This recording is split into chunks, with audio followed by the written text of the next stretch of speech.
They say pill ill, y'all niggas better listen. I'm black pill ill, y'all niggas better listen. I'm black pill ill, y'all niggas better listen. I'm black pill ill, y'all niggas better listen. I'm black pill, I'm ill with this will. I'm black pill, I'm ill with this will. I'm black pill, I'm ill with this will. I'm black pill, I'm ill with this will. I'm black.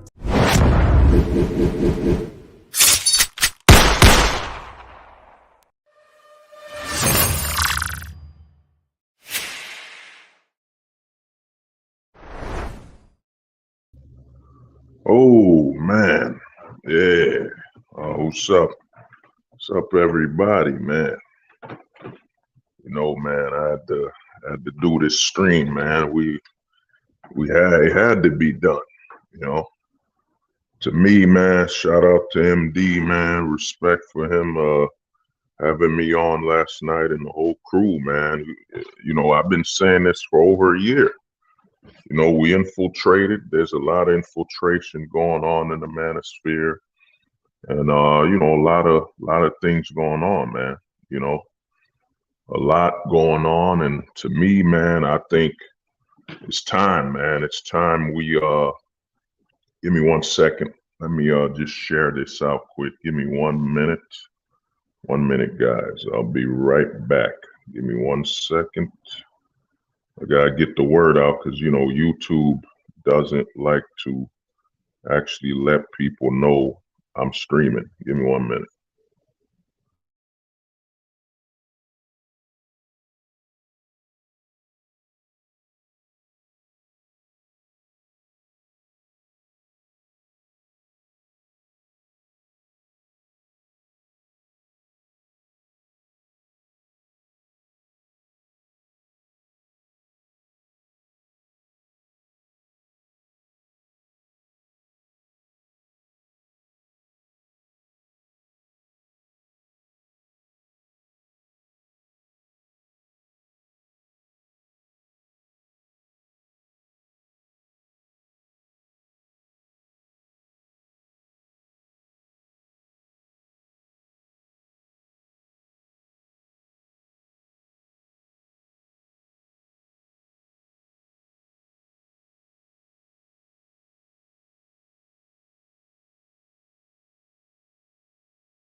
Oh, well, I'm back. Yeah, my bad for the delay. Let me get this thing off out the way. Give me 1 second, my brothers. Yeah, what's up? What's up, everybody, man?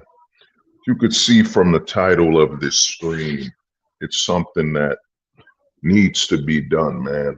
You know, we got Manosphere exiles, man. We got some people that have to be exiled from the Manosphere. And, you know, we got to let it be known. We got to let it be known that the Manosphere exiles, you know, MD had a stream last night, man, and we saw a lot of the exiles and infiltrators hop on. You know, they hopped on to promote stuff that goes against heterosexuality. You know what I'm saying? One guy, I think his name was Gel Cell or whatever the hell, Grim Cell, was promoting, you know what I'm saying, touching trannies, man. You know what I'm saying? Touching transformers and you know that's what we gotta call these guys, man. You know what I'm saying? We have a lot of guys what I would call their Optimus Primes, man. There's a lot of Optimus Primes in the Manosphere, you know, men that want to promote, you know, getting with you know, sacrificing your sexuality. men that want you to get with trannies and all that. You know what I'm saying? Oh yeah, dude, Chip, you saw it. That stream last night showcased just how many guys in the manosphere that need to be exiled. You know, they came in promoting stuff that had nothing to do with being straight men. You know what I'm saying? I've been telling guys this for over 8 months that we're gonna have what I call sus soldiers. You know, they're men that are in the closet that do closeted activity that won't come out. They won't come out and proudly say they're gay, but they're gonna try to basically infiltrate and stalk straight men. And they're here to recruit straight men into closeted activity. And what you saw with somebody like Grimcell, and what you saw with somebody like Def Crunch, claiming that if you as a man, a straight man, you know, masturbate with your hand, you're doing gay activity. This is how bad shit is, man. The manosphere has been infiltrated. You know what I'm saying? It's been infiltrated because there's not enough guys are setting up standards. You know what I'm saying? There's a lot of infiltration in the red pill community. There's a lot of it. You know what I'm saying? A lot of infiltration going on, and a lot of men that should be exiled, you know, and we got to start letting it be known who are the exiles. You know, why are you an exile? Why should you be exiled from the manosphere? Let me see what this is going on. The rats are jumping ship from the Democrat Party. What is this, man? All these laws, all these lowlifes that were supposed yeah. Well, I mean, you got a lot of men. I mean, any man right now that's still identifying as a Democrat, a Republican, and all that crap, the same parties that literally designed the destruction of manhood and male authority we live in today, is a lost man. There's a lot of lost men that will come in the manosphere.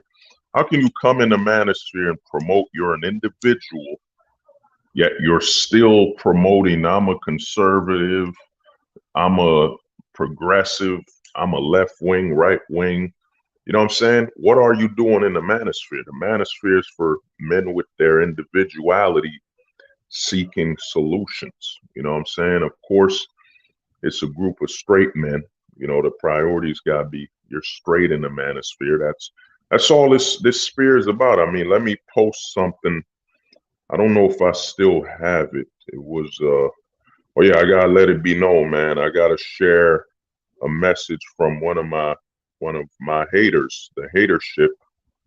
You know, the hatership. We got Duke and Don, who threatened the whole black pill community, wanted to expose everybody. And then of course we got CBP, you know, the closet boy prince, you know what I'm saying? CBP, the closet boy prince, coming after us. You know what I'm saying? The hatership is strong. The hatership is growing every day. You know what I'm saying? So to me, man, we got to start exiling some people. You know, we got to let it be known that some people, they're exiles. They don't speak on behalf of men in the manosphere, and they don't speak in behalf of straight men. You know what I'm saying? So we got to get to that, man. But before that happens, I gotta get to something. Give me 1 minute. Give me 1 minute, quick. I gotta get to something. All right, yeah, I gotta. So what happened is this, man. You know, what I'm doing now is I'm distancing myself from Tony Bruno. I'm distancing myself. I'm just leaving the guy alone, and I'm keeping my distance. You know, the thing Tony doesn't get, and I've shown Tony Bruno nothing but respect. At times where I could have been, I didn't have to be respectful. After Caduceus put up his whole video on YouTube calling me a doxer, that I'm harboring doxers, and I'm telling guys to dox people. When I just said, yo, Duke and Don is threatening you, get the information you need on them to protect yourself and contact the authorities. So when I said that, you know what I mean, that's all I said. Then Caduceus comes out with a whole video. Because, these type of guys, I've been telling guys we got gray pillars amongst the black pill, you know what I'm saying, pretending, and they're not fully involved. The gray pill is very strong. The infiltration is very strong. So to me, when Caduceus did that, and I'm posting up a stream, I'm just clearing the air, just saying, yo, man, here's what happened. Here's my side of the story. I'm just distancing myself. I'm just distancing myself from Caduceus. Instead of Tony saying, look, the guy, instead of Tony Bruno coming on the stream saying, I understand, the guy literally just slandered your name on YouTube. He made a whole video. Man, this guy right here, man, I think he's a troll. Yeah. So instead of Tony saying, you know what, the guy slandered Hold the Truth hostage. I see what Hold the Truth hostage is saying. Caduceus just slandered me, put a video, and while I'm trying to clear the air, Tony's telling me, yo, let Caduceus on the stream. Come talk to him. A guy who has a video live on YouTube, defaming my name and attacking me. You know what I'm saying? So I let that slide. And I'm like, you know what? I'll give Tony Bruno the benefit of the doubt. I'll just, you know what I'm saying? He wants to side with Caduceus, a man who basically slandered my name online. I'm just going to stay away from Caduceus, and I'll stay away from when Tony streams. I don't hop on him. You know what I'm saying? You want to harbor the people that slander my name, I'm just leaving that. I'm going to keep my distance. That's why I ain't really show up on any Tony streams or nothing. I left that alone. You want to harbor some guys that literally, with Caduceus, who literally slandered my name. And then you got MD. The situation with MD is even worse. Caduceus, was interviewing Marquise, and Marquise came on MD's stream and threatened to kill MD. He threatened to bring a gun to shoot MD. And when MD reached out to Caduceus for Marquise's email so he could contact Marquise and make sure that these threats are not, if he's serious about these threats, Caduceus pulls away from that. Caduceus doesn't give MD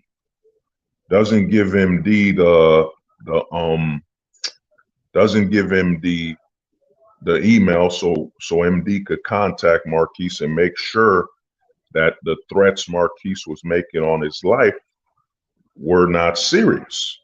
So Tony's telling me I'm weak. I'm a weak man. When, dude, you literally harbored and defended a guy that was perfectly fine with MD potential, a man threatening to kill MD. So I left. So what happened is I gave Tony Bruno the benefit of the doubt, and he wants to side with Caduceus, whatever. I let the guy slide. I leave him alone. So now 21 Studios, now I come talking about 21 Studios, joking around with Primal Man. You know what I'm saying? Joking around with Primal Man. And now I come out and I say, you know what, man, we need some standards in the manosphere. If you're hosting a convention and you're platforming guys that aren't straight, guys that are gay, to talk on behalf of straight men, you don't belong in the manosphere. So as soon as I spoke up about what 21 Studios is doing, now all of a sudden, oh, Hold the Truth hostage. What are you doing? let me contact you privately and this and that. But when Caduceus was literally slandering my name, let him on the stream, man. Talk to him. I want to get you guys together. So it's perfectly okay when I'm in trouble. You know what I'm saying? When my name is being slandered and I'm in trouble. You know what I'm saying? MD's got Caduceus harboring a guy threatening him. Won't even give MD who had Caduceus on his stream for over like 9 months to a year. When Marquise threatened MD, and he just, MD asked Caduceus, yo, just give me Marquise's email so I can contact him and confirm that he isn't, you know what I'm saying, he ain't really threatening me. You know what I'm saying? So to me, that's okay, Tony. That's perfectly okay for you to still be friends with guys that are slandering men, guys that are harboring guys that were threatening to kill a man. Tuesday was good, brother. Was good, man. Yeah, I mean, I just told Tony I'm distancing myself.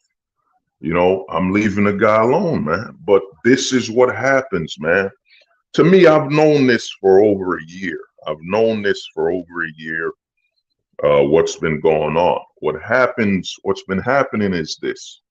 MD with the black pill, MD was with his streams was exposing a lot of people. Who was that? Held my Noctis. Tony made his choice. Yeah, I mean, we all grown men. So MD was basically exposing a lot of people in the Manosphere. I mean, MD was first to figure out, over a year ago, MD figured out that John Anthony Lifestyles is in the closet. You know what I'm saying? Over a year ago, we've seen the closeted activity. You know what I'm saying? So, what happened is you had controlled opposition. They had to bring a guy that could be between the black pillars and the red pill, somebody that could basically muzzle them. You know what I'm saying? Keep them calm. You know what I'm saying? So you got Tony, and, Tony's talking to us, but, oh, yo, what's good, man? Green team, what's good, brother? Tony's talking to us. Tony talks to me, MD, whatever, the whole crew. We're on and off his stream. But what happens is, man, that was all built upon basically maintaining some level of control, so you wouldn't have anybody from the black pill community commentating on what 21 Studios is doing. It was all about controlling opposition. You know what I'm saying? I saw what's happening. It's pretty cool when Caduceus slanders me, puts a whole video, hey, hold the truth hostage, bring Caduceus on your stream while he has a video out on his channel on you disrespecting. You know what I'm saying? Bring him on. You know what I'm saying? Then oh, hey, MD. Nah, Caduceus is a good guy. Caduceus is a good guy. The guy that literally was withholding the email contacts of somebody that threatened to kill MD.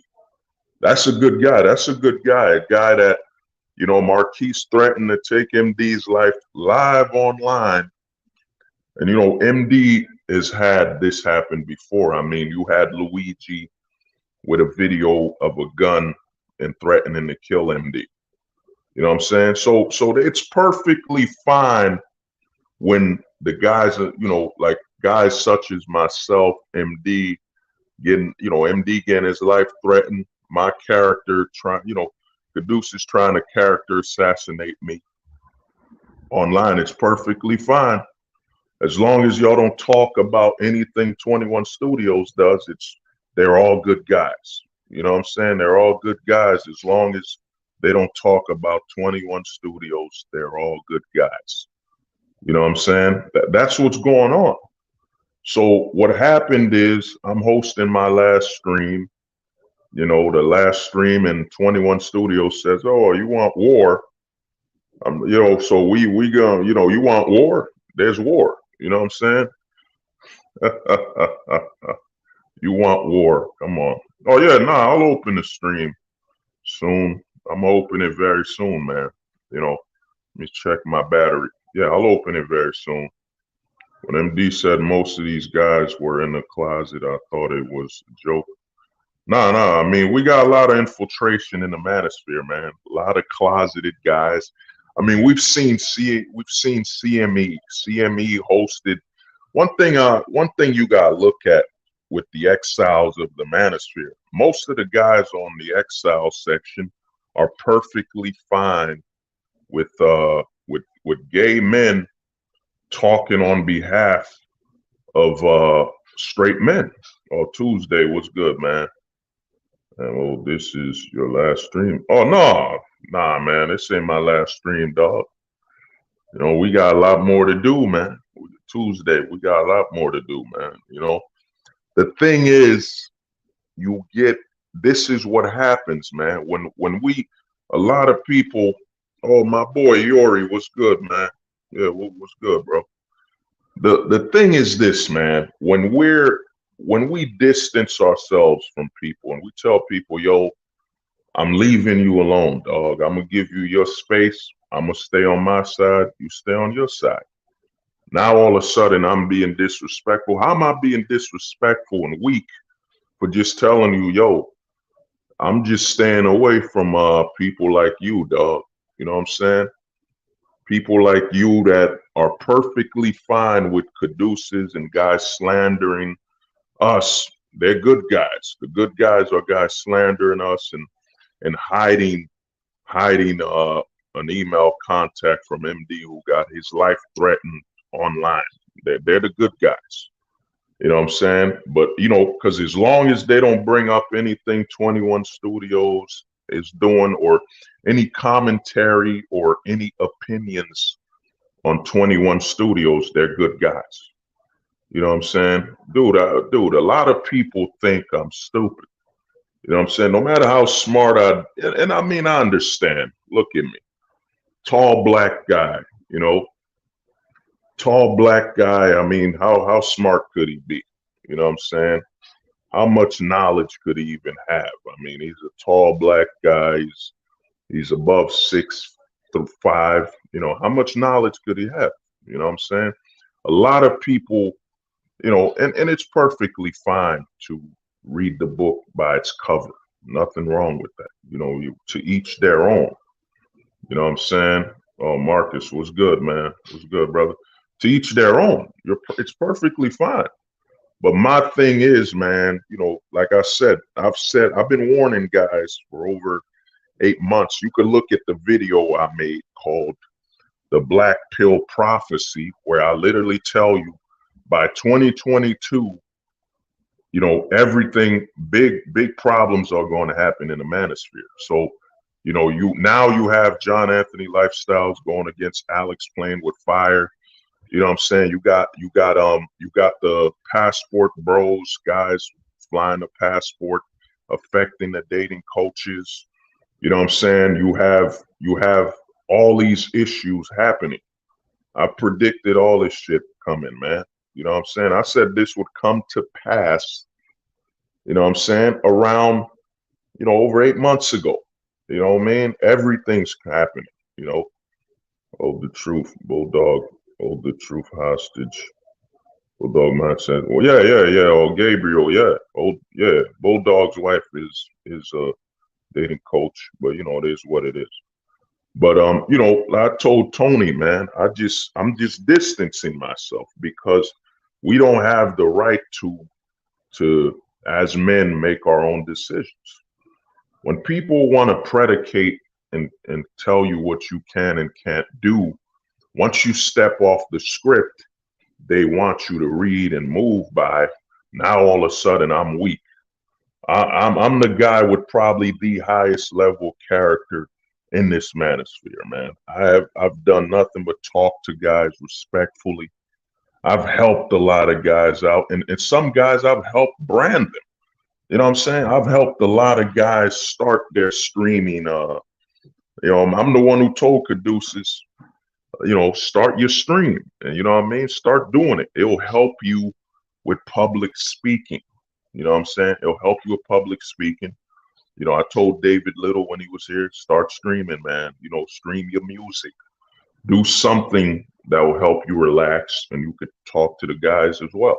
I've told everyone, you know what I mean? And I've given a lot to the Manosphere. I've given a lot of ways to identify things, sus soldiers, portable closet. I've done a lot, man. They always come after the guys that have the cleanest resume. My resume is clean. You know what I'm saying? I didn't run any scams in the Manosphere. I didn't run any frauds. I didn't do nothing. My resume is clean, and that's the problem. A lot of men that are here for the wrong reasons, infiltration, manipulation, men that are here for the wrong reasons, they will see your kindness as weakness. You know what I'm saying? And that's what happened to me. When it came to what happened, I told Tony with Caduceus and them, QB, I'm distancing myself from these people. Well, their names come up in our conversations. Yeah, we got history with them. So how aren't their names gonna come into our streams? We got history with these people. You know what I'm saying? If you've been talking to people for over a year, and then they backstab you and betray you, and you saw it coming. The gray pill is here, man. I've been telling guys for over a year. You know what I'm saying? Over a year. Look at this. You know what I mean? Look at this banner. This is what it is, man. It's the black pill versus the gray pills. You know what I'm saying? I've been telling guys this for over a year. Over a year, I've been ahead of the ball, man. The most influential guys in the black pill community, you got MD, Scribe, you got me, you got the three-headed monsters right here, man. Most influential guys in the black pill community that are actually pushing it towards the truth, the foundation of logic. You know what I'm saying? And look at this. Look at that. I've gotten heat. I've gotten heat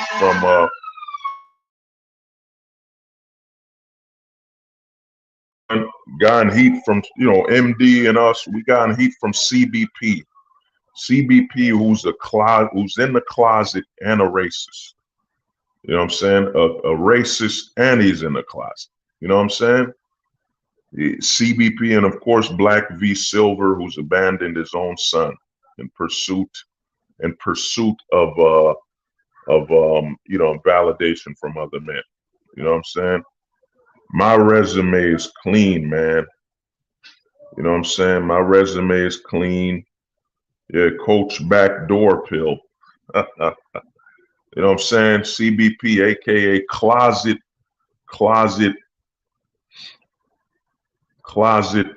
boy Prince. He's in the closet, man. CBP is upset, man.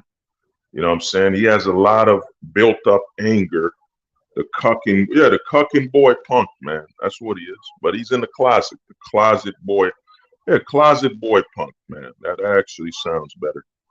You know what I'm saying? So we get a lot of hate, man. With the Tony situation, it's that dude. I just told you I'm putting my distance. As soon as we're talking about the issues with with what's going on in the Manosphere, we got exile a lot of people, man. A lot of people have to be exiled. Oh, give me a minute. They're exiled, and as soon as we bring up, hey, wait a minute, how can you save the patriarchal system? How can you save the patriarchy by having gay men speak on straight men issues? How are we gonna save the patriarchy with having guys in the closet speak up for straight men? What are guys in the closet doing here? You know what I'm saying? This shit is funny, man. This shit is funny, dude. So to me, the way I look at it, man, we got nothing to talk about, man. You know, Tony, we got nothing to talk about, man. You know what I'm saying? Because to me, as soon as we're talking, I've been nothing but cordial to people and respectful.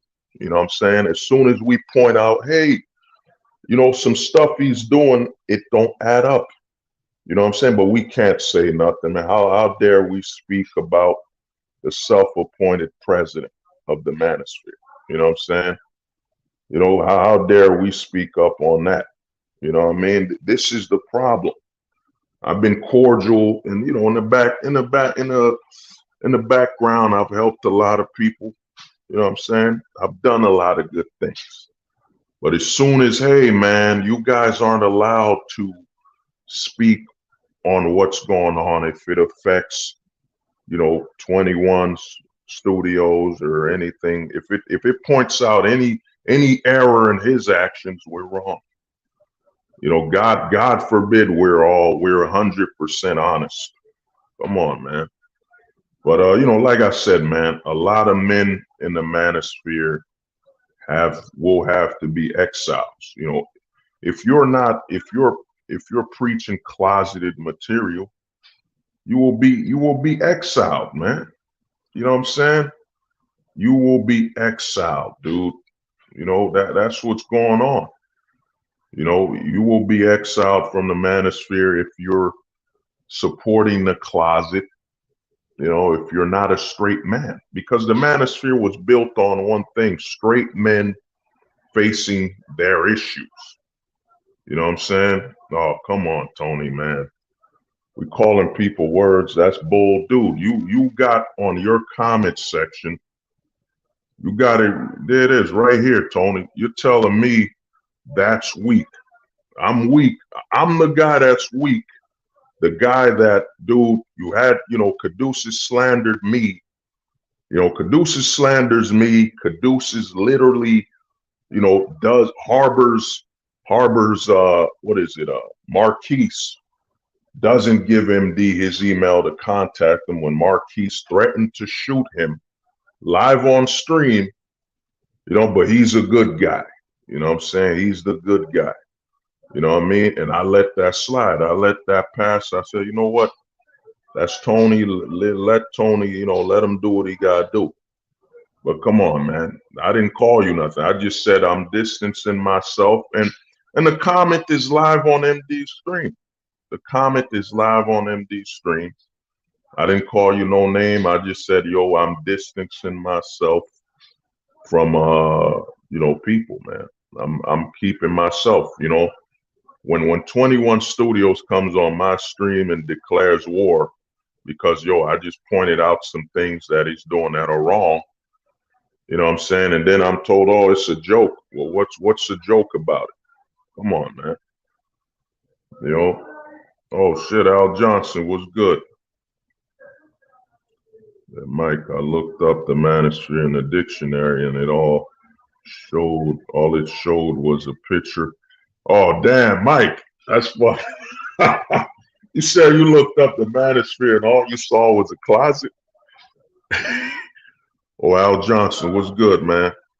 Yeah, I'm gonna open it up, man, because we gotta let it be known, man. Some guys have been exiled. You know what I'm saying? The host of the CME, they've been exiled. You know, the CME convention. Let me open up the stream. The CME convention had some guys in the closet. You know what I'm saying? You know, had some guys in the closet. CME convention had some guys in the closet. You know, 21 Studios had some guys in the closet. You know, one guy even came out not too long ago. A guy came out that he's queer. You know what I'm saying? So, you know, how is this a positive? Positive, yeah, man. I mean, sus assassins are being sent. Yeah, oh man, Black Pill Crusader, my brother. Yeah, they're being sent to derail our conversations, and they're being sent to basically, you know, demonize what we're doing. Yo, I've spoken to guys. I mean, And anybody on here, nah, man, Tony, we don't need to talk, brother. You know what I'm saying? To me, it's all done, man. You know, to me, I'm done, man. I'm done holding back on people, man. We going because people took my kindness as weakness, man. You know what I'm saying? Instead of seeing, hey, man, hold the truth hostage, man. He's got a good heart, man. He's got a good heart, man. You know what I'm saying? I sided with some people that slandered the man on video, still try to say, yo, come on the stream, and hold the truth. Still just let me on the stream, on this platform, and we talked. And I still kept talking good about the other side. To me, man, it's time for the zero tolerance, man. Zero tolerance rule, man. You support the closet, zero tolerance, man. Because, man, you can't even turn on your TV. I mean, you can't even turn on your TV without seeing the closet. You know what I'm saying? It's everywhere. You got ESPN giving awards. Give me 1 second. Give me 1 minute. I gotta send it to someone. Hold up.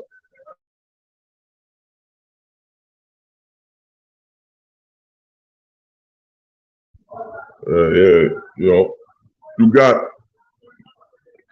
My bad. Yeah. You got ESPN giving guys awards for courage, for coming out the closet. You know what I'm saying? Everywhere you go as a straight man, you're being bombarded with videos saying, hey, if you're straight, it's a problem. It's problematic if you're straight. You know what I'm saying? It's problematic. So to me, man, it's time, bro. It's time. Look at all the hate we've gotten, man. You got Rollo Tomasi. The black pill is the result of nihilism, scarcity mentality, and emotionalism. It is what is it? Dependency born of social retardation and horrible awareness of reality. No one prepared them. Master for themselves, man. That was so horribly written. Then you got right here, you got threats from Duke and Don, his first threat to threaten the whole community. Then you got right here, Duke and Don declaring war on all men in the Black Pill Manosphere because he supports Ayande, a guy in the closet, trying to tell straight men, the same guy that said, hey, I sent straight men to the gay bar to pick up women. You know what I'm saying? Then who else we got? You got CBP. We got CBP coming after us, man. Then you got these dating coaches. This right here, this post literally proves what I've been telling guys, that the gray pill is real, man. The PUAs have taken the gray pill. You know what I'm saying? They're now trying to train men overseas and all that BS. To me, man, I've been nothing but kind and respectful, man. I've been nothing but kind and respectful to many people. You know what I'm saying? Kind and respectful. Yeah, oh yeah, dude, the sus army, yeah. The sus army is coming for us, man. Because the problem with the manosphere is that it's a male space. It's a male space where straight men come to talk. That's the problem. That's why we're getting all these guys orbiting us and trying to infiltrate, because God forbid a bunch of straight men have somewhere they can talk. God forbid that. You know what I'm saying? But to me, man, it's time, bro. We got exiles. The exiles in the Manosphere. Anybody that let me pull up some exiles, man. Here's an exile. I'm pretty sure I banged a lady boy. I mean, I didn't realize until the next day. You know what I'm saying? That Troy pissed Francis. Every hole's a goal. Every hole's a goal, and then of course this. Hormaxer says, I'm going to try some of these good-looking trends on Grindr. Go for it, man. You should definitely go for it. if you can find a good-looking tranny, and trannies are all about getting fucked and fucking, so sucking, draining balls, etc., getting their balls drained, go for it, boy. Oh, damn. Yeah, look at that. You know, this is what's going on in the manosphere, man. We got infiltration of the closet full time. I've been telling guys, the sus soldiers are coming. The portable closet. You know what I'm saying? A lot of guys don't get what I'm saying with the portable closet. The portable closet, the reason I say it's portable is that they can travel with their closet. It's portable.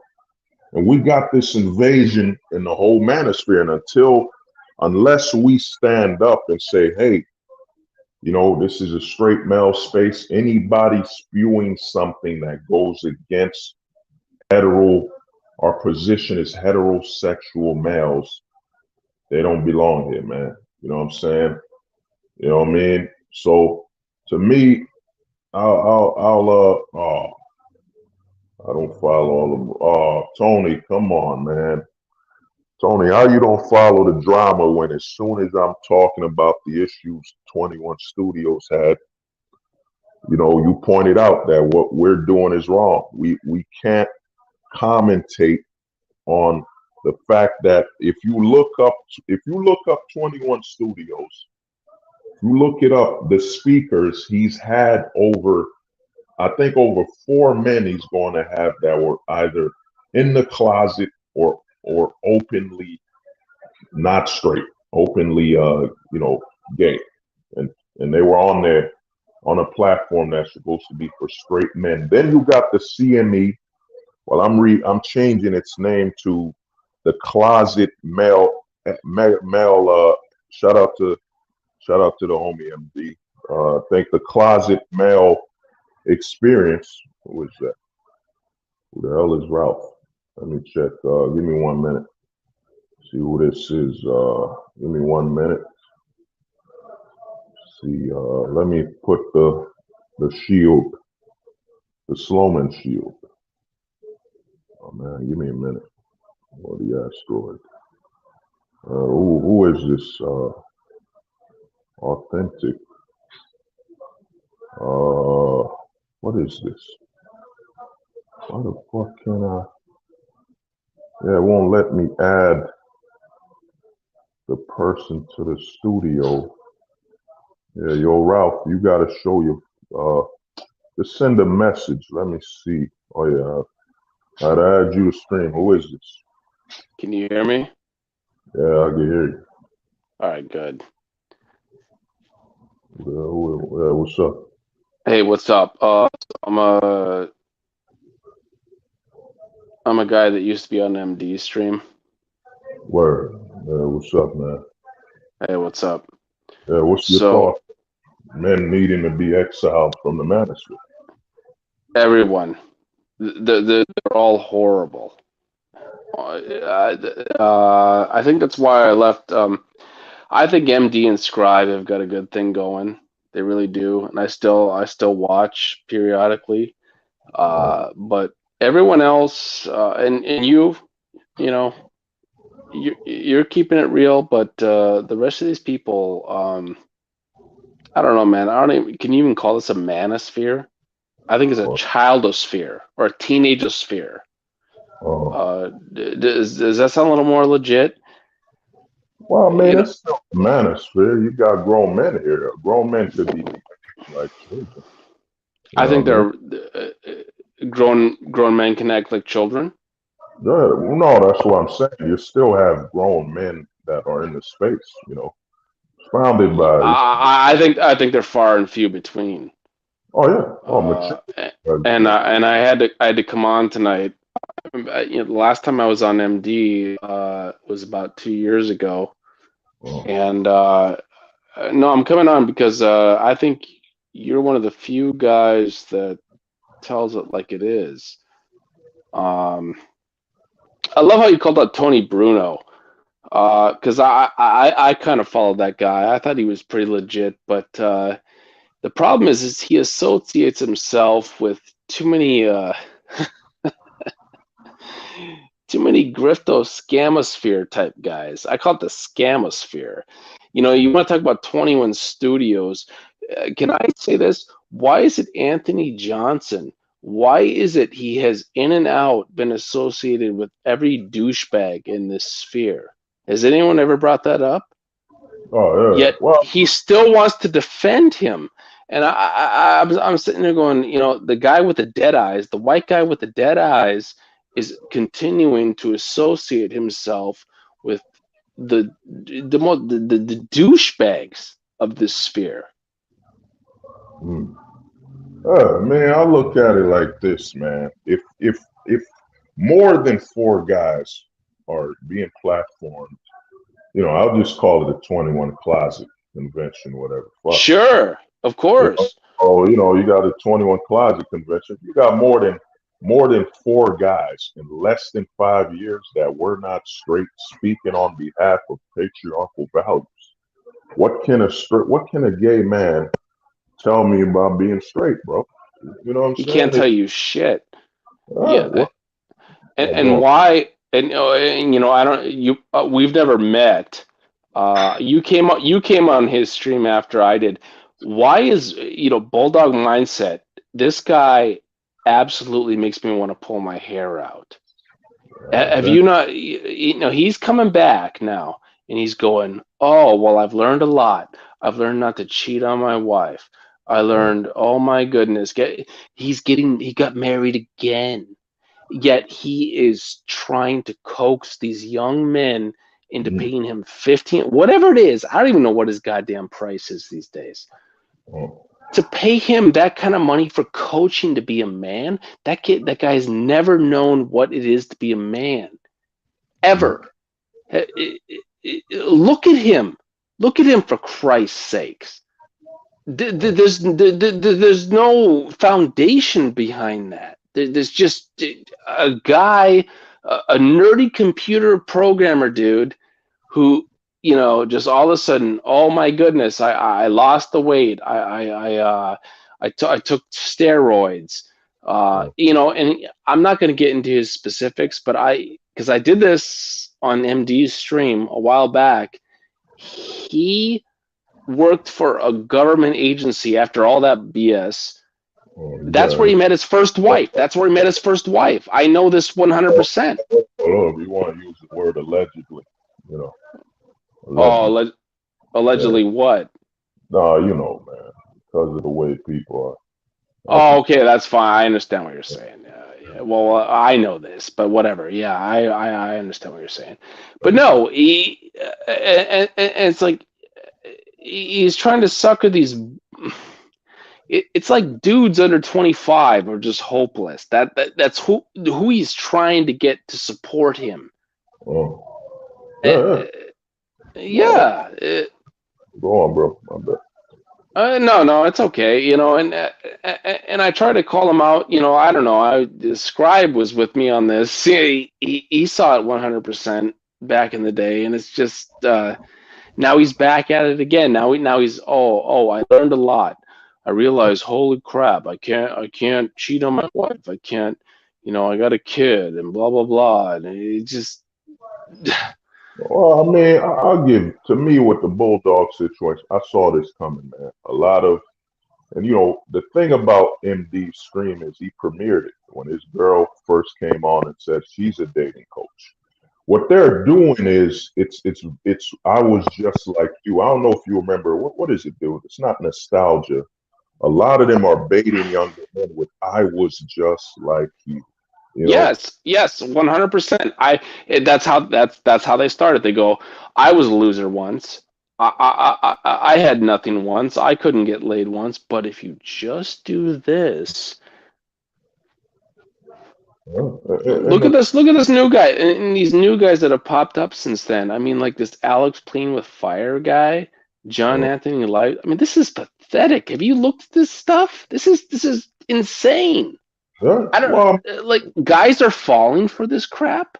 Well, I mean, the thing is this, bro. We need to. A lot of men don't want to admit in the manosphere that the lack of the country spiral out of control with our fathers and all that has created an opportunity an opportunity for men that otherwise, like, when you had a father around, there's no way another man would come, hey, I want to teach you what your father would teach you. You'd be like, dude, I don't fucking know you, bro. And I'm not going to pay you for something my father would teach me. So the lack of fathers has created an opportunity where men that want to prey on other men misfortunes to profit.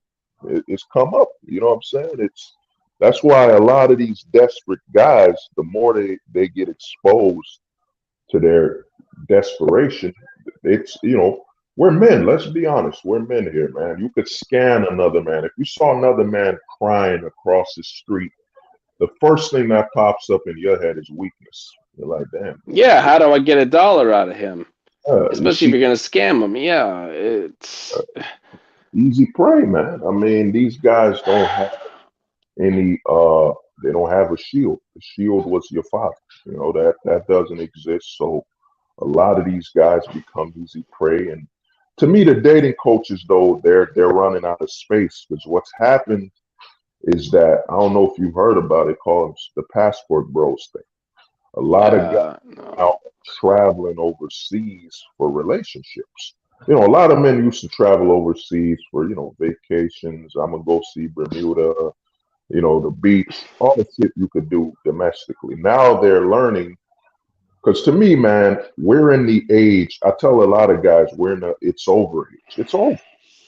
Dude, there's no such thing as a long term without sacrificing your manhood. Your manhood is on the line. I personally think we're in the age of the NTR. You want to know what that means? I mean, And yeah, go ahead, tell me. the NTR is the no term relationship. Oh, sure, yeah. That's the age we're in, bro. There are no terms. You know what I'm saying? She could be with you today and gone tomorrow. She could be with you today and texting the next man right in front of you. There are no more long terms. All you got to do is ask a man. The easiest way to figure out the term of a man's relationship is ask him, okay, so you say you're in a short term or a long term. What are the guarantees of that? Can you guarantee you'll be in this long term or this short term relationship? And if that man is delusional enough to tell you, yeah, I can, then that man's crazy. There's no such thing, bro. It's over. The West for a man now trying to have a family or anything is done. It is a mission. It's mission impossible, but unlike Tom Cruise, you won't have a sequel. No, I think you got it right though. You got it right. I mean, but look what everyone's exposed to these days. I mean, the internet and television. It's just it's off the handle. It's creating a fantasy world for everyone. I don't think when I was those guys know how old I was. I'm 43, so it's that stuff was being passed down to you beforehand, but nowadays everyone is so programmed uh, through the monitor. It's they don't even know what life they're really living. And I think what you were just saying is exactly that. It's it's virtual reality is the reality.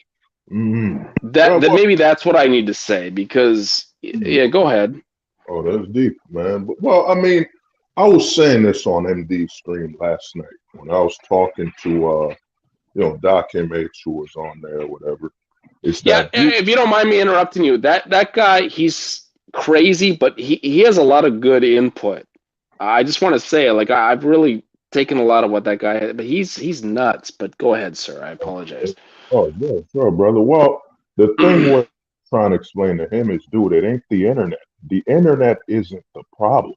The problem is that we're in a society that literally that removes the nature of people. You know what I'm saying? I Sure. mean, dude, think about it. It's now normal for a young girl to grow up without a father. You know what I'm saying? And Right. it's Yeah. promoted. It's now normal to be a sex object. Because what I was trying to tell them on the last stream is that, dude, it ain't the internet. When, dude, in the 90s, we had a high pregnancy problem, right? You know what I'm saying? In the Right. 90s, a lot of young girls were just getting pregnant everywhere. It's because you've removed the root of the problem is there is no such thing as family value or the value. Most women growing up nowadays don't know how to exist around a man without sexuality. That's what the father would teach his daughter. You know what I'm saying? He's a man Correct. for life that has nothing to do with sexuality. You know, she comes home, she can talk to him, she can understand his authority, behave. What chick now, bro? I mean, tell me, what chick now, if you had to give me the numbers, what chick now, is it the average or below average that is growing up with understanding a man beyond sex? Tell me. No, I would say it's slim to none because they're watching this reality turn into influencing, and the father seems to be going along with this trend. It's wherever he may be, you know, it's I don't think traditionalism really exists anymore in that sense, like you were describing. It's Oh, no. yeah, Oh, it's dead, man. I mean, dude, where the new a lot of guys who talk about tradition. I was shout out to the homie JP. I was talking to him. Is that, dude, the new tradition now? This is why a lot of guys in the manosphere send in this signal of traditionalism. But dude, the traditions of every decade is different. The new tradition, correct. the, Yes. the new tradition now is, bro. Let me see if that's MD. Let me put the shield all up. The new tradition now is not having a family, bro. Being prepared to not have a family. Yo, MD, is that you? Hey, what's up, man? It's me. I just saw the thing, the text. Yeah. What's good, brother? Ralph Yeah, is man. it? Ralph Galleon. I haven't seen him in a while, man. He used to come on the streams, man. Yeah. Hey, MD, how you been? It's good All to right, hear man. you again. How's everything? You okay? I'm good. I'm good. How you been? Same old stuff, man. Yeah, I was just talking to Tony Bruno, yo. He's kind of mad, man, but I know you guys, Oh, what am I going to say? I told him he should just stream. He's like, oh, I tell him he's a bitch for not letting me on. So I was like, all right. I said, I'm coming on there. I said, you guys are going to go at it, And I mean, that's everybody knows all the truth, It's just, he's a brother, man, a good brother. But I don't know what's been happening, but I came to hear it. I was going to jump on Primal Man stream. I wanted to jump on it, but then I just saw your text. So I said, let me check you out first, of course. Oh yeah, no, I was gonna jump on Primal, but they were talking about, some religion. They just came back. I'm like, I don't wanna bring the darkness in there. You know what I mean? Let them be positive. You know what I mean? Dude, well, if you don't mind, I want to shout out to MD. I appreciate everything you're still doing, brother. I bowed out for a while, and I just want to let you know I'm kind of hanging in the background, and I appreciate all the books and everything you kept doing. And yeah, I think you're probably the only one of the few original guys in what we would call the quote unquote manosphere. I think this is a space of boys, teenage boys, honestly, MD. And I don't know if you want to. No, you're right. You're absolutely. Yeah, I had to bow because I was like, Jesus the Christ. immaturity is stifling. The immaturity with them. I used to say it was males. They're not men. They're males. They're the majority. There's just like 10% or less of us that can actually, that are actually men.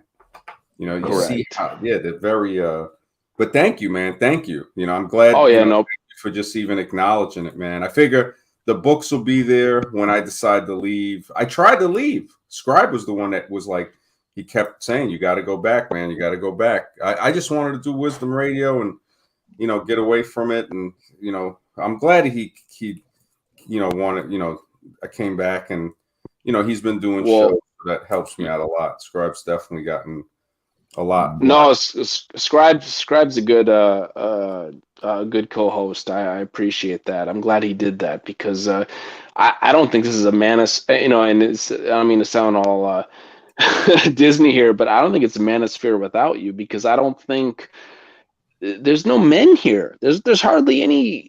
why do you think I was so attracted to your channel in the first place? We started calling out these guys. I just think I don't know. There are no elders in this sphere, really, and I really appreciate you being here to offer what you did. So, thank Thanks. you again. Yeah. Thank you, man. Thank you, brother. It's hard to find good people like yourself and Hold and other people. It's so rare, and I'm so glad that you see it too. It's like, you know, we're both seeing this, saying like, you know, what the hell is going on? It's supposed to be called the Manosphere, but these guys aren't acting like men. Yeah, thanks. Correct. Yeah. No, anytime. Yeah. Right, man. I mean, high school politics. To me, with the Tony thing going on, all I told Tony was this, man. I told the guy, as you can see in the comments, I'm just distancing myself, man. You know, when I was doing the air it all out, when I was saying, yo, Caduceus came on and made a video slandering my name. You know, then Caduceus didn't give you access, MD, to a man that threatened to kill you. And then, you know, then Tony tells you, they all good guys, and you know, let him on your stream while he has something disrespectful about you on his. That would mean I'm rewarding him for what he did. A lot of these guys think we lack critical thinking skills, man, and I just let Tony slide on that. And now, as soon as I'm streaming something where I got commentary on what's going on with 21, now I shouldn't be speaking. What am I saying? You know what I'm saying? Because the goal was to control us anyway. You know what I mean? So I'm like, now, dude, I'm gonna say I'm gonna do what I've been doing. I'm just gonna be commentating and call it as I see it. To me, if you had over 4 men in a closet, you know, on your platform, then yo, you're an exile. You don't belong in the manosphere, man. You don't. If you're harboring, what does a gay man have to say about patriarchal values? You know what I'm saying? Shit is crazy. Yeah, no, it's you're right, man. It's got to be. I think I told Tony, I said, make a stream, man. You know, he doesn't like to go back and forth. He said, but I said that's what I said that's what it's probably going to be. I said, you know, you have the right, and I totally understand where you're coming from. I mean, just like Bulldog, they're not seeing the common denominator for this bullshit is Caduceus. You know, and it's like he just. It's like Ralph was saying, you know, his lack of men. You know, there's a lack of men, man, and that's why, you know, I came to jump on, see what's up. Yeah, I just spoke with him. Tony just called me. I was gonna jump on, and when I heard the phone and I checked it, then I saw the text, and I was like, oh shit! I said, let me jump on. But I was waiting to see if Primal and them were throwing up the link to check him because I thought you were gonna jump on there, you know, or something like that.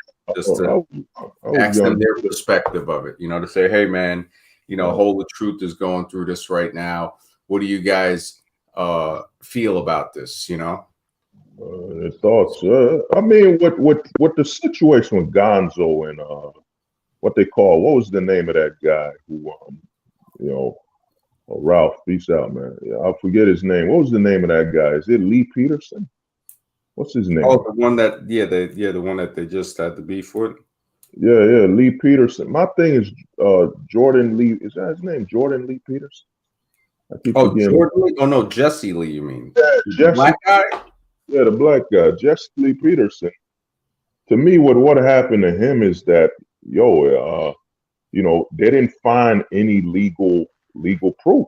You know what I'm saying? If there's no legal issues with Jesse Lee Peterson. And yes, he's touched a lot of men, and to me, he shouldn't be in the manosphere anymore. He's been disqualified. Once you touch in men, you don't belong here. This is a space for straight men to talk about their future as straight men. You know what I'm saying? So if he touched men, and you know, Gonzo and Primal, they're religious. They're coming from a religious perspective of they don't believe he did it. And the other things, they say they don't got proof. They don't have physical evidence. And then to me, it proves to you that with 21 Closet just memeing them all day, is that, dude, you're supporting a man is guilty without evidence. Because if Jesse Lee Peterson was so guilty, why ain't he in jail right now? For touching grown men and all that. Why isn't he in jail? Yeah, that's definitely a point, without a doubt. That has to be addressed. That has to be, if anybody's going to say and go further. I'm going to ask Primal and them that, man. I'm going to hop off for a couple minutes and then I'm going to hop back on. Oh, yeah. Go on, bro. And I'm going to let you know what happens. All right, man. Thanks. And great to see you again, Ralph. Thank you so much, brother. We'll definitely. Of course. I'll hop back on, man. All right, bro. Thank you. To me, with what you were saying, Ralph, I think in the Manosphere, we got high school politics. Like, if you look at the Manosphere from the lens of a high schooler, you know how the jocks had their space. So you got the scammers and frauds, got their table in the lunchroom. Then you got the gym bros who have their table in the lunchroom. If you look at the Manosphere, like you were saying, from a high school sphere perspective, it makes sense. It's a lot of men trying to relive their high school days or alternate their high school lives through the internet. You know what I'm saying? Saying, look, I'm popular. I got all this support. Like, I wasn't a popular guy in school, but I'm popular on the internet. You get what I'm saying? Oh, correct. Yeah, well, but anyone can, that's that's what I'm seeing is anyone can create their own reality on the internet. And then market it and sell it. And it's like, so back, when I was hanging out with MD and Scribe, this was back in like 2020.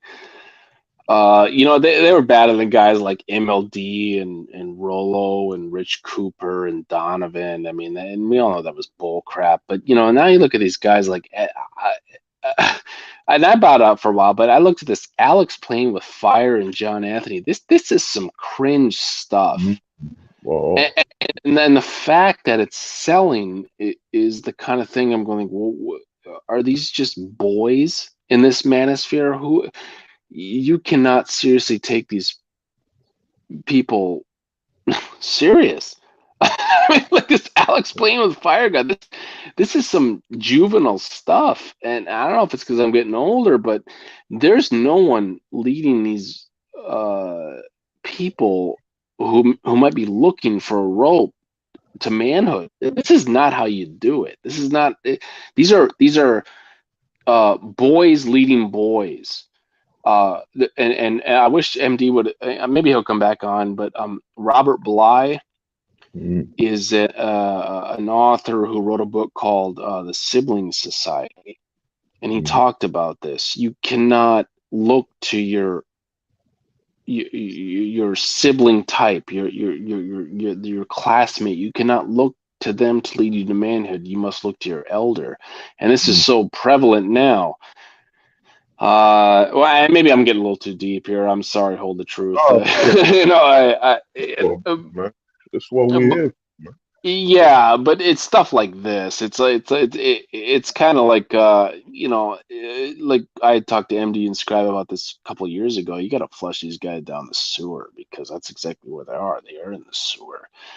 This is the cesspool of children looking to scam and take on their own, and it's pathetic and it sucks. And I'm sorry I've been gone so long, but I'm happy to be back.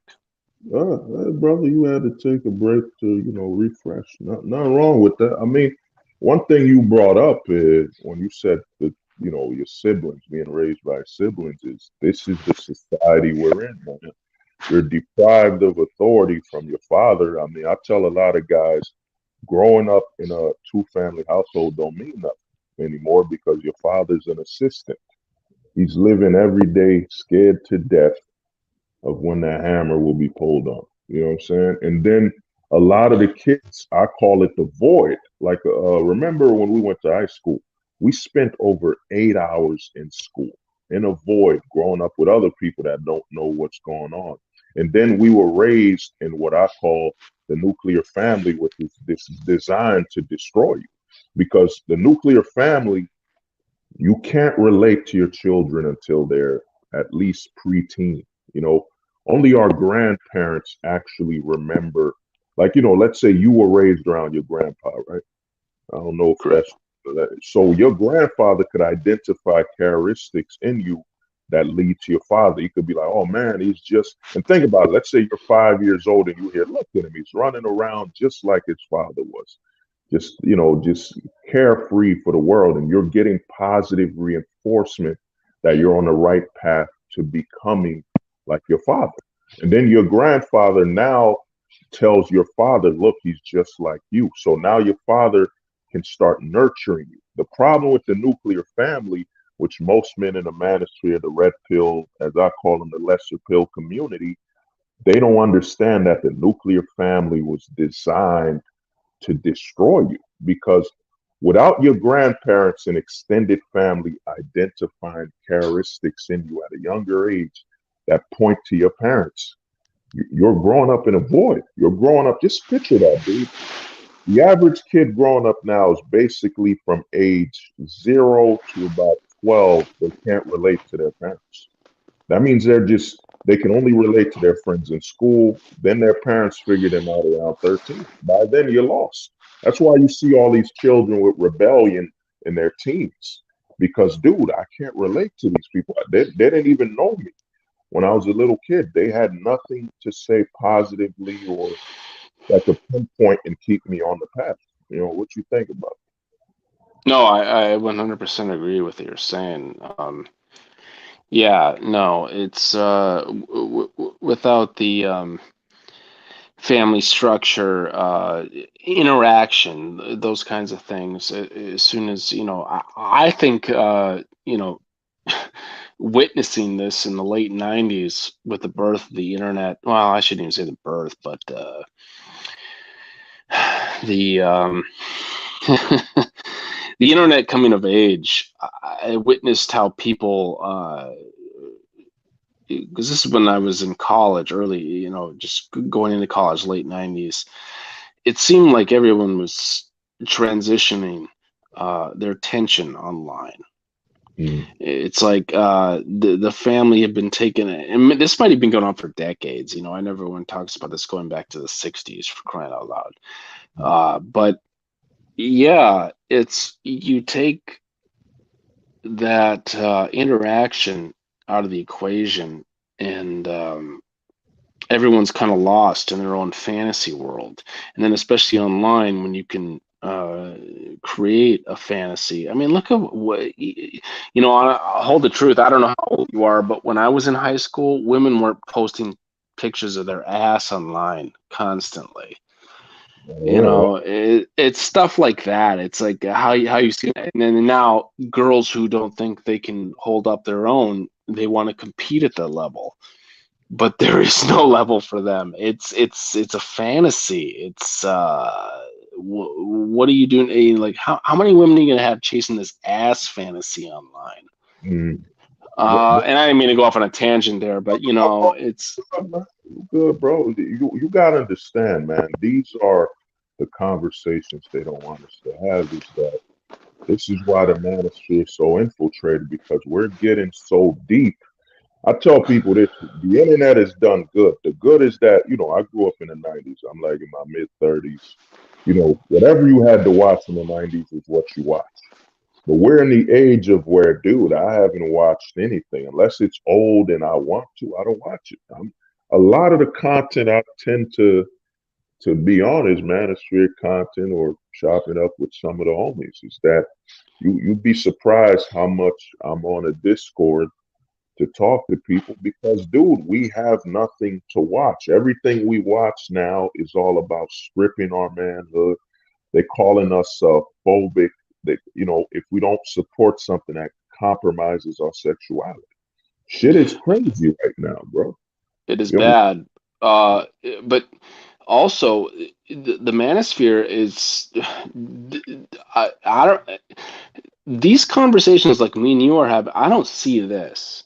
I see a bunch of garbage, a bunch of PUA. I mean, just crap. And it seems to me like it's tears towards the basement dwelling. Just, I don't want to say it, and I'm sorry, but the dudes living in their just pathetic, desperate guys. And I think they're gearing it towards that, because those guys are so desperate. They're going, well, what do I got to do? What do I got to do? And it's It's buy this, buy that. Here's, I mean, this Alex playing with fire crap, man, that is just garbage, Oh pure yeah. garbage. I can't even. But I think really how feminized they've made men. They'll buy that crap, and that kid knows that. Well, I mean, what's happened is it took me a while to figure out. I had a convo with JP, and it was deep, but I realized, dude, a lot of men and women have been stripped. Like the women are now just sex objects. They don't Of have course, yes. any, as much as people want to put, hey, men see us as sex objects, which is complete delusion. So you're telling me a man who wants to have a child with you, wants you to be a family woman, sees you as a sex object. Not really. It's actually a society and system. They've stripped women so much that all they are sex objects. I'm gonna tell you something, bro. Back in 2013, I was working security for MetLife. It was the One Direction concert. That's how you know it's old. One Direction, and these mothers were bringing their daughters with these high shorts, girls that shouldn't have been wearing at that age. This is how over sexualized. And these are mothers that had a father around. Because if the mother's overweight and all that, odds are the father's still at home. You know what I'm saying? You can tell if a woman isn't divorced by her weight now. But dude, they've stripped the women of sexuality and they've stripped the men of manhood. So now all the men, I once talked to a guy online where I said, these guys are buying these courses from Alex, these dating coaches, as a way to basically say, look, I tried. You know what I'm saying? This is all I can do. I tried, man. I paid these guys. It's effort. Like they pay these guys to validate that they tried. So every time they lose money, that's why when MD had these streams, and I remember MD said guys kept coming back, paid 500, 10 grand. You know what I'm saying? Because they're looking at the PUAs as their effort. The PUAs are now the example of you put in effort to try to get dates with women. That's what it's become. They don't have fathers around anymore. And like you were saying, they were raised by their best friends since the extended family was killed by the nuclear family, and the nuclear family doesn't even exist anymore. The government hates the nuclear family. The government, in all honesty, the government sees most men in the West now as sperm donors. They want a single mother household. They want a woman that will just vote for government programs. Our crime is high, more government, more authority. They need that. They no longer want these men, and these, like you were saying, the men, I call it the pink pill. Because I've been telling guys that the purple pill age is done. I don't know if you remember Al Bundy, the Love and Marriage show.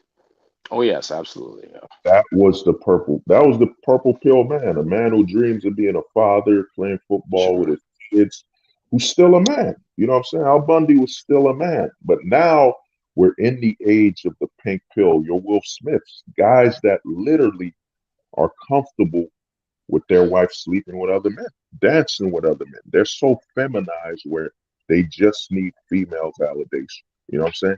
It's not even about the sex. A lot of these guys, since I can't say the N word, I call them the Exilles now. It'll bypass YouTube. The Exilles aren't really celibate, but it's not the celibacy that's killing, that's hurting them. It's the lack of female validation in intimacy. They've been so feminized. A lot of the men that are taking the rope necklace or the wrist knife, as I call it, where you slit your wrist, they've been programmed to be feminized and obtain relationships. I mean, we're on that age. I was in the 90s growing up. I remember guys saying, yo, man, she told me she loved me. Nah, in the 90s, it was, yo, I'm at first base, third base. I did it. Now, come on, dude. If there are guys literally online now telling you if you had sex with a woman and she doesn't love you, it doesn't count. You're like, what the fuck, man? This is the age we're in, bro. Yeah, well, it's 100%. And if you look at HGTV and all this crap, see, I worked with these corporate guys for years, and it's I want my quartz countertops, I want this, I want that, and if the guy, if he wants to bow out of the equation, boy, guess what's in it for him? destitute. He's screwed. So he has no choice because he signed that contract. He has nothing. They got that leverage. See, they know it is there. The leverage is there. See, this is the thing that, you know, bulldog mindset. God, I really do not like this guy, and I'm sorry, but I mean this guy. I mean, oh my God, how can anyone buy into this guy's? This is a man in the manosphere. First of all, this guy had no grooming whatsoever to be a man in the first place. He was a fat, and nothing for guys who overcome adversity like that. But I called him out on MD stream. I think it's been like 2019 or something. You know, he overcame his issue with being a disgusting fat computer programmer who never had a woman, which I proved. Then went to work for the department. Yeah, I don't want to dox him, but you know, I proved all this.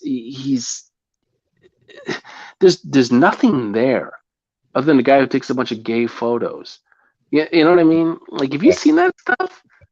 I saw that rainbow. Hey, this sucks. Yeah, he's. I don't even know if he's straight. It's and then he's just he's got a way of sucking. I don't want to say boys. These aren't men. They're desperate guys, and he's the worst of the worst. I thought I hated guys like MLD and Rolo and Rich, but this guy, he's so bad. Well, I mean, I heard, to me, they're doing, you know, I've been telling guys this, the PUAs, you know, if the women are the agents, the PUAs are the guides. The goal of the PUA is to guide you to the slaughter. Their whole goal is to guide you into the system, man. I mean, to tell men, you got to listen to advice from all these dating coaches, get all your money, then give it to women. That's literally Well, that's what he would do. He was going through a divorce at the time, and he wouldn't even tell us. And we find this out after the fact. Man. Well, they don't want to admit it. To me, they can't. Now he's got a dating coach, and you're free. The thing is this, you know, as a man, you're free to do whatever you want. But, you know, in this system with the way the laws work, and I've even told guys, you know, it's not even healthy for a woman, in my opinion, to get married. Like, you know, getting married for a woman is literally signing up to no longer give a damn about her body or her health. You know what I mean? Oh, well, yeah, of course, because we know where that goes. All right, that's deep. Not deep, but that is deep. I'll give you that whole the truth. Yeah, bro. She gets married, gains weight, and the destruction. You know what I mean? A lot of guys like to bring up resource. Dude, it don't matter how much money her husband is giving her when she weighs when she's now a hippo. You know what I mean? Heart issues. The amount of women that are obese I've seen in the suburbs. You know, the guys, as soon as he married her, or now it's even worse. Guys are wifing up women that are obese. So he's actually gonna wife her up for her bad behavior. And then imagine she's already overweight, then gets pregnant, gets even more overweight. Shit is crazy, bro. And to well, no, yeah, I'm sorry. You're 100% right, because it's not like people don't think these women communicate to each other.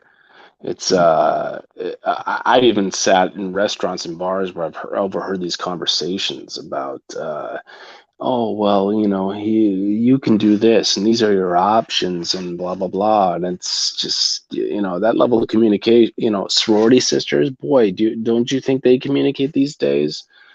It's yeah, it's they've got the system down, and guess what? That is it. It's the system. Who beats that? What man beats the system? No one, because the system's going to be you. Well, I mean, this is where the red pill, I say, it's worthless. It's the whole red pill spirit is worthless when a lot of men are telling you we need to change laws and this and that. When, dude, you're going against it. I dug further. It's not only the United States government. the marital rate in America helps a lot of foreign countries. Like let's say, you know, Ralph, for you, let's say you're from Australia, you're a married man from Australia. If the marital rate was high in America, you wouldn't be a prime reason, you wouldn't be a prime person they want in their country. So now a lot of foreigners that are married come in here, the America sees them as a bonus. Oh, you're married? Yeah, let's give them that visa. Because they bring a family to our country and we can just add them and say the marital rate is high. You know what I'm saying? Now everyone's benefiting. So I tell all these guys, if you want to fix this system, you're gonna have to change the world. China's benefiting from the horrible marital laws in America, Australia, all countries overseas are benefiting because when they come here, the country domestically sees them as a win. Oh, you're married. That's why I learned Trump dropped one of the biggest black pills I've ever heard as a president. At the time, I got mad at it when he said we don't want people from shithole countries. At first, you know, me being Haitian, I was offended. Then I thought about it. He's right. Because if you get people from Poland, Australia, people that can easily assimilate to the country anyway, you know what I'm saying? Your country doesn't lose nothing. It only strengthens the propaganda and images you're selling. Marriage has never been stronger. And you're like, yeah, Sure. it is. A lot of foreigners are coming here married. So is he wrong? He's not. Marriage is No, strong. not. Yeah. No, that's true. Yeah. Right. So to me, bro, a lot. And to me, man, when I first got on MD Stream in 2020, I told guys this, dude. As soon as the female vote happened, this country, with the nail in the coffin was put. Because I'm gonna give you something because I've never spoken to you. This is how horrible. There's no check and balance when it comes to voting of the sexes. Like I'll give you an example. 500 women vote for the mayor, right? 400 men vote for the mayor. What do you think they're gonna do?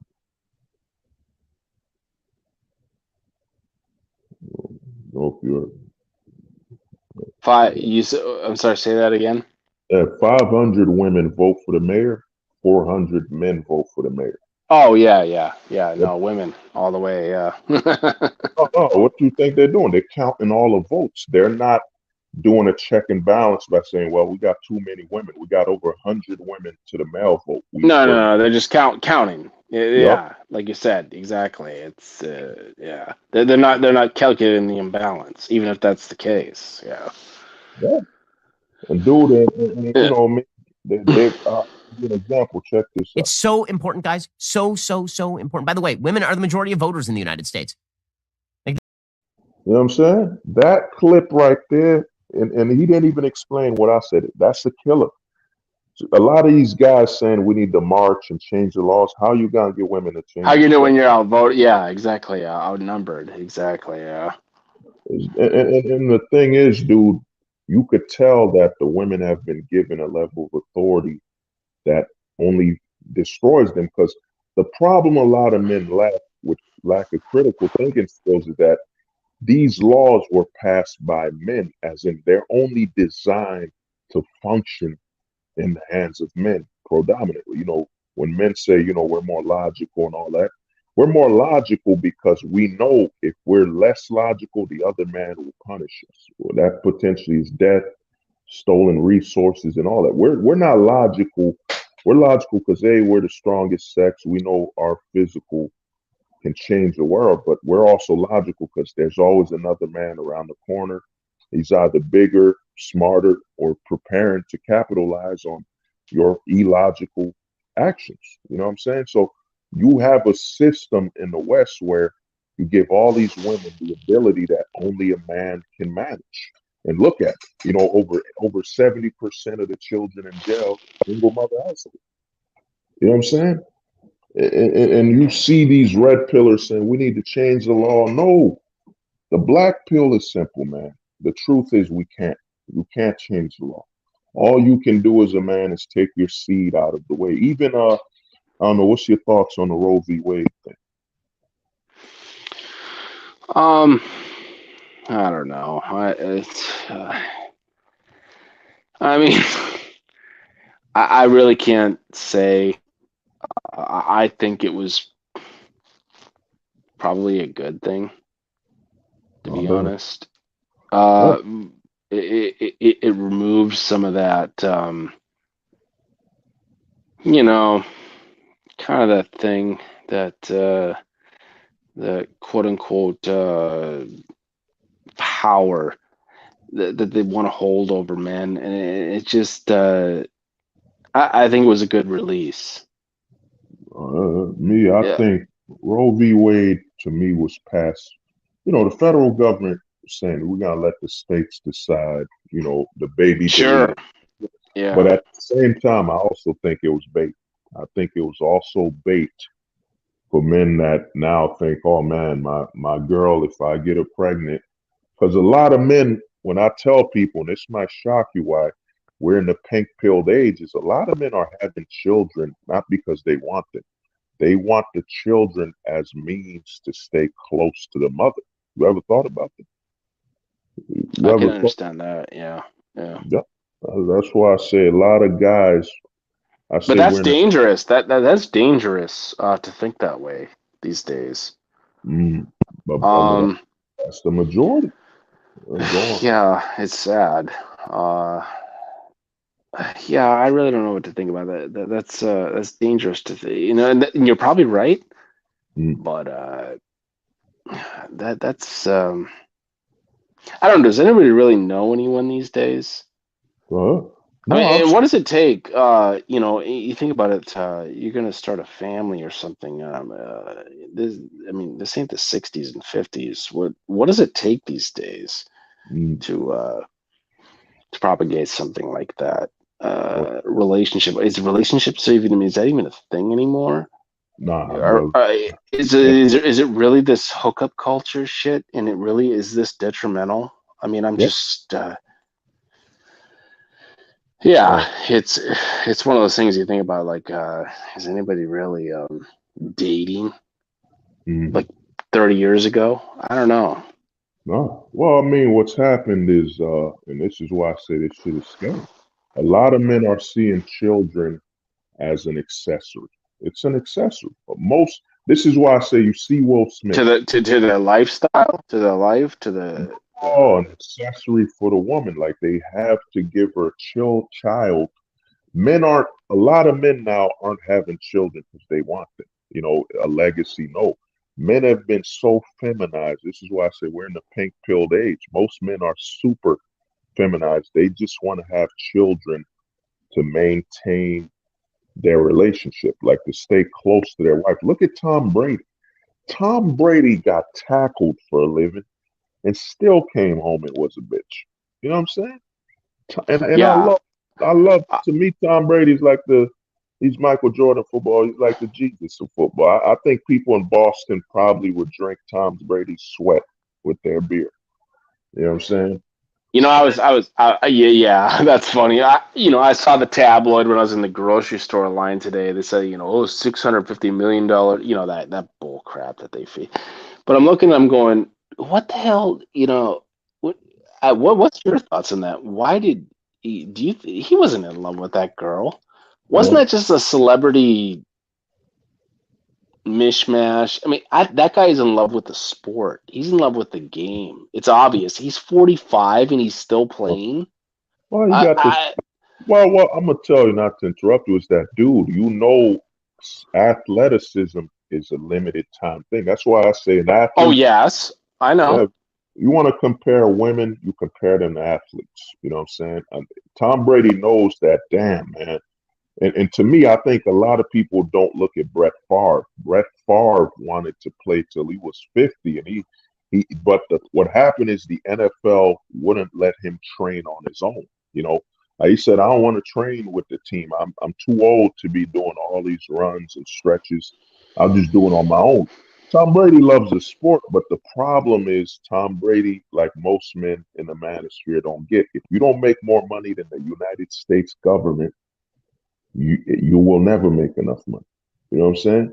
If you don't make enough money, then the government that prints it, like Giselle, whatever her name is, at 48 and all that stuff, Yeah, she she wasn't even hot though. God, well, I think that was a status thing. To be honest with you, I saw I saw Brady's old chick. I mean, he got a used up Giselle who was with Leonardo, who probably is the last example of manhood left. You know what I, well, yeah, I'm I think that's funny. I think he doesn't care. I think he's in love with the game. I mean, saying? look what he's doing. I think that's where his heart is. He doesn't even give a shit about Uh, her. but dude, you gotta look at it as the older he gets, the more he realizes his time is coming to an end to ever play football again. You know what I'm saying? Sure, And but that's waning on. It's kind of that's why I say you look at an athlete and a woman. She's like, okay, she's like you ever notice a chick? She's like 20. Let's say she's 24. She's on her way to 25. A lot of guys say, oh, the whole phase. No, the whole phase actually she takes more activity the closer she gets towards that end zone where, oh man, she about to hover around 28 or 27. So she's gonna hold it up even more because she knows the time in her athletic prime as in her, her prime as a woman is coming to an end. So she's gonna even be more active, you know what I'm saying, than ever before. So sure. a lot of to me with Tom Brady loves the sport, but the problem with Brady is, man, as much as I respect him as an athlete, he's a pink pill. He's soft.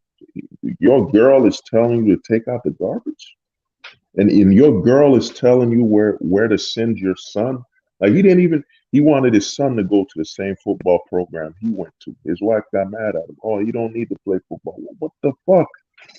This is a successful father. You were a damn model, and your career ended years before Brady.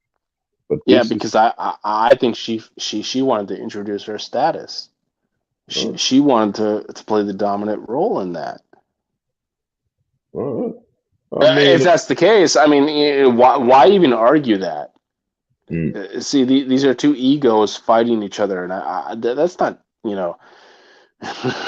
Disney uh, love. That it's just a bunch of crap.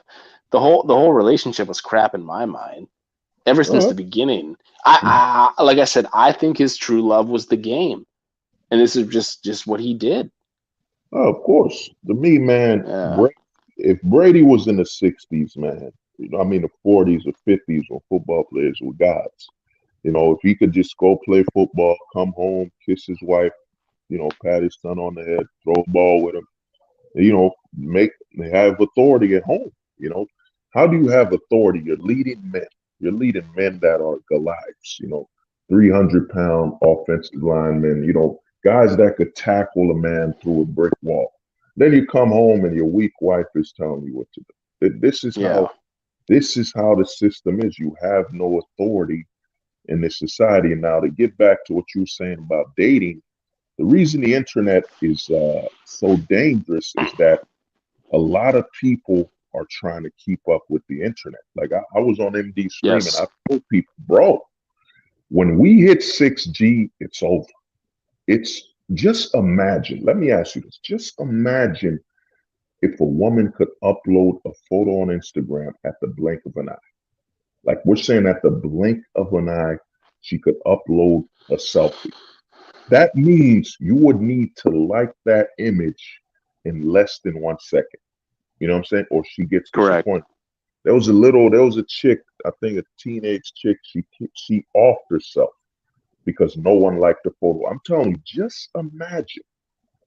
Because the curse of the internet plus the way this system is designed where children aren't growing around with a stable family or nothing is that their stability is all about their Wi-Fi connection. You hear me on that? Your Oh no. stability, Yeah. your, Yep. your stability is about how fast the internet is around. And just ask yourself, bro. Just imagine we reach that point where the internet is so fast that it's at the blink of an eye. Just imagine it, man. No delay.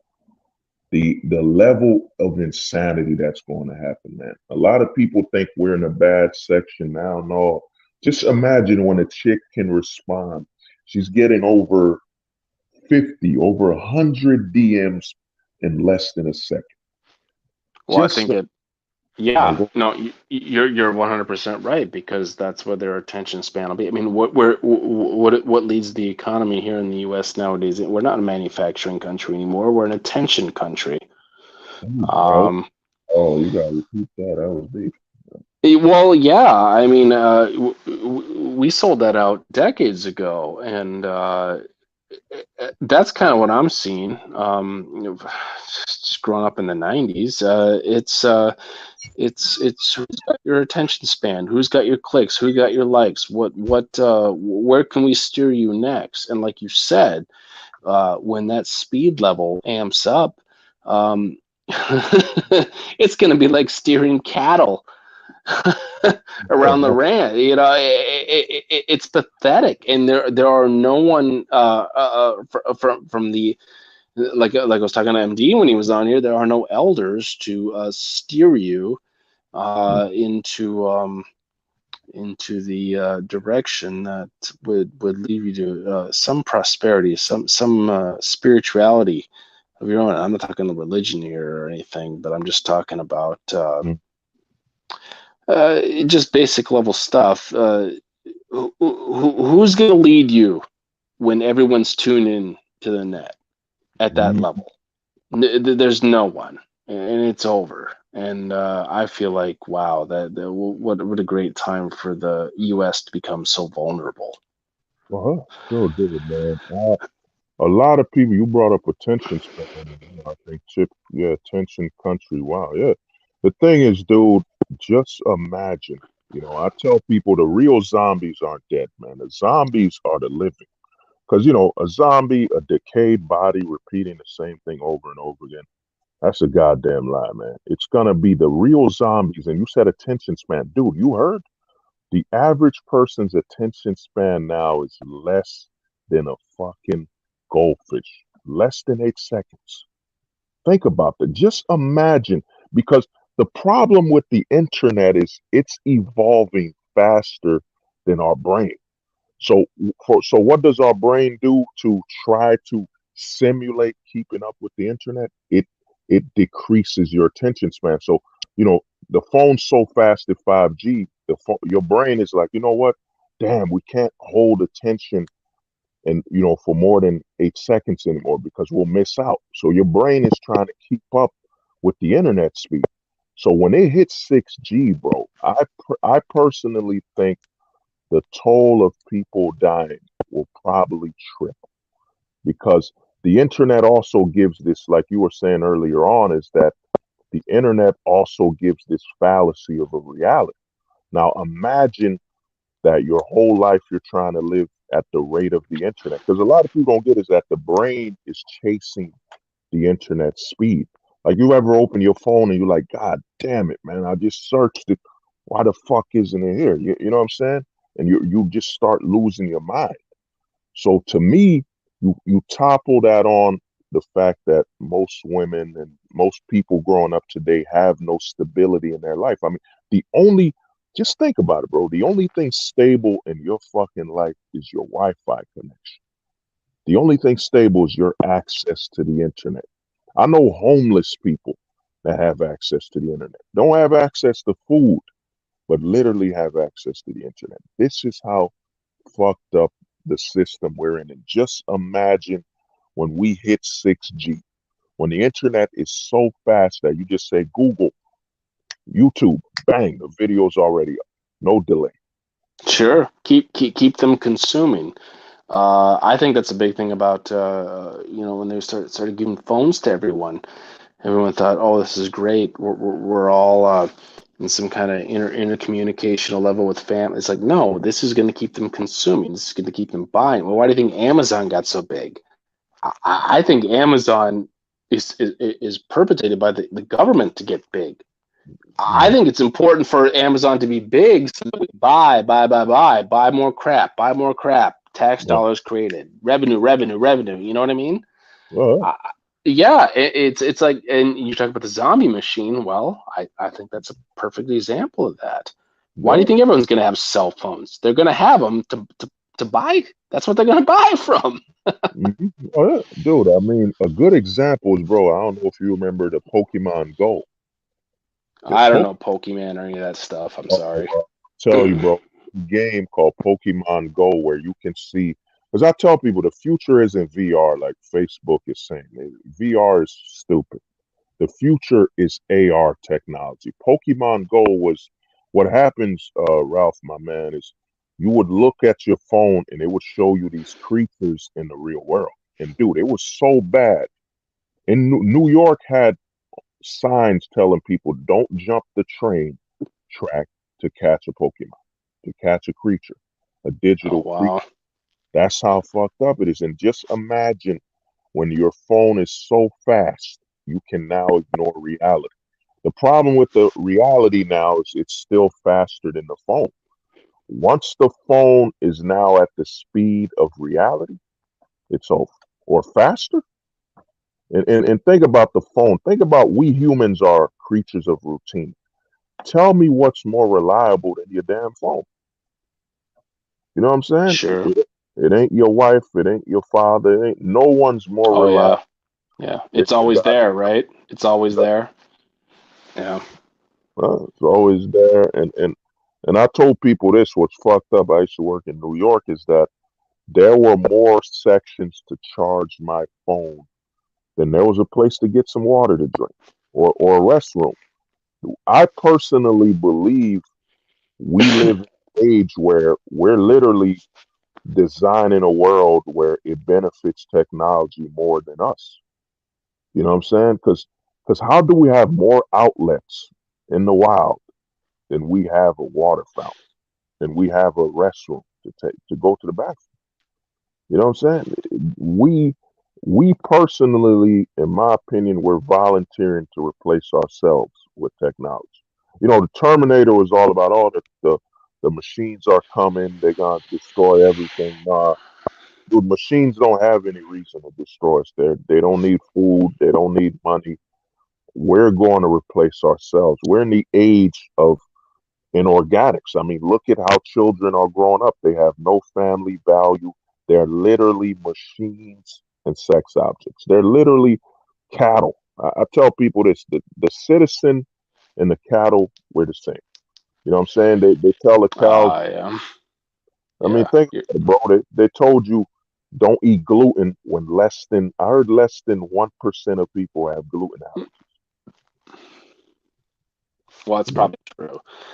You're right about that though, and I think I think Scribe talked about this once. The cultism aspect of it.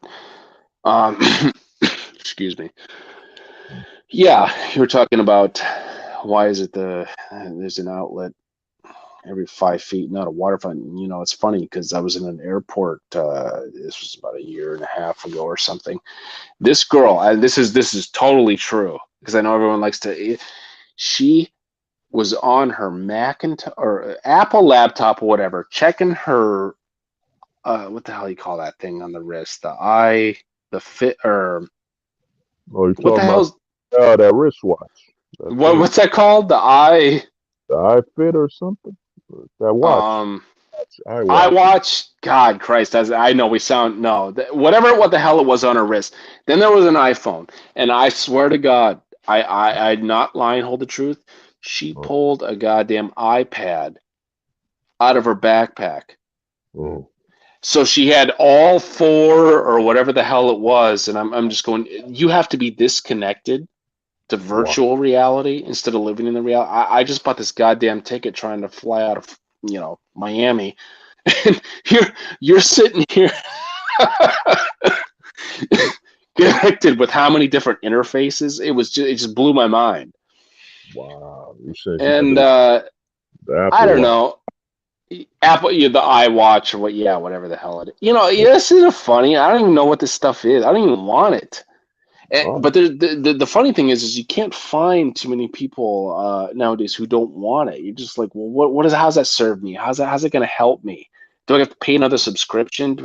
What are the fee are they going to charge me? How else are they oh, going to suck the life out of me? No one wants to answer those questions. They just want to sit there and consume and buy and be a part of the collective. And then how can I insert myself into the collective to meet so and so? It's just it's asinine. No one wants to rock the boat. No one wants to, I don't know, shave against the grain. You know what I'm saying? Can anybody say fuck this anymore? Is that possible? Well, you gotta realize that when you build a society where the women's rights are the default, that means you build a society on consumption. You know what I'm saying? You build a society on consumption. Oh, it's good, base escort. Oh yeah, hey, base ed course. I just want to give a shout out to him if you don't mind. I like his content. I think he's kind of funny. That's the homie, man. See you solid, dude. Yeah, Yeah, but they base that on consumerism because, and base, man, you would come on if you want. But the thing is, once you position the men as no longer the lead, then you're not positioning the builders. You're positioning the consumers. So and women are the consumers nowadays, are they not? Yep. And what is everything? Consumption. How do I get her attention? As in, get how do I consume to attract her? And how do I spend the money to get attraction? You know what I'm saying? Everything is about consumption because men no longer have authority. That's why being a father now is it's a trap to I mean, think about it. Think about it. Let's say you got married. You gotta literally sit back and fund. Oh, our son doesn't have the latest shoes, the latest. A lot of the Jesus in Christ. America, a lot of the poverty in America comes from seeking to consume over your resources you have. It's all about consumption. I mean, I've seen dudes buy a newborn baby some Air Jordans. We're talking $80 on a baby, and that baby. Yeah, that's really stupid. I mean, dude, even in the 90s, I mean, like, how good is a Nike shoe gonna, what's it gonna do for you? Even then, a Payless shoe. Uh, I don't know. Maybe I'm getting too philosophical here, but how much better is it really? Like, what the hell are you gonna do? It's a fashion thing. It's a mind. It's you are not gonna fit in unless you wear this shit.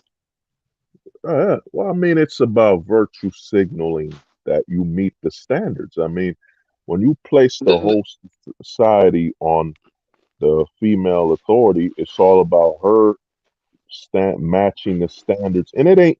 And the thing is, it ain't 100% negative. It's just the way nature works. Like if you as a man, for example, you know what I'm saying, your woman wants to be just as safe as the other one. You get what I'm saying? So she wants the same level of resources and security as the other woman to a certain extent. But what the government has done, it's basically hyper, hyper. We live in a hyper consumeristic society, man. And I'm gonna give you an example, and this goes to the extended family again. You know, in the '90s, growing up, we used to have what they call it, hand-me-downs, right? Sure. When your cousin was like, you know what, these shoes are good. I'm gonna save them for my little. I don't know. I might have a future little cousin or something. You know what I'm saying? Might have a future little cousin or something. So your children, your brothers and cousins would save their clothes. And think about what the media did. They shamed all these. Oh, you got hand-me-downs. Like it's a negative. Podunk, they call them. Yeah. They classify you for that because you're not buying. You're not building a tax revenue. Yeah, and I didn't mean to interrupt you, sir. I'm sorry. But yes, yeah. Exactly. I'm sorry. I'm sorry. That really hits me hard because I saw that stuff happening and I just thought this is so stupid. This is dumb. There's nothing wrong with hand-me-downs. No. But think about it, dude. Think about the love. Your cousin and your family member said, you know what?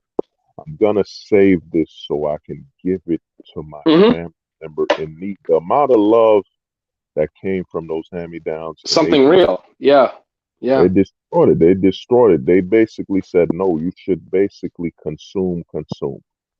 Don't buy, don't take anything. And guess what those hand-me-downs became? Thrift stores. You know what I'm saying? Thrift stores where people sell their old shoes and they're taking. But let me answer this question from Drone G.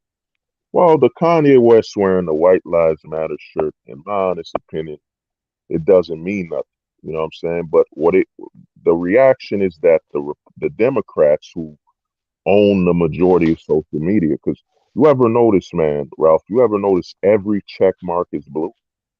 Every is blue on social media. I noticed that, and you know, to me, the censorship age started with Obama. In '08, when Facebook, all these social media sites supported Yes. Obama. Yeah. Not one of them said, no, I don't, we are not going to support him. We're Republican, or we're just not into his approach.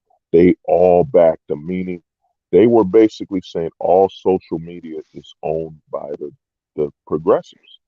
That's why we're so heavily censored. The Republicans Yeah. didn't invest in social technology. With Kanye, what he's doing is the reason it's getting so much heat is that they don't want the minorities to identify beyond the progressive message. You know, to me, the worst thing I remember, I don't know your ethnicity, Ralph. I'm Haitian, Totally whatever. white. Oh, you white, my brother. To me, what's Yeah. always bothered me is when a white person walks up to me and says, "Yeah, fuck the whiteys, man," and I'm that always just raises up my radar. I bet Why it would would. why would you put your own people down? You're trying Yeah. to basically you're kind of trying to manipulate. You know what I'm saying? Why No, would no, you? no. You're 100% right. Dude, I trust me. I've seen people I went to high school with doing that stuff now, and they're in their late, 40s. They're in their early 40s doing that shit now, and it's just like they're apologizing for their whiteness. It's like what? Dude, crazy. It is crazy. I've seen so many white people bump into me and say, "Yo, down with the white man." I'm like, "What?"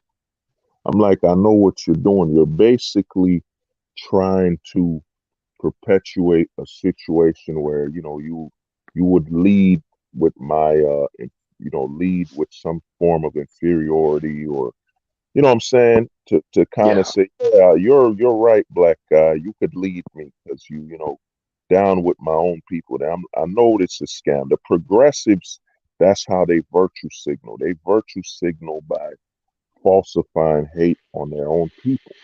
Why would I trust somebody that doesn't even like their own culture of people? That's you're willing to betray No. your ethnicity. We don't need to Yep. talk.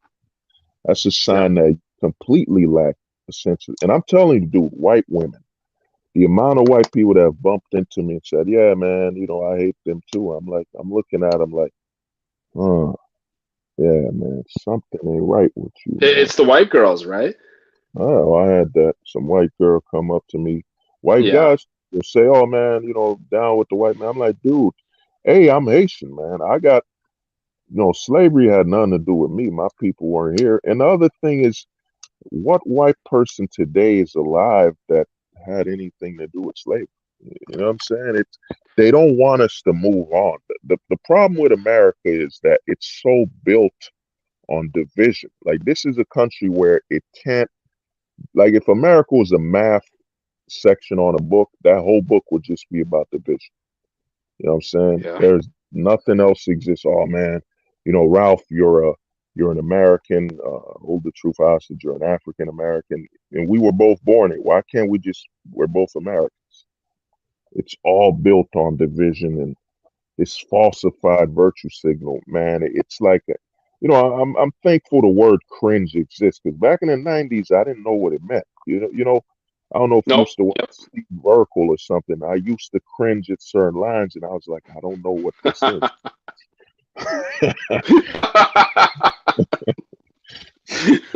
You know what I mean? I didn't know at the time, bro. I mean, dude, I didn't know the word cringe till like in the 2010s. I was like, what is this? I used to keep having this emotion, but I'm like, well, the reaction. Then I learned somebody, oh, it's cringe. I'm like, oh, wow. Damn. All these years I've been cringing at events and I didn't know what the hell I was doing. Oh, I know. It's crazy how the narratives change. I don't even know what to say. We didn't do this stuff back in the 90s. I just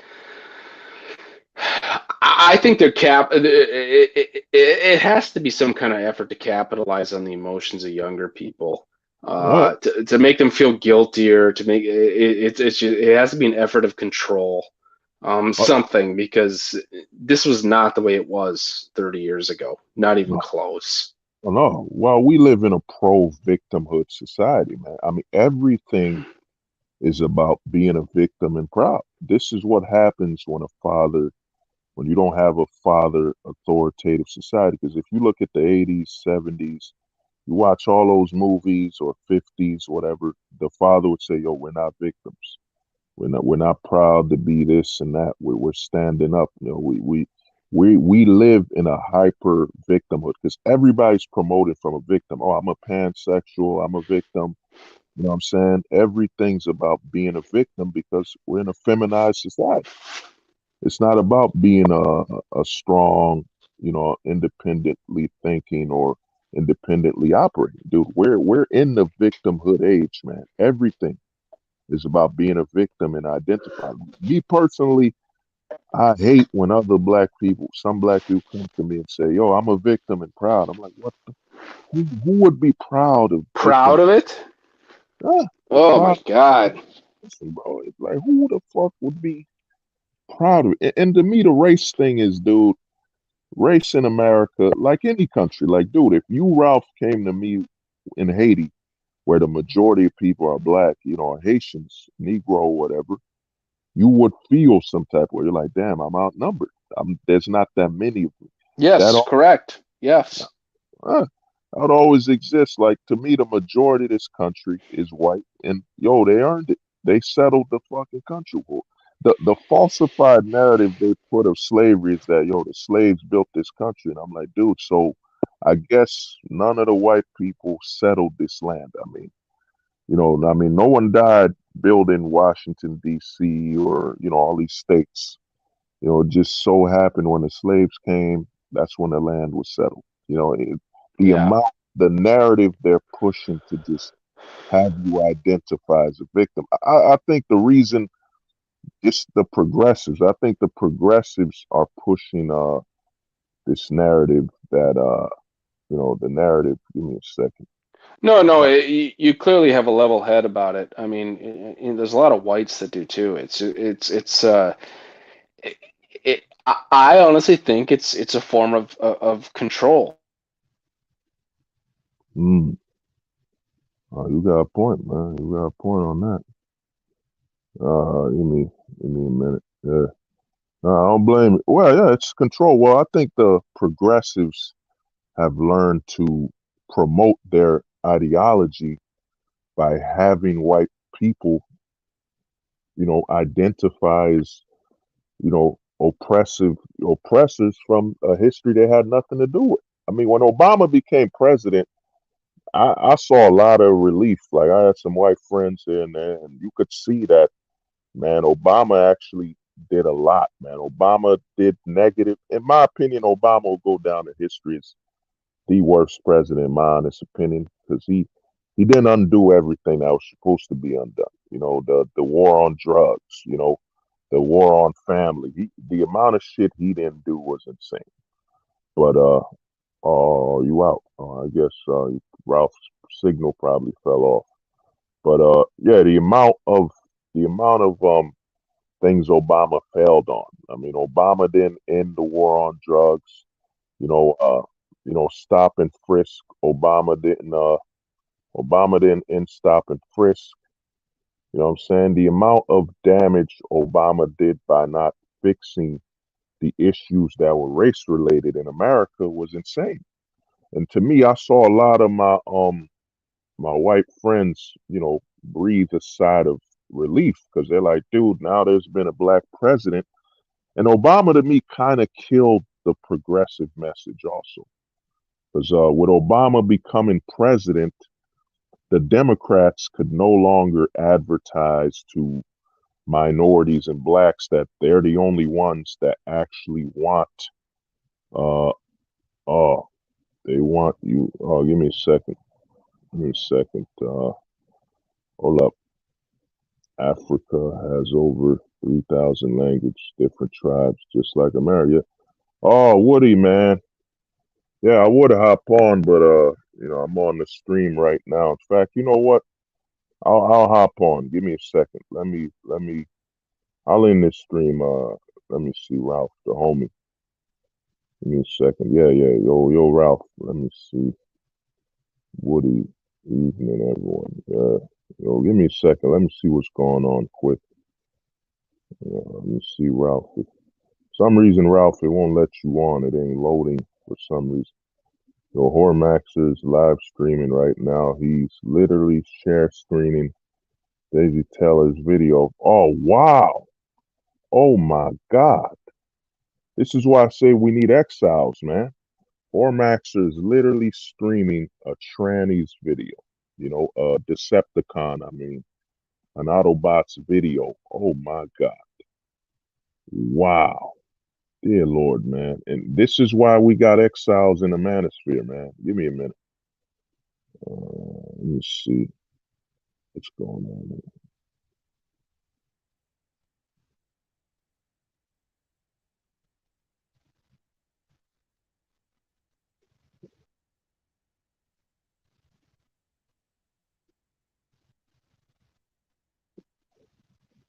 Oh, no, I see the stream they're doing. Let me see.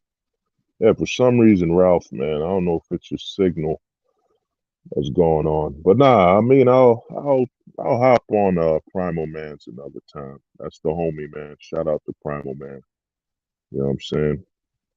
All the clapping for tranny. Yeah, the Manosphere has been invaded by a lot of infiltrating, man, especially from the closet. A lot of, yeah, I don't know what happened or where I fell off. It was great. Yo, my man Ralph, man, anytime, bro. Anytime, brother. You know what I'm saying? We got a Discord link.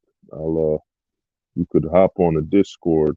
We talk on there anytime, and it was an honor, man. He brought up some, I think that attention, a country of attention, that was deep, man. Currency, number one currency is attention. I agree with that a lot.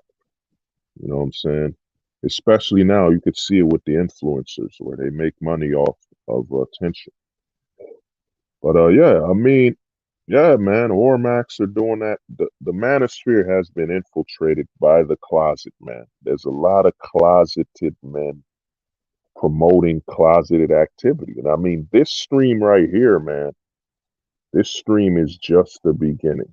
You know what I'm saying? It is just the beginning because to me, we got to call it out. We got to call it out. If you're platforming closeted men to talk on behalf of straight men, you're already in the wrong.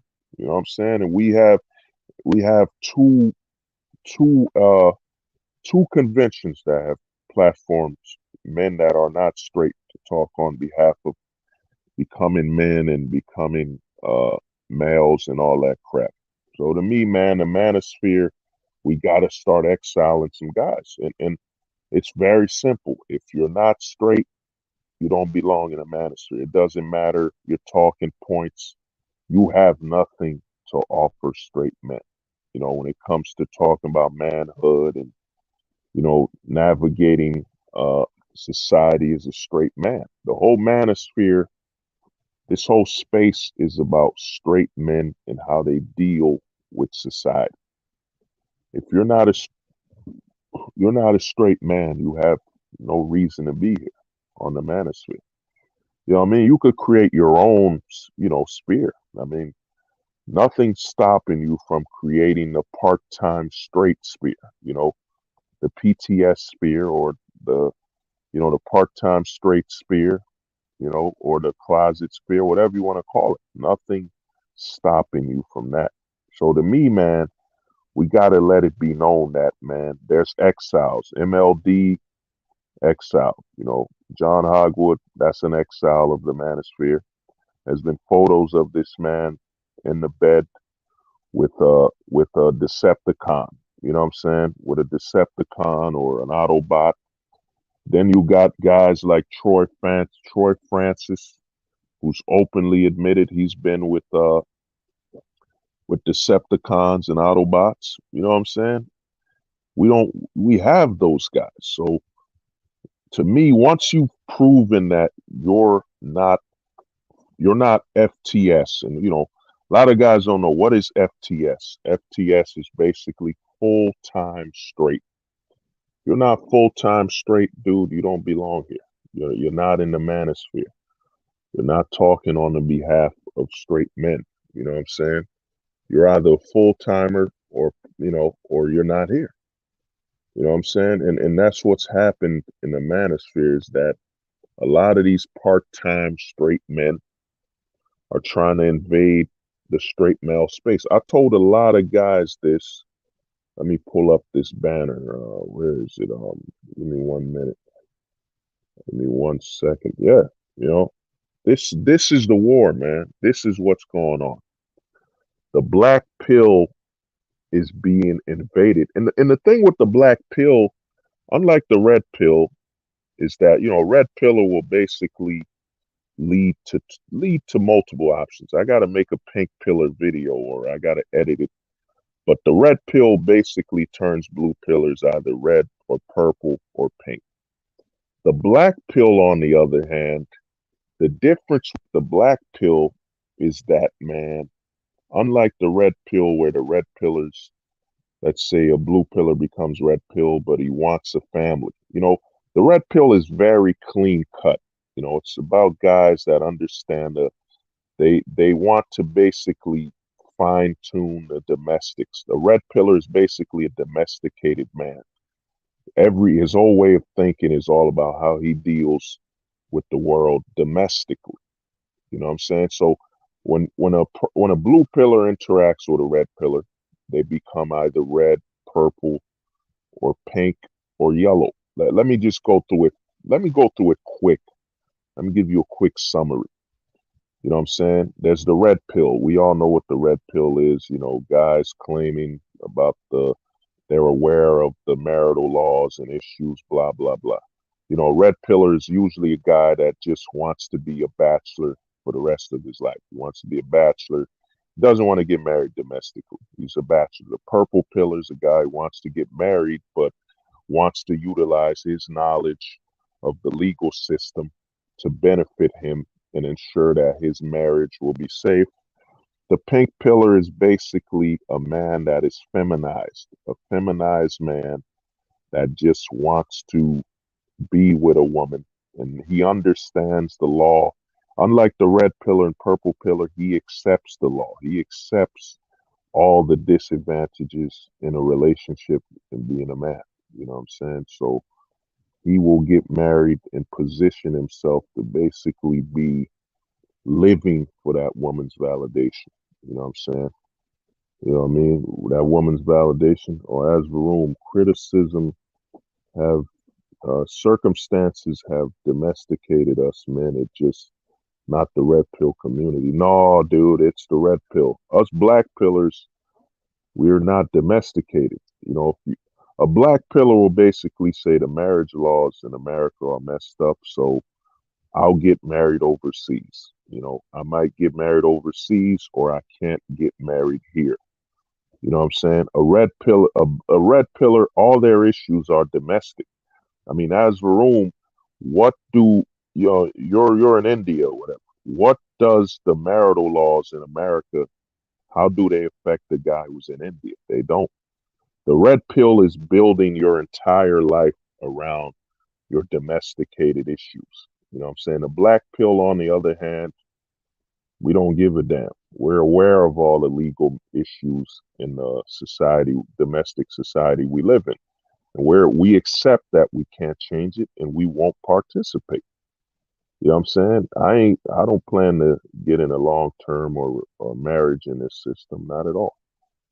You know what I'm saying? Not at all. So to me, the black pillars, we're not domesticated. That's why the black pill is universal. That's why guys from India, Africa, whatever you name it, they can accept the black pill, because the black pill is universal. You know what I'm saying? It's global. The black pill is a global way of thinking. You know what I'm saying? We're global minded. The black pillar is not domesticated like the red pill. But to get back on subject is that, you know, the red pill is very clean and cut. The red pillar is stuck domestically. And you know, there's a lot of pills that orbit the red pill. You know, you got the yellow pill. You know, like I was saying, the pink pill is just a man who has red pill knowledge. But, you know what I'm saying, he's so feminized that he doesn't care. He doesn't care about divorce, prenups. None of that means anything. Oh man, Age of Crocodile, what's good, man? My brother was good. So, you know, a pink pilled man is feminized and he doesn't care. He just cares about the woman's validation. That's your Will Smith. Will Smith was a pink pillar. You know, Will Smith's a pink pillar. You know what I mean? And Tom Brady's a pink pillar. You got Tom Brady kissing his sons as adults. You got Tom Brady not putting his sons in a football where he wants them to go. Everything has to go through his wife. Tom Brady is probably a pink pillar. We'll see what happens with the divorce, but Will Smith is the perfect. If you want a perfect example of the pink pill, look up Will Smith. Will Smith is the key example. You know what I'm saying? But there's a lot of guys going on about it. But you know, the black pill community, the reason we're getting so much conflict, you know, why a lot of gray pillars are coming for us. You know what I'm saying? You got the dark gray pillars such as wheat waffles, CBP. You know, you got all these guys promoting depression. Is that the black pill, unlike the red pill, the black pill is very simple. The black pill demands you accept the entire truth and nothing else. And a lot of guys, man, they can't handle living a life and accepting things for what it is. So when they can't accept the black pill, they become gray pilled. They either become gray pilled. That's why a lot of these dating coaches are coming after us, because they were exposed to the black pill. The black pill is creating a lot of gray pillars. You know, the dating coaches are learning the black pill knowledge. You know what I'm saying? They're learning it, and they can't cope. They can't cope with it, man. You know what I'm saying? Give me 1 minute. Let me post the link. You know, but yeah, a lot of red pillars, they can't cope with the black pill information. They actually regret. They actually regret the information and learning about the black pill. You see, who is this? MD, is that you? Yeah, man, it's me. What's up? Oh, MD, what's good, brother? Oh man, but are you on here alone, or you got somebody on here with you? Oh no, I'm on here alone, man. What's up, man? All right. Yeah, I was just talking with them. Shift actually came on, man. We got cool again. You know, he apologized. I apologize. You know, so he's like, yo, man, you were right. You know, when you were trying to tell me, I told him, I said, look, I try to tell whole the truth. And then when that happened to him, he saw what was up. And you know, and then Tony, you know, he was there. So I let him, you know, I let him know, like, look, man, I all the truth's my brother. You know, he's definitely, you know, he's got some very valid points, you know. So you know, I think Woody jumped in, and yeah, there was who else? Oh, Blaxican just jumped on. So Blaxican, you know, he said he never had a problem with me. You know, I did mention, like, well, you know, I said, you know, they did try to stage the coup. So, you know, that's why, because he said, yeah, I heard you say a few things. I'm like, of course you did, you know. It's like, what am you think I'm not gonna say no? Iori, what's up, brother? What's up, man? It's been a minute. Yeah, brother, it's been a while, man. How's everything? How you doing, man? Same old, you know, same old stuff. Yeah, bro. You know, I told you this before, Hold, and I told MD the same thing. This space, man, this space is the most backstabbing space you ever seen. like straight up bitch made, a backstabbing ass space, bro. And I told MD, I'm like, yo, Brother Hold is like the most honorable dude in the space. He don't get into no bullshit, no black pill, blue pill, you a bitch pill kind of shit. He don't do that. He just lets everybody just do what they supposed to do. And he don't even go after people like that.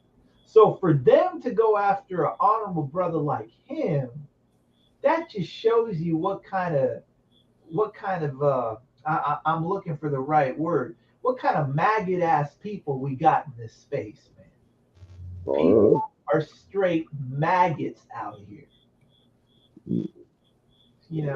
And as far as I'm concerned, you don't owe nobody shit, Hov. You don't owe nobody shit. All you got to do is keep doing what you're doing. Oh yeah. I agree. There ain't nothing to say here, man. Well, I mean, it's like to me with the Tony situation, I'm like, dog, man. MD and I, man. Especially MD with the man's life was threatened live online. When Marquise offered to shoot, he said I'd come to MD and kill him. So MD asked Caduceus, just give me his email so I can contact him and let it be known, is you serious about this, and you won't give the man an email, then you utilize this to say, MD's trying to dox a man that threatened to kill him. Then you got the Tony situation is that when all this happened, you telling me come talk to Caduceus. We let a lot slide with Tony. Yeah. And I haven't even said nothing negative about the guy. You let some stuff slide, and then 21 Studios comes on my stream and say, oh, I declare war because we can't comment or talk about anything about 21. And I've known this for a while.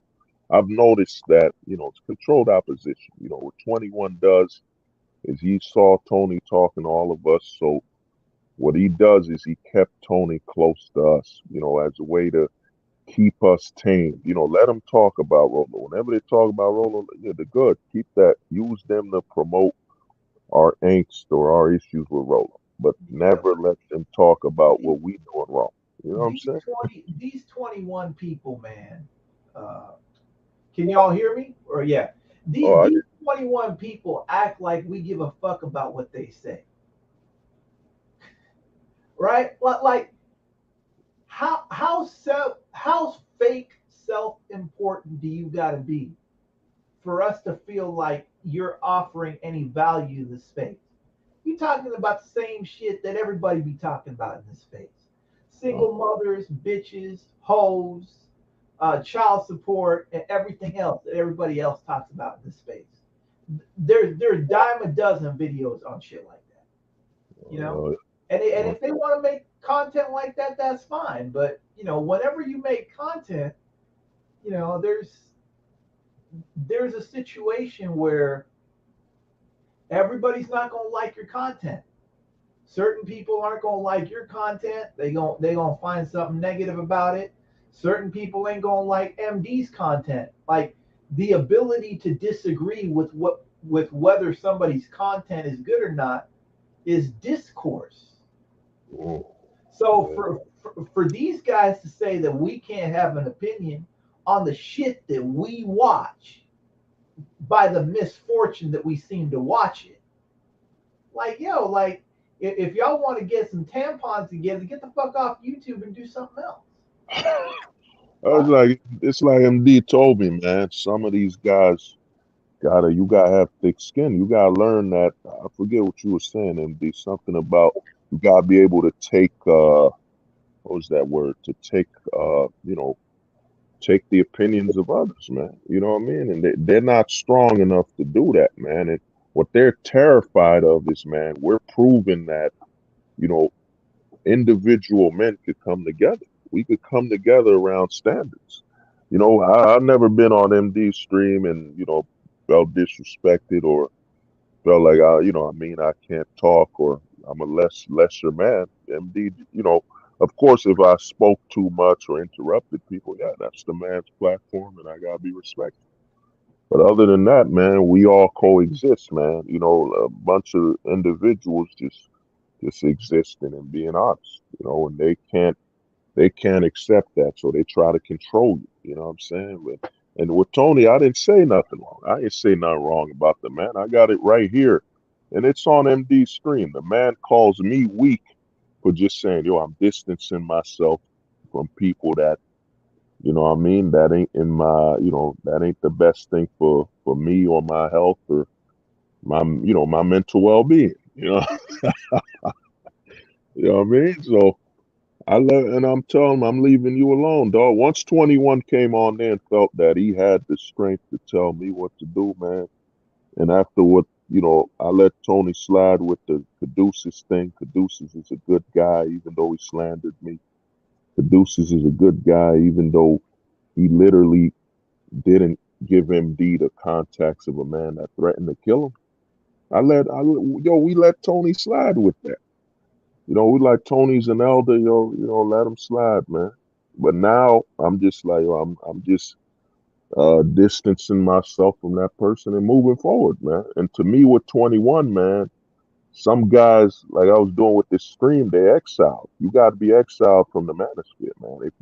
If you're platforming gay men to speak on the behalf of straight men, you don't belong here, man. Yeah. You know what I'm saying? You don't be. What's your thoughts on that, Iori? It's been founded that you got. I'll just call it the 21 closet. You had over 4 men that were in the closet. Jesse Lee Peterson. You had what's his name? Chuck Murphy or whatever the hell his name was.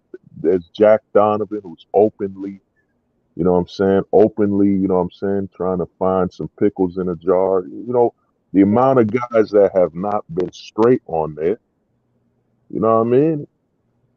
And then you're targeting straight men. So to me, man, it's we got a lot of infiltration in this manosphere, and I called it out over a year ago that a lot of sus soldiers, guys that will do gay activity but will never come out, will never claim it, will be doing it. And what's your thoughts on that? Somebody platforming men that ain't straight to talk on behalf of straight men. You know what it is, man? I think the biggest issue here is you don't need a sphere, like the whole term, the manosphere, right? The manosphere can't turn you into a man. You could watch all this content, all this, that, and the other, and this is why I left this space. Because to be perfectly honest with you, I was busy before I got to this space, and I'm even more busy since I've left the space. But the thing is, like, how long are you gonna go and talk to dudes about whatever they're dealing with and stuff like that? You can't teach them how to do what the hell they're supposed to do. That should be internal for a lot of dudes. You know what I mean? So anything to do with like manosphere content for the most part. I mean, I look at it pretty much similarly, like watching a bunch of videos, whether it's 21 Studios, anybody else in the sphere. Like, it's just, it is what it is, you know? So what I'm saying is, yeah, none of this stuff really surprises me. It don't really bother me either because I don't take the space seriously. To really be honest, I mean, what is there to take seriously in this space? In all these spaces, it just is what it is. You end up going to the black pill. You end up finding the same rats and worms in the black pill that you find in the red pill and the blue pill and the manosphere, all that stuff. Regardless of whatever it is, you can't go to no sphere to be a man. That's it.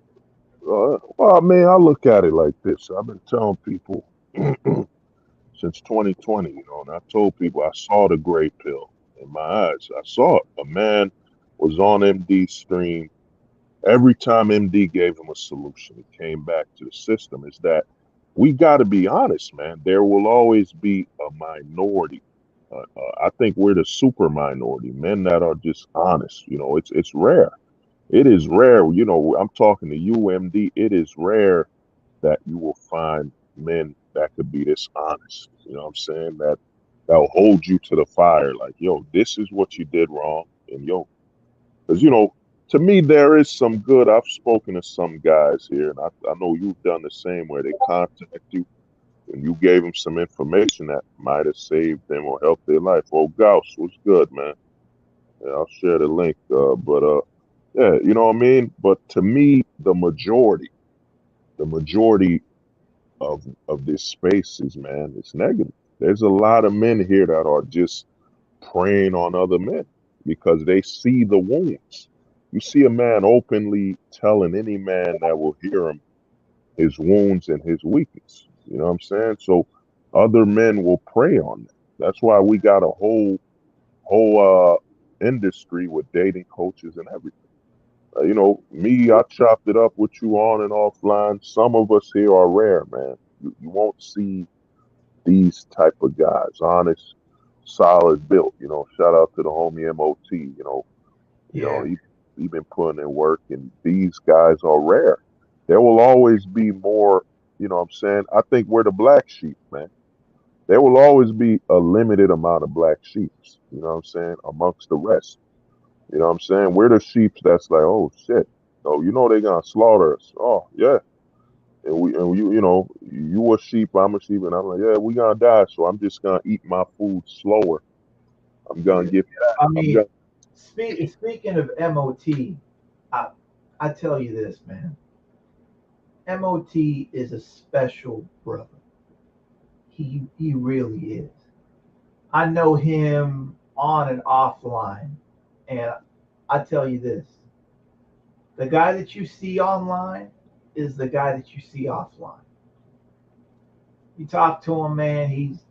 He's out there getting it, man. Oh, He's out there getting it, like for real. So nothing but respect for MOT, and it is what it is. See, like guys like MOT should really be the example in spaces like this. You know what I'm saying? Dude out there getting it. Dude who really just he don't deal with fuck shit. no. He's on all the time. Like Pop, what's up? guys just ready to go at all times.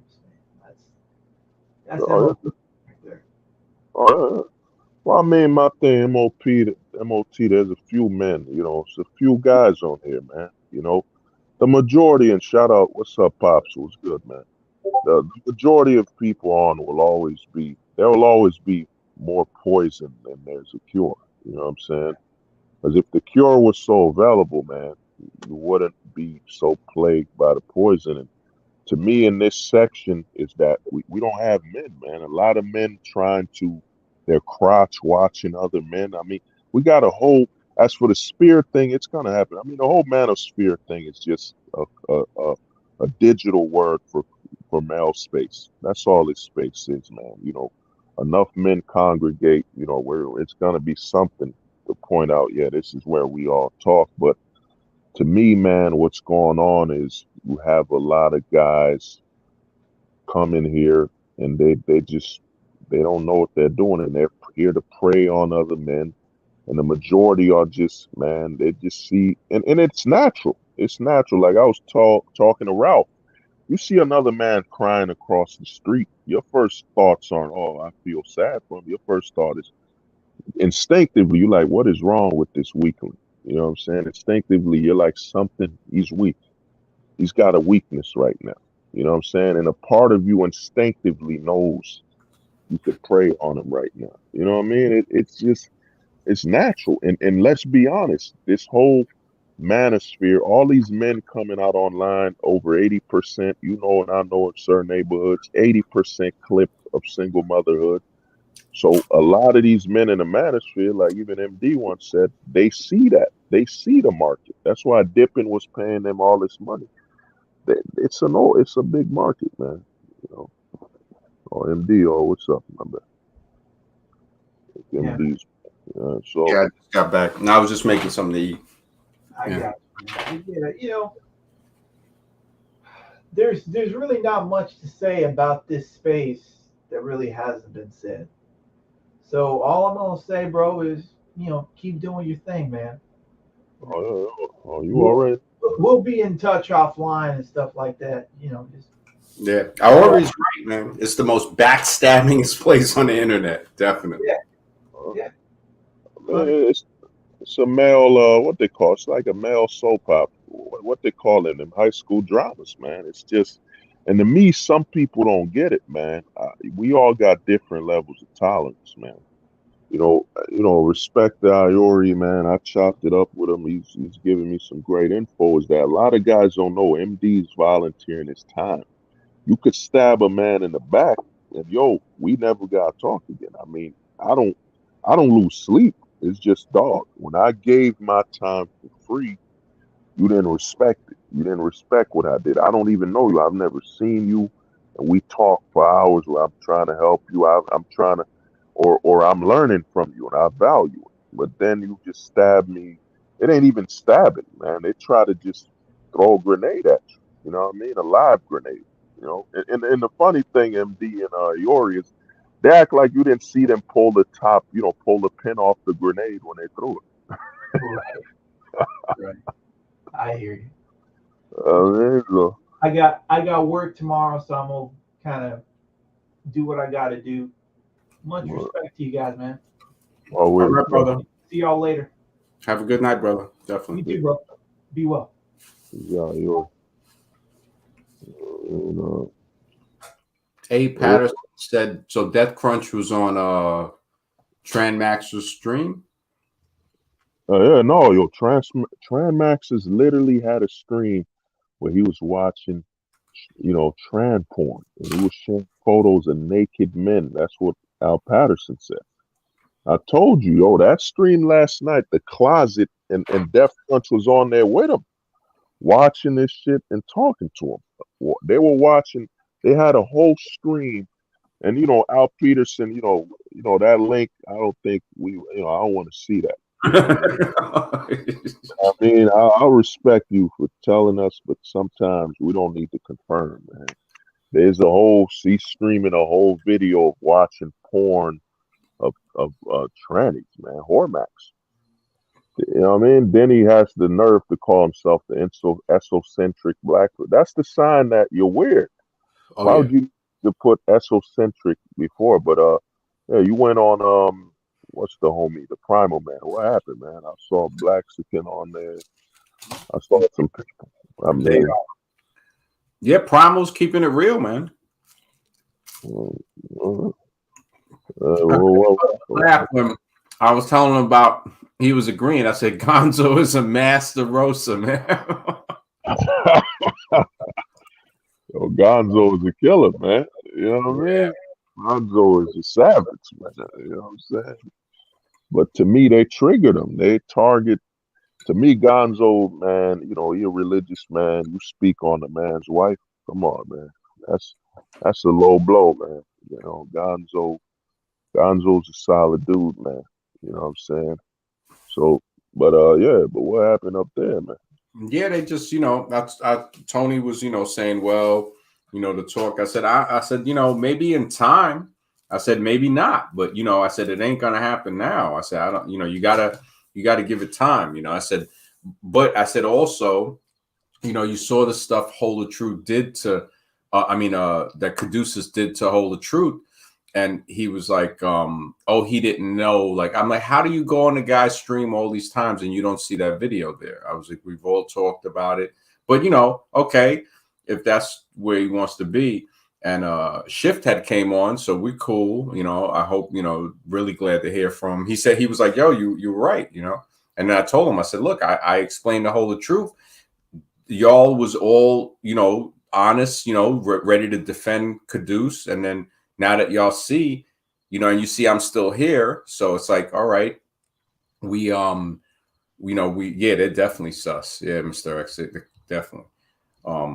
Yeah, so I mean that it's like they don't, I'm so glad it came. The truth, you can bury it, but it comes back up. So they see it. I think Blackskin jumped on. I don't know if maybe somebody contacted him, whatever, but I think he wanted to get something off his chest, but I was about to bounce to come over here when he came on. So I was like, yeah, man. I said, if you want to come on the stream, come on the stream. But I did let him know. I said, look, can't deny what everybody was trying to do. He was trying to do the coup with, stay over there with this guy. Now you see he's fucked up. So, you seeing that what I was saying was true, so, Shift came out much more, like just real, so I'll see if Blaxican, he seems, that he's cool, but, he said he enjoyed the streams, but I'm like, yeah, but, I mean, everybody knows they all, shifted over there to see Kadoosh Bag, but now people are really seeing what he is. He said, they also seeing what self-made is.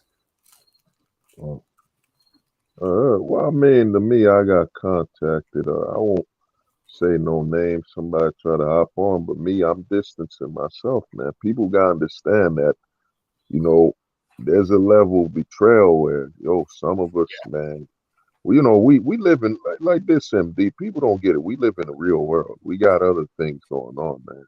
Mm-hmm. We all got our problems, and if somebody we do these streams during our free time, and if somebody disrespect you during your free time, and you like, we don't need to talk. I don't know you.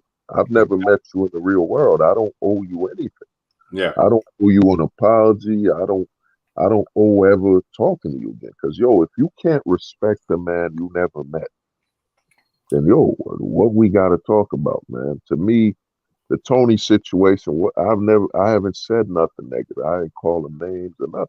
I just said, and you could check on your own stream. I said, I'm just distancing myself. You know what I mean? 'Cause to me, when 21 came on here declaring war, the self-proclaimed president of the Manosphere, it's funny how you can self-proclaim yourself the president of Manosphere, but other men can't say anything or be free to comment on what's going on. You know what I mean? You literally had over 5 men that were in the closet at your convention, man. And you know what I'm saying? And you supported them. And then you come after, with Bulldog, whatever, he got married. You know what I'm saying? Isn't that what y'all want? The return of the patriarchy and all that shit? You know what I'm saying? So, you know what I mean? It don't look good when you platform gay men, then you come after a straight man for getting married. It don't look, there ain't no way to win on that one, man. Yeah. You know what I'm saying? Right. So I mentioned that. I mentioned, like, you got Gannon now that people know. You got Donovan, Jack Donovan, the L's, man. You were right. The L's. It's just crazy. I told him, I said, Anthony Johnson has to come, you can't really just say, it's joking, whatever. He has to say that. He has to, he can't just come and leave comments like that. And he can, but people are gonna look at it like, wow, so this guy can't say what he wants to say, right? He's got to be threatened because it's like I've noticed that pattern throughout the Manosphere. And if a person is kidding, they definitely got to let that be known, man. I mean, you know me, man. To me, the way I look at it, man, they tried to muzzle us, man, and they know, man, you were the first. And to me, the way I look at the disrespect is that you're the first one to break. Certain guys were in the closet, and when they post it, they don't even share you. They don't even highlight that MGTOW Dictionary or Smash TV broke this first. They do it from the outside in. They take credit because they're terrified. They're scared that if they can point people to you, it's gonna expose them. And to me, what's happened is with everything going on, man, Anthony Dream Johnson could come at guys like me. It don't mean nothing. Yeah, the amount of ammo we got, man, you don't want that type of heat, man. I'm not Donovan Sharp. I'm not Gonzo. I'm not none of those guys, man. I'm a guy where you gave us all the tools. There's literally videos of you. There's an image online where he says, "Come see Ayande." Where do I come see it? Oh shit! You know what I mean? That come is ammo. Come see Ayande, a guy we just exposed, and it went Manosphere viral over mad guys showing the guy saying, "Yeah, come, I'll teach straight men that come to gay bars to look for women." The amount of ammo we got, man, it'd be a live burial, man. It'd be like, you know, them wrestling matches with the Undertaker, a buried alive match. You know what I'm saying? So to me, you come threaten straight men talking about stuff. And to me, it shows. Even the homie Timbo put he married a succubus. Dude, he married an escort. And my thing is, there's a lot of money floating through that convention. You're telling me if this marriage was real, how come she ain't suing the man? How come she ain't being interviewed? I personally, man, you know, in your honorable words, man, I think Anthony Dream Johnson got to get the transvestigation, man. You know. Because to me, man, it don't add up that you got over 4 men that were in the closet promoted.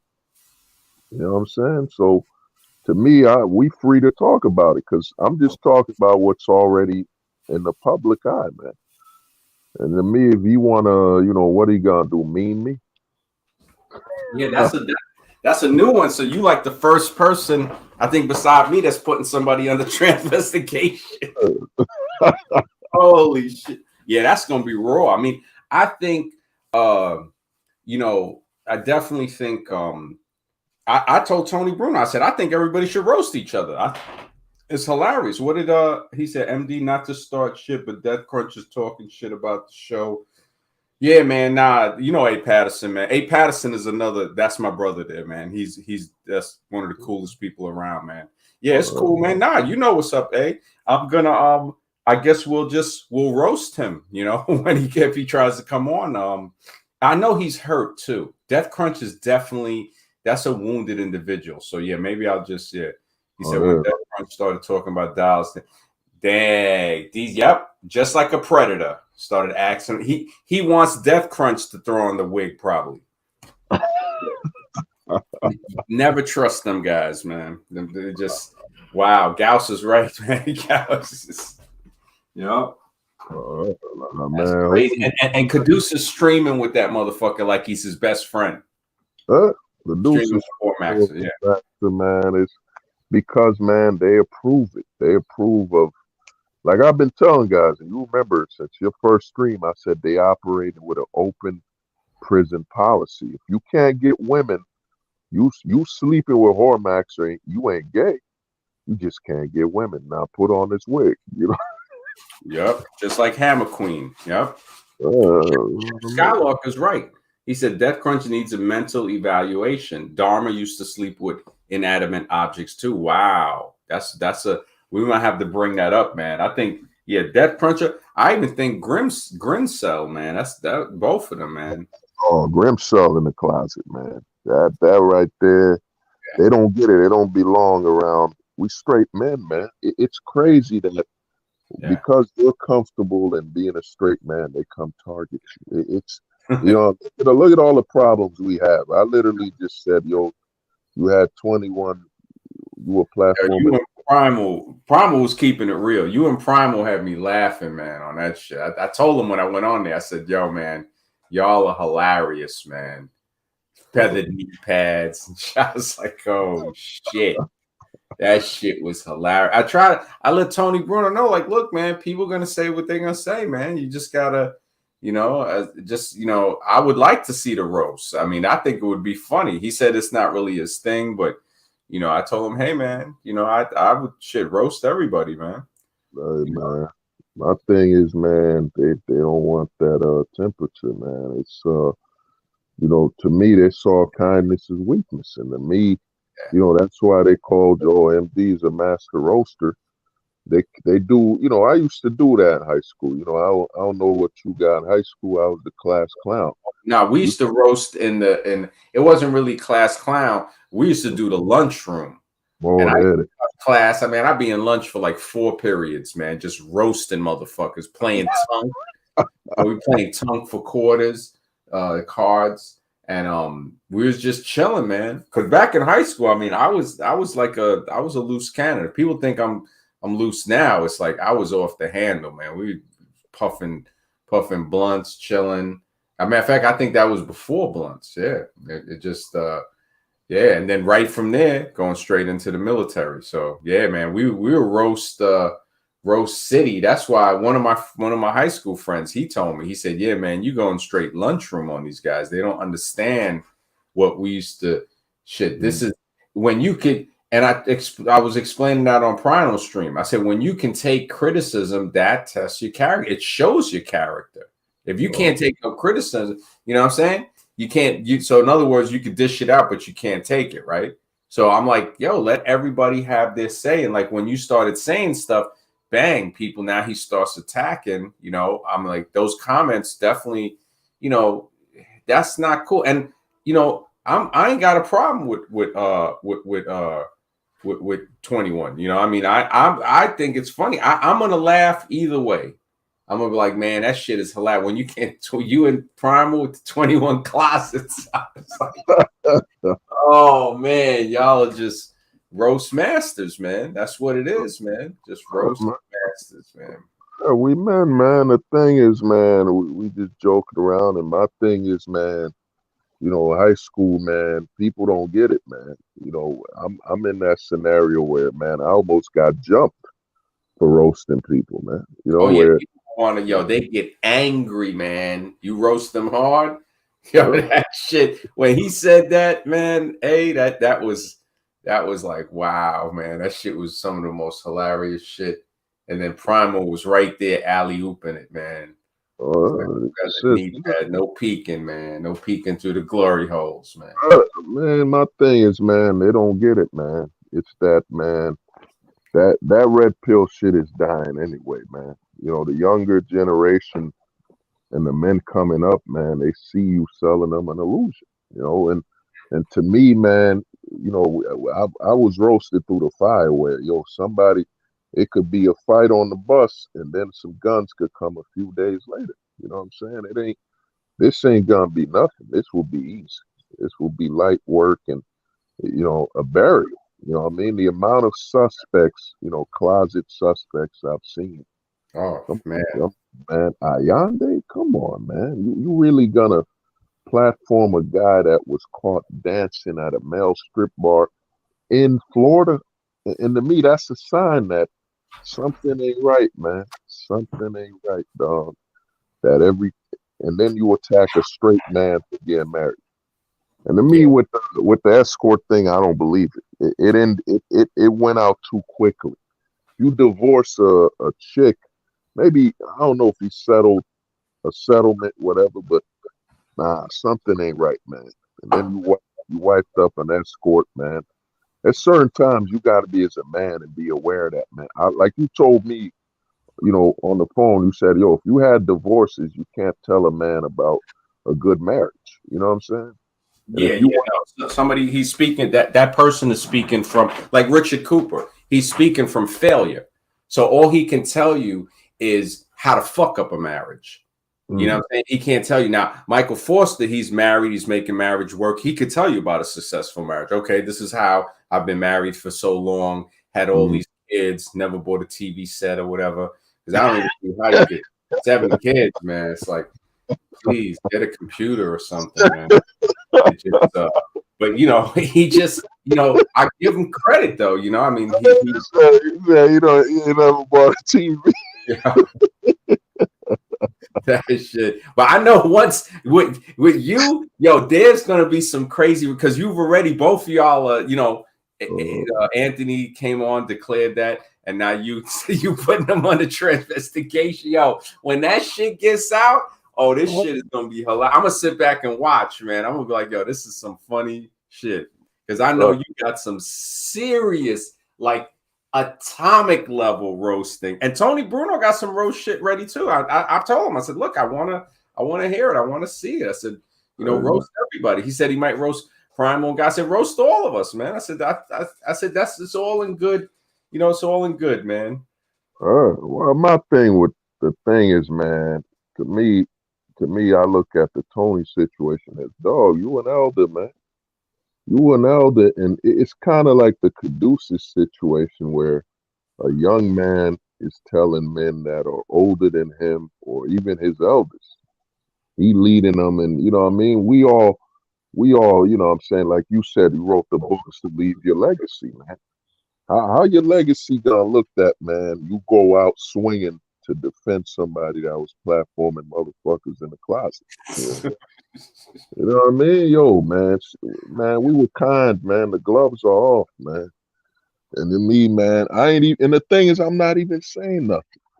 You know, when you good at roasting people, you don't even gotta say nothing, man. You don't gotta say no names. I don't gotta call you names.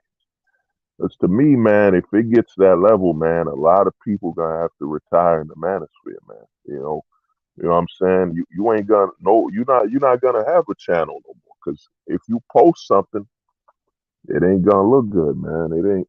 A lot of people, they want to end their careers, man. By all means, man. Me, I live for that, man. That's what I used to do in high school. I mean, I'm surprised I graduated. Yeah, that's all we used to do was roast motherfuckers from the bus ride all the way back home. That's over 2 hours of just cooking people, man. You know what I mean? I used to be, like you said, in the lunchroom, man. In the bus, I was the kid all the way in the back. The bus, yes. I was in the back of the bus, and yo, niggas knew, man. You come to the back of the bus, man, you about to get roasted, man. That's over 4 years straight, man, of just verbal violence, man. And to me, man, I'm ready for that, and it ain't gonna be hard to win. This one's easy. You know what I mean? And to me, the big question with that convention is, man, you know, how Elliot Halse gonna feel. You know what I mean? Elliot Halse is a father. And you shared a convention with a dude that was telling people they need to take it up the ass. You know what I'm saying? Are these messages being shared with their children? You know what I'm saying? He hugged Jack Donovan and said, son, you need to talk to him. You know what I mean? So to me, it is what it is, man. I ain't come here for violence, but hey, man, if it comes to that way, man, whatever. What they gonna do? Me, man. What I got? Oh shit! You know what I'm saying them memes ain't gonna do nothing. Because the question of that escort, man, and you know, and my thing is, if you dated an escort and you never been with another woman since, that's a sign, man. There's a lot of signs pointing, man, that you were with an escort and you preaching patriarchal and all that family values, yet where's the last woman you've been with? You know what I mean? So I don't know, MD. All I know is, man, I said this shit, and I'm gonna tell you the shit is I predicted this shit. I made a video on this happening over 8 months ago that before 2023 comes, there's gonna be a lot of beef in the manosphere, man. Now you got Alex playing with fire, beefing with Anthony, John Anthony Lifestyles. Shit is going down, man. You know what I'm saying? And by the time 2023 hits, man, there's gonna be a lot of retired channels in the manosphere, man. You know, you won't be able to show your face. You know, so it is what it is, man. And to me, with Primal, I got respect for them. With Jesse Lee Peterson, if they don't want to, my thing is, if they don't want to believe he did it, whatever. You know what I'm saying? And he ain't going to court for it, so you know, it's just grown men that slept with another man that's now bitching about it. You know what I'm saying? So whatever, man. So to me, it is what it is, man. But you know, guys like us will be all right, man. Cause that last stream, man, the infiltration was wild. Yeah, that was insane. I ain't never seen two men from the closet that strong. That Grim Cell guy, man. Yeah. Wow. That dude said, yeah, I would consider it. Post-op and all that crap. The closet is strong, man. The closet is coming for the manosphere, man. I mean, well, you here now. What's your thoughts, man? What's your thoughts on, you know, how well represented the closet? Like, they're not even hiding it no more. I remember you told me, what's the dude that came out? Richard Grannon, I think his name. Yeah. Wow. Yeah, I don't think it's what he was coming out. He was talking, and he says they attacked him in either Ireland or the UK. He said they attacked him for being gay. So he said it just like that on Trigonometry stream. Wow. And he's a speaker, man. I was like, wow. Yo, come see Allende. Oh, he said, come see Allende. I'm gonna be which class? Which Oh shit. class is that, man? I mean, he gonna be at the con, so I'm guessing he giving motherfuckers a private dance or something. You know what I'm saying? It's crazy how they won't platform. You know, you got religious men, you got all these different type of men, but you won't platform a man that will openly say, "Yo, you can't be having this closeted stuff," and saying you support straight men. You know what I'm saying? So to me, we're the enemy by default. Think about it, we're the enemy because we're straight. That's how shit has come to, man. That's crazy. I never thought I'd see the day where men are attacking you because you ain't flexible. You ain't willing to compromise your heterosexuality. You know what I mean? Well, what the fuck can what's his name? The guy who was was openly gay. What can he tell me? What's his name? Jack Donovan. What can Jack Donovan tell me about being a straight man and living a life? And I think I don't know what you want me to say, but I think you said the refund. Like, what were you saying about that refund? Yeah, I spoke about that. Yeah, if a guy buys a ticket, does he get a refund if he knows that finds out after if they're gay? And it just Oh, Black Pill Crusader, man. I don't know who banned if he was banned from my channel, but I unbanned him. So you good, man. And I'm telling these guys, don't ban anybody unless it's unless they say some racial thing or doxing. I'm letting everybody say whatever they want to say. If they want to say, whatever, criticize us, or hey, it's got to be able to be said, So like I unbanned like 200. Yo, I had 400 something people banned, man. That's how many trolls I had over the last 3 years. So when I went in the backstage, I unbanned like 100 before the stream, and then another 200 today. I only got like maybe 70 something people banned, just the real assholes, Yeah, a lot of them I just, I was like, okay, if we got to reban them, fine. But, I give them a little chance and just be like, okay, don't say nothing stupid. You can say what you want. They could criticize. They could say, F you, whatever. But, don't, no racial stuff and no doxing stuff on anybody, because they was coming hard at Jamal for no reason, man. Oh, yeah. The Jamal thing. My thing, it was good to see that, you don't want to go by that. It was good to see Marty's healthy, but the issue with Jamal is, man, we've been through Conan 19, man. People almost died and lost their lives. We're so thankful. Like, I remember when you said you were fighting Conan 19. You know what I'm saying? When that's where when they betrayed you, I'm like, yo, MD said he was fighting. I can't, he was fighting, C19, and he was sick battling it, and then they betray you. I'm like, you let a man threaten to shoot a man that was openly said he was sick, and this is how they betray. That's why I'm like, some people there will be no forgiveness, man. I don't hate you. I just you saw what I did. I just said I accept you for what you are. That's what breaks a man, when you could say, you know what?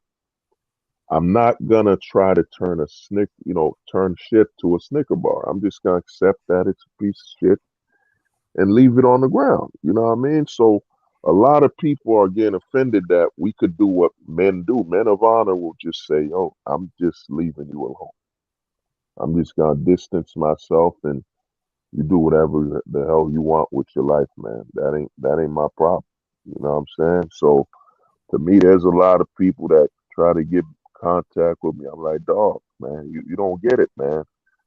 Guys like me and MD, these are rare guys. I know. I got a call from a guy in India, MD.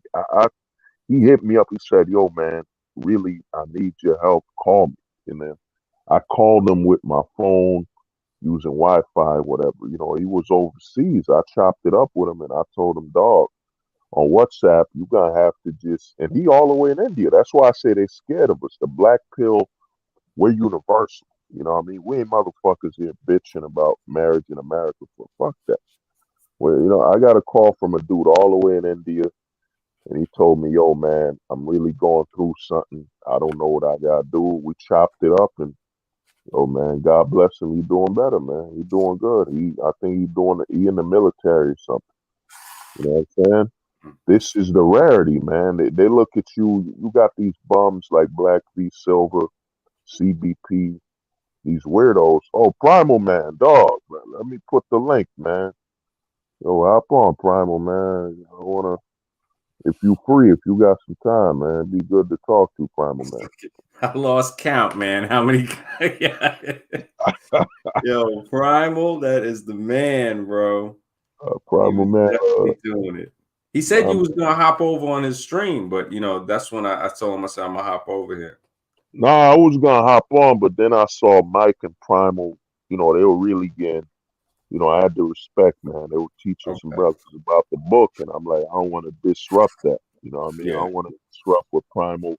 And you know, Mike is Pop's son. You know, Mike don't be on all the time. So when Mike is on, I'm like, I gotta respect that because he don't be on other people's streams that much. So if he there, it's like a rare occasion. That's why when Marty came back with the Marty and Jamal thing, I'm like, dog, yo, we just survived C19, man. Yo, you know, leave the hate and anger. Yeah. You know, and I've spoken Marty got a lot of that, man. I was like, what the?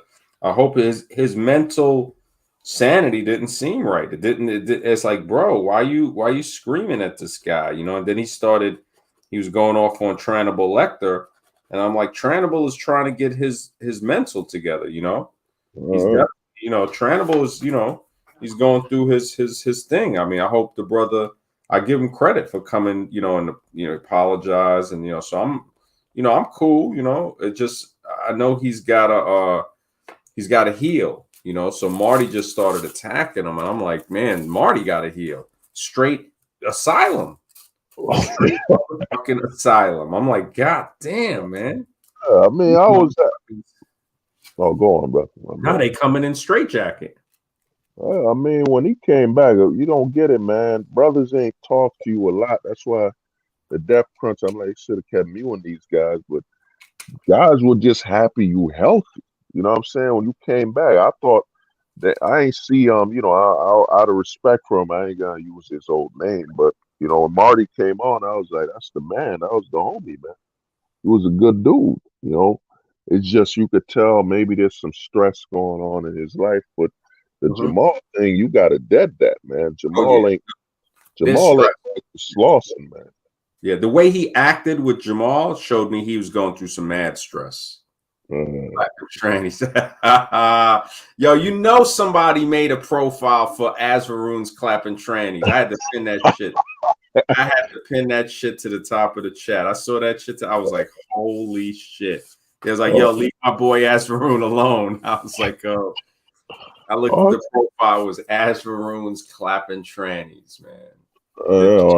Undefeated, man. I saw that account. That was funny as hell, man. That dude, whoever that dude is, man, I give him credit, man. That's a funny guy. I mean, with the Azvaroon thing is, the thing he got to get is, man, I've never seen him. So you willing to pay money to trannies? Well, I don't think they're tranny. They're cross dressers. That's why I kept telling them, like, dog, if you're in the poorest part of India, how much money they got to pay for that surgery? You know what I'm saying?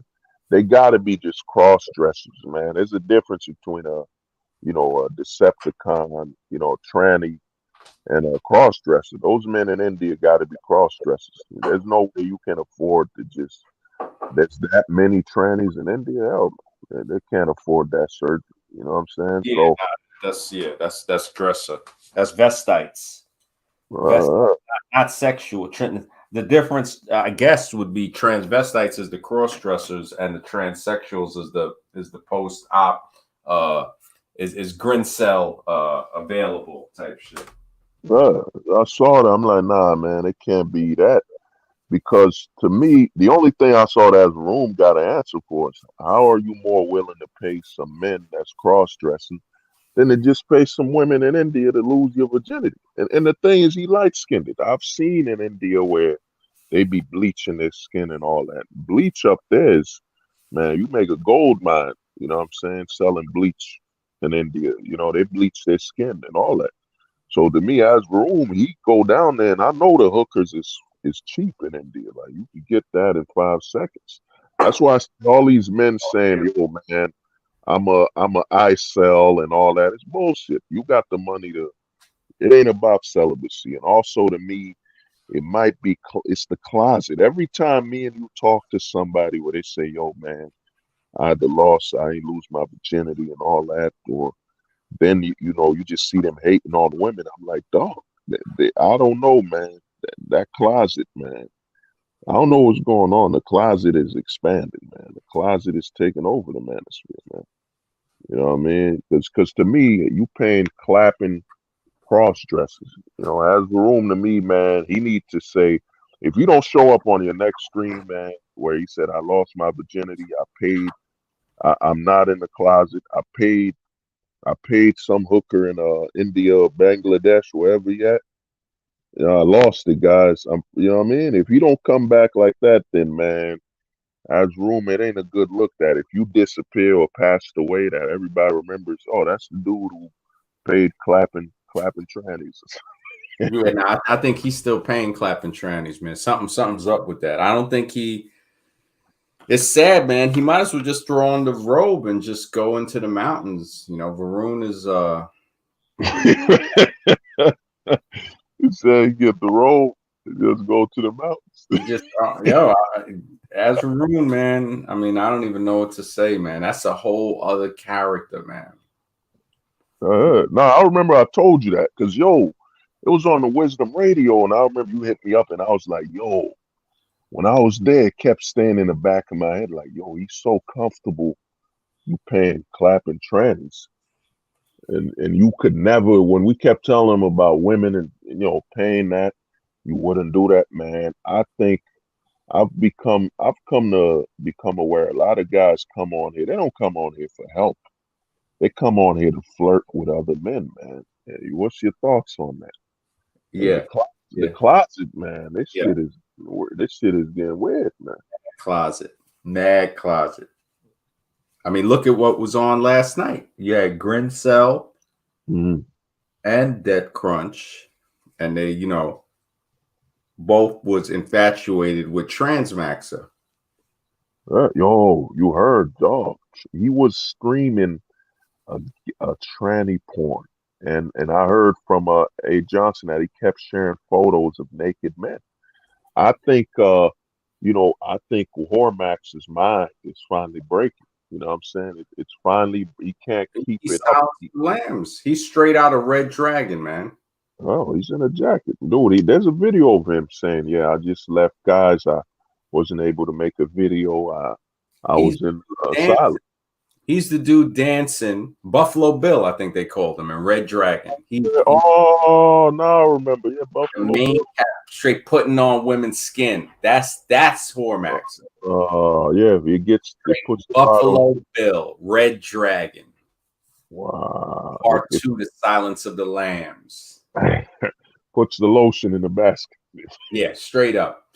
Lotion in the basket. That's Transmaxer. He's that level of nut. Yeah. He's that level of nut. And that's who you got, man. It's a bad look for QB. Man. Probably Cali or some shit, man. Nothing against brothers in Cali, but you know what they say about Cali, it's like a bowl of cereal. Oh damn! If it ain't fruits or nuts, it's flakes. Damn! Oh shit! Oh, that's wild, man. I see him streaming with. Because I remember when I kept seeing QB stalking Hormax. At first, I got it.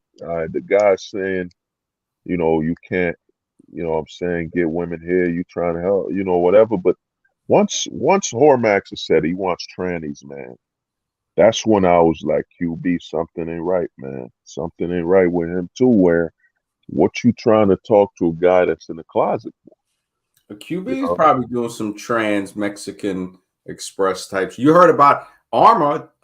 Amel just made a video saying he got robbed and almost killed by the cartel in Mexico. Wow. Yeah, I saw. I just spoke with him a little while ago before I hopped on. I spoke with him on Skype, and he was like, "Yeah, man." He said he had to turn the car around. They started surrounding the car. He goes, he was definitely out late at night.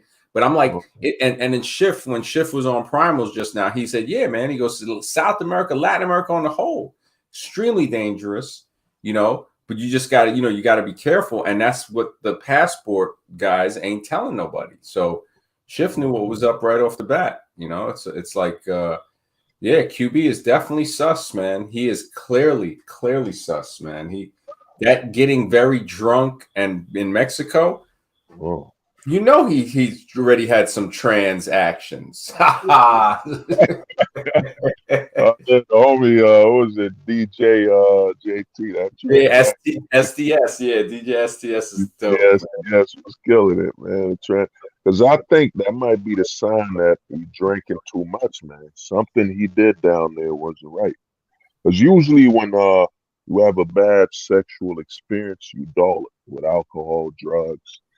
And to me, now you talking to Hormax, and depending on Hormax is up front with it, he's willing to do trans. You know what I'm saying? So the question for QB becomes, are you looking for somebody to meet you in Mexico that's comfortable with fucking, trans? And that's Hormax. They probably gonna link up and go on a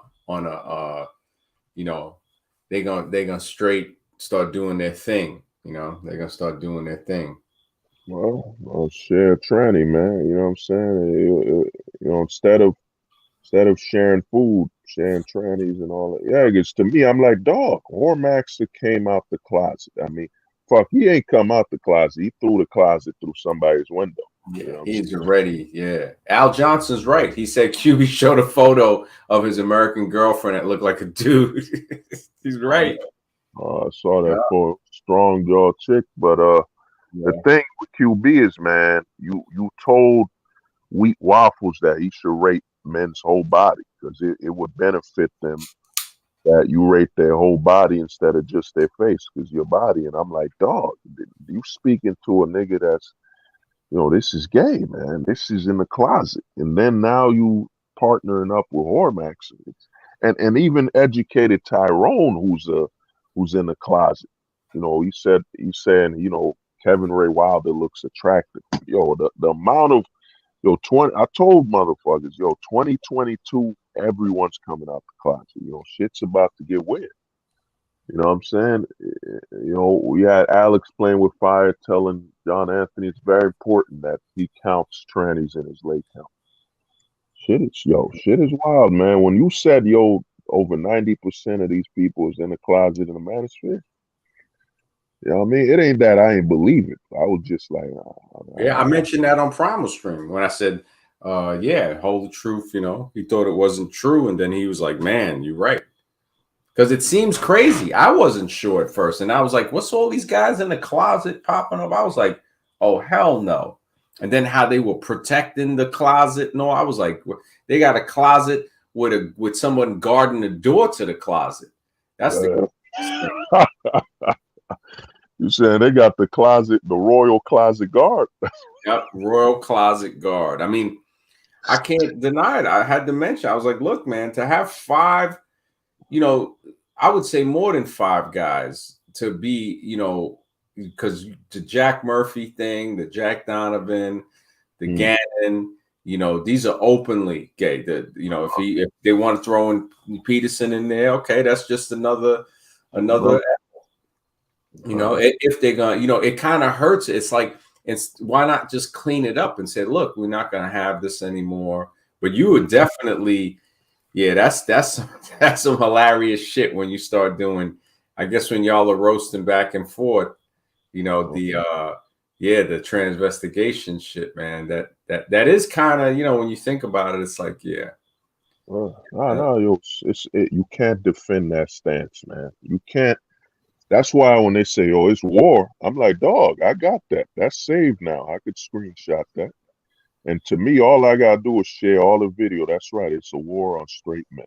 You know, you know what I'm saying? Yo, to me, they don't get it. They mess with me and you. We're different, man. You messing with the manosphere and the black manosphere. Then you messing with the black pill, which is, you know, it's undefeated, man. It is, you know, I tell people the black pill is, you know, CIA, man. You know what I'm saying? The dudes on here are just the level of intelligence these guys display. I mean, a black pillar could tell you, yeah, yo, you always order your coffee with no sugar. Oh, wait, yo, how you know that? You know what I mean? That's why when Duke came after us, I'm like, Duke, man. When Duke and Don, who's been found that his baby mama is an ex-fat stripper, man. You know what I'm saying? I'm like, yo, the black pill, you threaten these guys. These guys will know everything about you. They'll know where you live. You know what I'm saying? They'll know that you prefer the sprinkles, put some sprinkles in your cornflakes. You know what I'm saying? Yeah. And A. Patterson's right. I have the thumbnail. We were going to do the search for solo titties, and I was going to put like the Star Trek thing, like the search for Spock, but instead of Spock, like the search for solo titties. But Scribe was like, you know, we'll do it at another day. He wanted to do the roast. So I was like, all right. But yeah, we got that one. We're going to do so because I want to, yeah, man, search for solo titties. Definitely, man. Solo titties. Yeah, man. That's from the old. Oh, shit. Black Booker says that Duke died on Allende Hill. Oh shit! Oh shit! Duke, man, Duke. I think Duke was jealous that Allende was giving other men a dance, man. When he said, and I clipped it, we said, "Hey, looking like that's what you should be doing." I'm like, wow. Duke openly admitted he's in the closet, man. The closet probably got the biggest army. You know what I'm saying? The closet cult. That's what we got called. Yeah. Duke got his own tiny little mini closet. Got his fucking like one of them one of them closets they put the brooms and shit in. One of them skinny little closets, stuff his ass. Oh yeah, oh man, what Gonzo did, man. When Gonzo had that drawn, a lot of people need Gonzo is a certified. He's a killer, man. Yeah, his thumbnail game is on some. That shit. His thumbnail game is brutal. He's on another level. Yo, he drew, man. He drew Anthony Dream Johnson selecting the toy to play with. What's his name? Jack Murphy, right? Yo, that shit. Gonzo, dangerous. Gonzo. They don't want to mess with Gonzo. They don't want to mess with Gonzo, man. Oh yeah, nah. Gonzo's a murderer, man. Gonzo to me, because he could draw, man. That's a dude you don't want to fuck with, because he could draw anything you want and make you look bad. You know what I'm saying? Yep. And to me, man, they betrayed Gonzo, and that's how I knew. To me, with the Tony situation, I was like, dog, yo, I gave you a pass on Caduceus. The nigga posted something about me, and you come on my stream saying he's a good guy, blah blah. I let that slide. That's what they don't get. We're not in the wrong. I'm in the right here. I let you slide on some disrespect, and then I saw that. You know, what they did to Gonzo and Primal Man, where because Primal Man and Gonzo were talking about the 21 situation and, you know, commentating on it, you know, you betray Gonzo, who made a song. Like, Gonzo made a whole song about Rolo for the man. He recorded it, all that, and you betray Gonzo because Gonzo say, yo, I don't believe that Jordan Lee Peterson is in the closet. You know what I mean? You free to believe that. You free to believe that. You know what I'm saying? So you betray Gonzo, and I saw it. They think I didn't see the writing on the wall. Then out of nowhere, I'm talking with Primal Man about the 21 situation. Because, yo, it's offensive. As a straight man, I'm offended. I'm offended that I'm in the manosphere and you trying to collect closeted people that pretty soon they're going to say, if you in the manosphere, you in the closet. You know what I'm saying? We got to get in front of that before this becomes the closet sphere. You know what I'm saying? Because, yo, that's over 5 heads. Let's count the 21 L's. You got fucking Jesse Lee Peterson. You got Jack Murphy. You got Allende now. You got, what's that guy you said, Jack Ryan? What's his name? Gannon. Jack, you got Gannon. What's the other Jack? You Jack said Donovan. Jack Donovan's in the closet. Then, yo, man, Yonde. That's five. That's five guys in less than 10 years, less than 7. That's a closet collection right Shit, there. I would say, oh shit, I would say Rolo, Cooper, and I would even say Bulldog is open closet door type shit. Oh, You know, but the other ones are more confirmed. You know, the other ones have much more. You know, you got those. Well, really 3 for sure. And I mean, that does have to be has to be talked about, man. It's like, yeah. yeah, this dog. You an author, man. Al Johnson's right. Yeah, I'm not gonna let them monopolize the stream. No, you're right about that. Yeah, because I thought about that. They, you know, because even when Marty came on, Marty did, yeah, he did support the books. I give it to him. But I mean, shit, the trolls were donating. So I'm like, man, when the trolls are donating, it's like, yeah, you gotta just let them rock, you know. But yeah, Blue H, Spicoli, yeah, I gotta let them know, like, look, man, you know, Spicoli actually, yeah, he didn't come on. People were trying to get on, but they gotta let me know in the chat, like, look, because Tony Bruno said he wanted to get on. I was like, look, all you have to do is say in the chat that, hey, man, I want to get on, you know. And yeah, Al Johnson's right, man. They changed the subject because Death Crunch and yeah, Grincell. I mean, some of them just yeah. Oh yeah. Yo, soon as notice, yo, MD, notice as soon as you were doing a stream on you know, I think what did you title it? The Closet, right? What was it? No, the female dating coaches. You put Infiltration, right? I think it was, oh yeah, Infiltration. Yeah, the Black Book. Yeah. As soon as you did that, they sent some killers, man. They sent literally. That's why I'm saying they sent Death Crunch to promote Hormaxer, and literally just he was. Grincell promoted Hormaxer too. Psych I Ward. described that today. I said, yeah, man, both of them were plants because he was like, well, Grincell was kind of just sitting back, cool. I said, yeah, but I said, I think he's a plant. And even if he's a plant, okay, I hear what he got to say. But as soon as shit starts getting, you know, when I got to start rotating, you know, I'm not going to give him any preference or anything like that. Yeah, exactly. Al Johnson's right. They should be the first to get kicked off if the stream gets full. He's right. Exactly. Because I did. Grincell was the first one I cycled. I should have cycled Dead Crunch, you know, and yeah, because other people were trying to get on, but I didn't want to like cycle them off and then it'd be like Luigi or some shit, you know, and be like, man. So if people would just let me know, and you know, like how you would text me and stuff, and sometimes I'll still even mix the text, but the chat, somebody would be like, hey, so and so trying to get on. You know, but yeah, it's definitely. I told Scribe, I said maybe we'll get the next thing. I've been trying to avoid it because StreamYard. Yeah, maybe I don't know if they're gonna like maybe do any more deals on their price because everybody pays. Wow, the Deuces and all of them are on Hormax's stream. Oh my goodness! The same dude who was just streaming a tranny. Wow.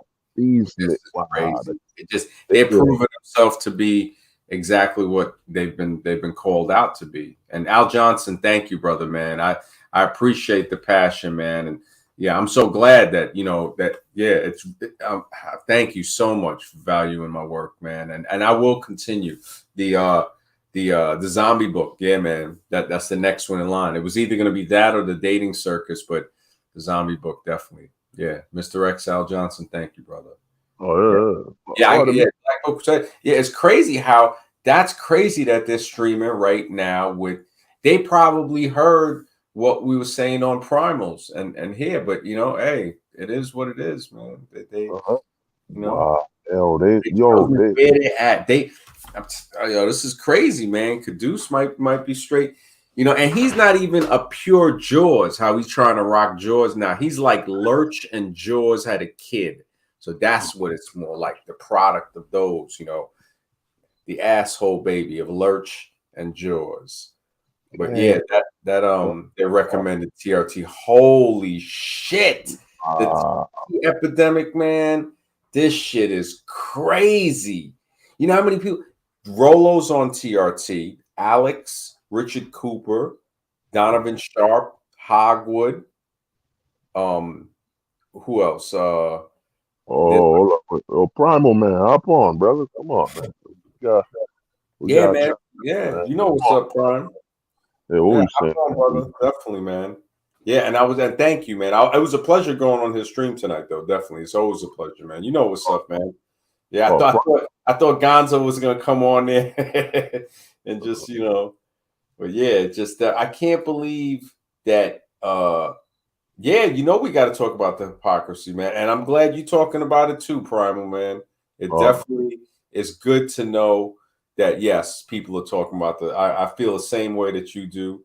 We definitely, you already know we're going to call it out. Whole of Truth is leading. He just leading the way. He just like, just doing a blitzkrieg type shit. Nah, Primal, man, that's like a brother. Primal always been solid, man. When they came at him and Gonzo, I was like, wow, these are the religious brothers. Primal once read the whole Bible on the stream. Like, the brother ain't do nothing. You know what I'm saying? And that Primal always been a good dude. I ain't had no problem with him. He a religious man. He just said Caduceus shown his face to Hormaxer, so you know what that means, man. He's getting the interview right now. They're getting ready to battle up, man. Hormax are gonna pick him up on his ship. They're gonna be bona fide pirates. It's gonna be the vital closet. You know what I'm saying? Yo, fat lesbian. Oh, he crushing him. Yeah, he definitely looked like hermaphrodite Jaws or some shit. Oh, the brother. Hey, MD. True. What's up, brothers? Would he show Harriet Johnson? That's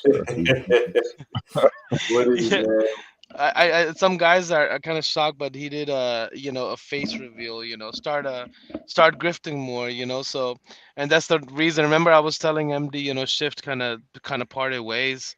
Oh yeah, I gotta listen to that too. Yeah, I think. Well, what did he say? Because I remember Shift came on and he apologized, man. Everything, like I told him, I said, yeah, man, thank you so much. I apologized to him, and he was like, you're right, man. He goes, you tried to say it, but he realizes it now.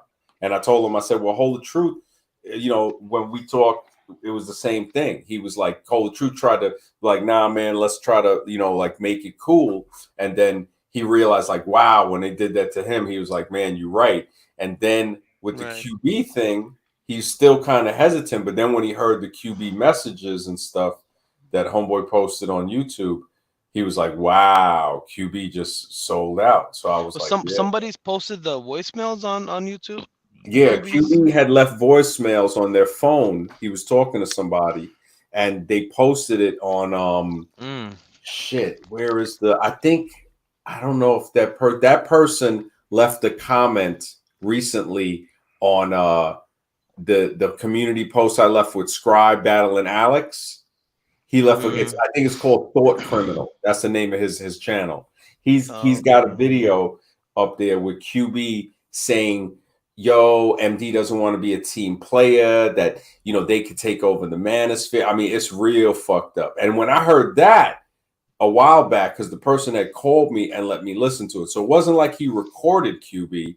QB had left the message and he's like, yo, this is what he left. Damn. And that's when I was like, oh, and I let it go for a week. I didn't stream. And then the next week, that's when I roasted him, which, maybe I shouldn't have roasted him like that. That's why I took that live stream down, but I could still put it up. But, it's kind of like, now I realize like they're struggling now because everybody's seeing their whack. They're going to Hormax. I mean, they're going.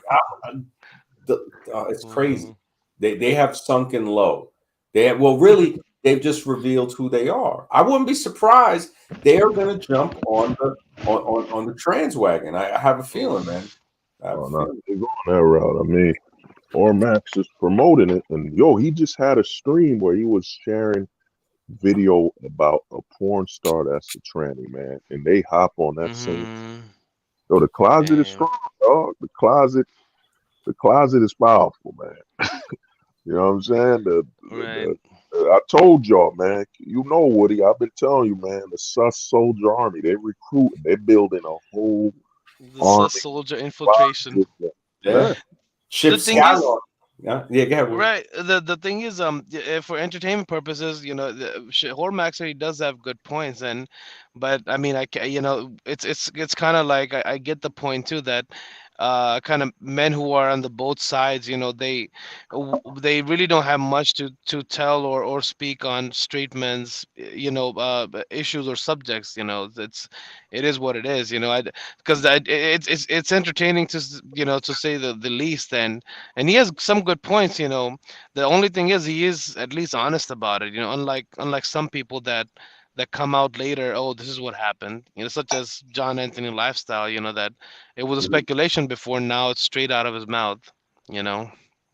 Yeah, no, you're right. Hormax is gonna pull a lot of people out of the closet without even knowing he's pulling them out the closet. Oh, it based him, the holy shit. Yep, that was, I didn't even think about that. They're Holy gonna go shit, there. yep. They're gonna think Yep. it's a safe space. So, Chip Skylark said he thinks Caduceus is in the closet.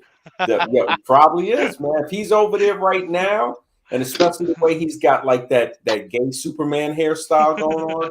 I mean, I'm like, what the heck is up with that shit? Right. Whoa. Holy shit. I didn't even realize that. That is such a good point. Yeah, because I Wow. looked at that and I was like, who's this fat chick screaming on the bike? I was like, oh shit, that's Caduceus? I'm like, holy shit.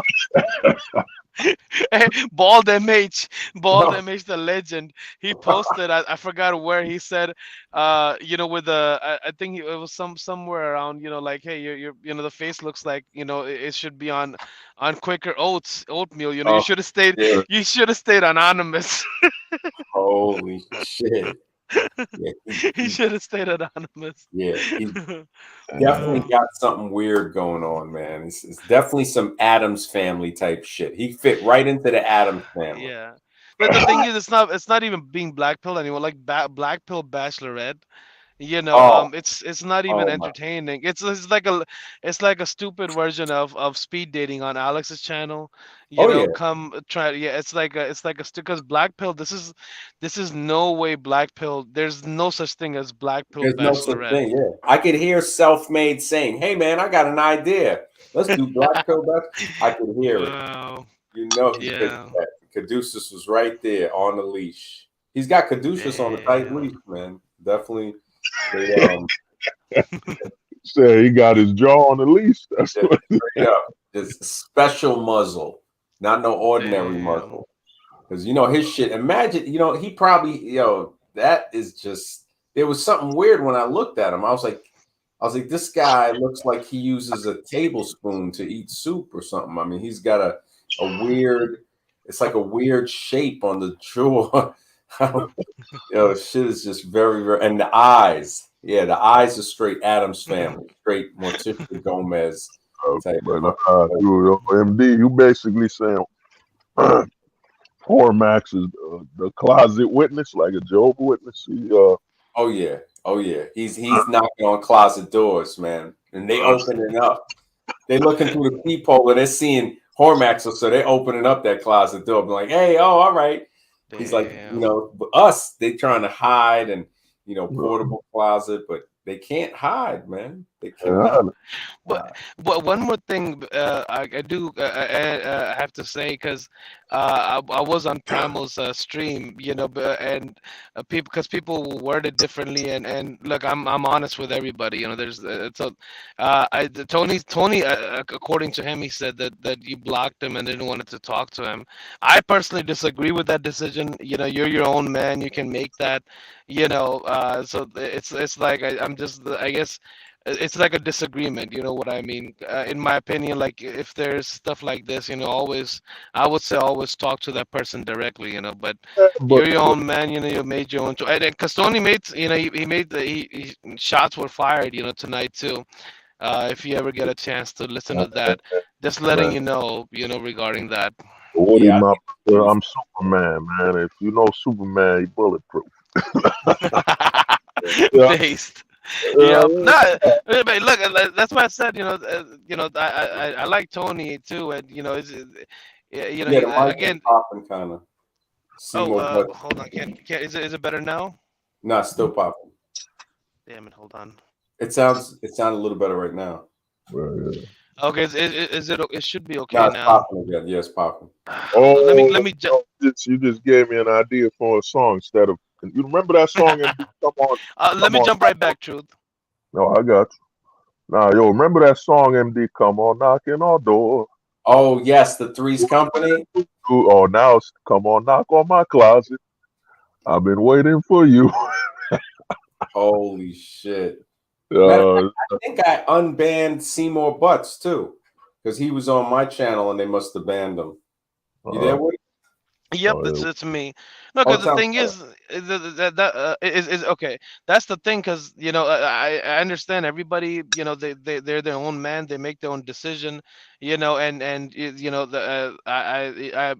do appreciate the wisdom I get from you guys, and even Tony too. I do like, so that's why I'm like, and I Yeah, I always got a say, hey, lot of there's love. always disagreements. Yeah, I Yeah, got a there's. lot of love for Tony at 21 Studios. I mean, they could be so good, but I know there's a lot of stuff that has to change, And so there's valid points. Like I'm not. yeah. That's what I'm saying. Truth made some valid points too regarding 21.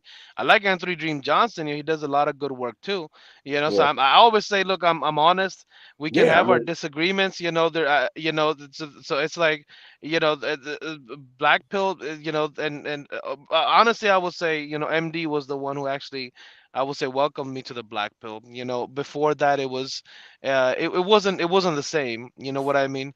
mhm. And I do appreciate that too, because that's why I'm honestly, and I tell everybody too, hey, most of the guys over here, they have a mind, they think, and it's if you're gonna spurg out or not think straightly or not be logical about it, then you're gonna get roasted.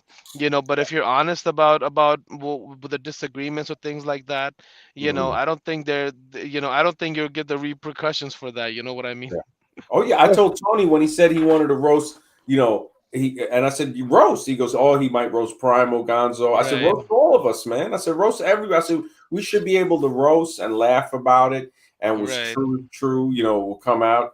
And that's just, that's the right. way it should be. But Chip Skylark actually has a good point, man. He says Caduceus might be lying about studying to be a doctor because he's right. Why would an aspiring doctor show his face on Hormax's stream? No one want to employ you if you hang with closet psychos like that. That makes No, it that's very, true. It yeah. is a yeah. I don't know how. I mean, it Said, might you backfire on this. said a closet psycho. Closet cycle, Chip is crushing going back and forth. No, the thing Yeah. is, Woody, man, where I stand is this, dude. When Caduceus put the video on me, and I was airing it out, just letting people know where I stand. Tony comes on, and the first thing you're worried about is Caduceus, who slandered Mm, put a video slandering me, and then I let it slide. Then you're trying to get him on my stream while his video is still up, and Caduceus even put on there I was wrong doing it. But dog, we men out here. Then I let it slide, man. And then you try to pull what you pulled on Gonzo and Primal on, where as soon as I'm talking about 21, that's the no-go zone. Then I get for mm, joking around and exposing stuff.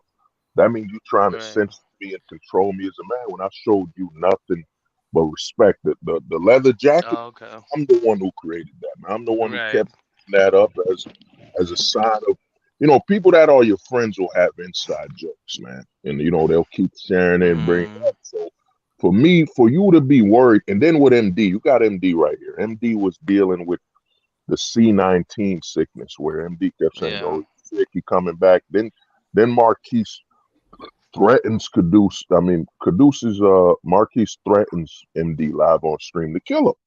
And MD just asked Caduceus, "Yo, let me get his email so I can contact him I'm and make glad you cleared it up too, sure." MD, regarding that. Yeah, because it wasn't, it didn't sound like that when Oh yeah, no, when he he said that tried to on make it Alex. sound like he tried to make it sound like I was trying Yeah. to dox him. That shows you Right. how much more of a piece of shit Caduceus really is. There, and matter of fact, I think it was self-made in them all planning that because one of them ain't gonna think of that scheme.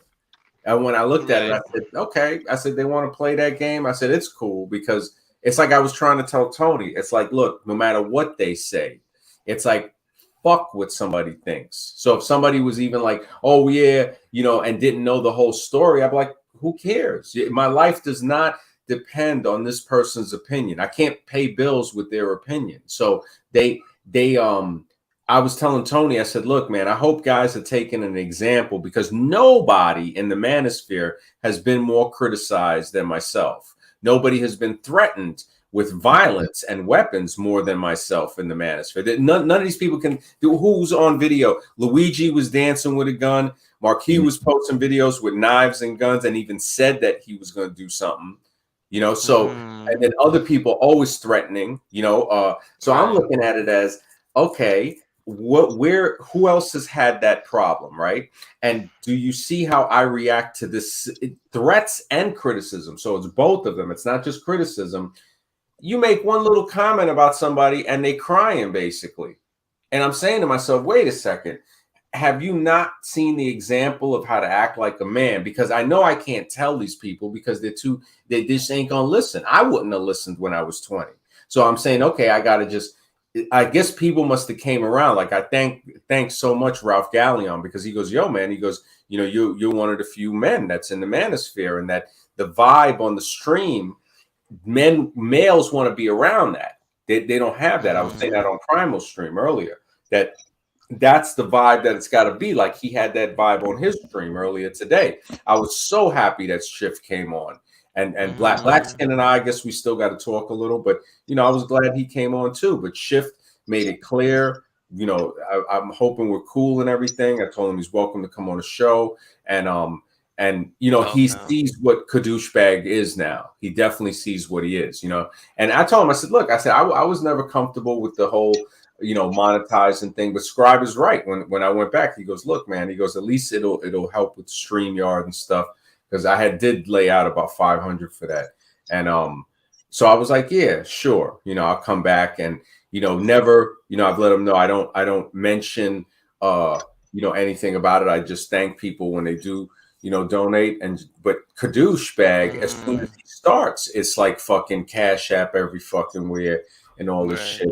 Yeah, it's hard to find Primal Man's channel, Gauss. If you type in Primal Man, you got to scroll down a bit, and then I could put in Primal Channel's link in the chat.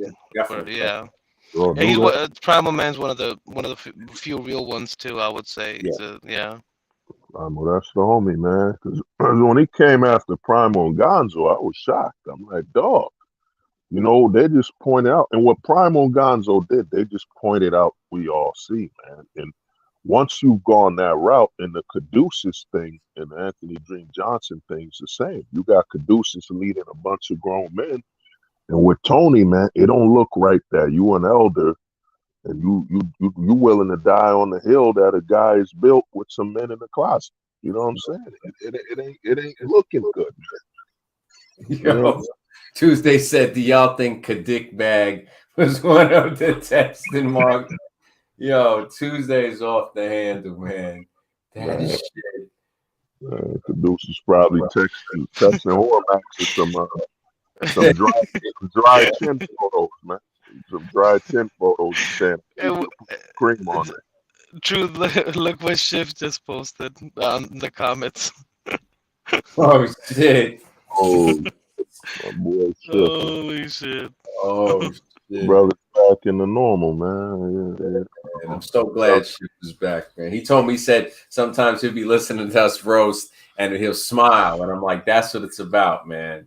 That's what, making each other smile and having a great time, you know. Tony's point, you know, a roast is a roast is a roast. It's you know, it's not a dick. Don't take it so hard, you know. Yeah, no, shit, Primal, man. I tell you, man, I was hoping Gonzo would come on when I was there. I mean, Gonzo, I looked at his channel, I was laughing, man. If you ever look at the video thumbnails, oh, man, it is just on enough. When I looked at Gonzo thumbnails, I realized why Tony Bruno was so mad, bro. Dude, that was a low cut. You know, I did mention that to them too, but I mean, it is what it is. You know, everybody, you know, hey, this is if this is what you think is okay. I don't disagree. I don't agree with it, but whatever, you know. I mean, I'm when on killers, man. they say all's fair in love and war, you know that old saying. So it's like, and I mean, I people have done worse. Like I've seen, I mean, the shit people have said about me and all of that. So I think honestly, it's a test of the character. It's a test because people, when Pastor Dab Guybro came on Wisdom Radio because he couldn't get on Smash TV, I had him blocked, and he finally came on and he was like, "Look, man," he goes, he didn't want beef because he goes, "Yo, man, whatever we do to you, it just water off a duck's back." And I'm like, "Yeah, man." I'm like, "You guys think that you're the first guys I got into arguments with on the internet and in real life even?" And then what they didn't know was I had been on YouTube since 2006. I have a channel. That channel still got like 2,000 subs. And I used to do knowledge videos. And so I was used to that. I was used to going on radio shows. And the radio shows, man, they would get as raw as the old streams. I remember these guys in Seattle. They had like, they were stand-up comics, man. And we would be getting into like all type of debates. And it was just for years from like 2010 to like 2015. And then I started doing like the research and stuff for like this film for the Ancient Alien type of thing. So they didn't understand how deep I was already into this. And I just happened to come back to help a friend that was going through a divorce. And that's why I created the app. And then I realized those guys were all closet and idiots, the whole MGTOW community on YouTube. I was like, wow, this is crazy. So then I started seeing, you know, just how crazy it was. And, you know, I guess that part of me that's still crazy, you know, fit right in. But, you know, the thing was, they didn't know. They thought they were going to just bully somebody like they usually do. And I was like, oh, this is going to be fun. You know, this is going to be real fun because they, you know, now they knew and now they've seen just, you know, I was able to shine a mirror of reflection of their bullshit. And I'm so glad other people in Manosphere saw it, you know, and I give credit to Space Dude. He told me about Robert Bly. I definitely give him credit for that because he was asking me if I ever heard of him because I sounded like I would say a lot of things that he said. But Robert Bly is truly the godfather of the Manosphere. He's more about men on how to heal from the trauma we've been through. So Robert Bly is like on another level of, matter of fact, Schiff might like his stuff. Robert Bly is on a healing from the trauma that we've all been through instead of, you know, any type of, there's no type of men arguing with each other and stuff like that. Some good stuff. Yeah.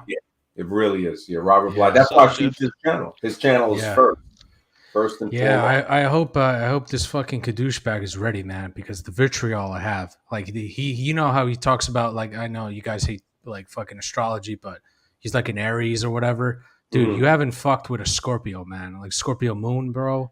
Like we are known for fucking, dude, we're known to be fucking insane. Like let's fucking go. Like, dude, the kid is a 25-year-old Jerry from Heavyweights, bro. Like he's gaining some fucking weight right here. I'm like, dude, he is hooking up with like some like Ashley, like fucking, what is that? Like Jared Leno type of bitch. Like, oh yeah, MD. What did you call MD? Ashley, crescent. You, when I look at you, you remind me of the crescent moon. Oh my goodness! I don't know where this MD comes up with all this stuff, but it is painful and brutal. I mean, the amount of fucking simping they do for a fucking 2 out of 10. Like, this bitch has been through, like, she's a radical feminist, and now she's converting, and eventually she's gonna become a dating roach. And Caduceus with like fucking Alex playing with shit, like with a fucking husky, like like the poor husky, bro. Like, what the fuck?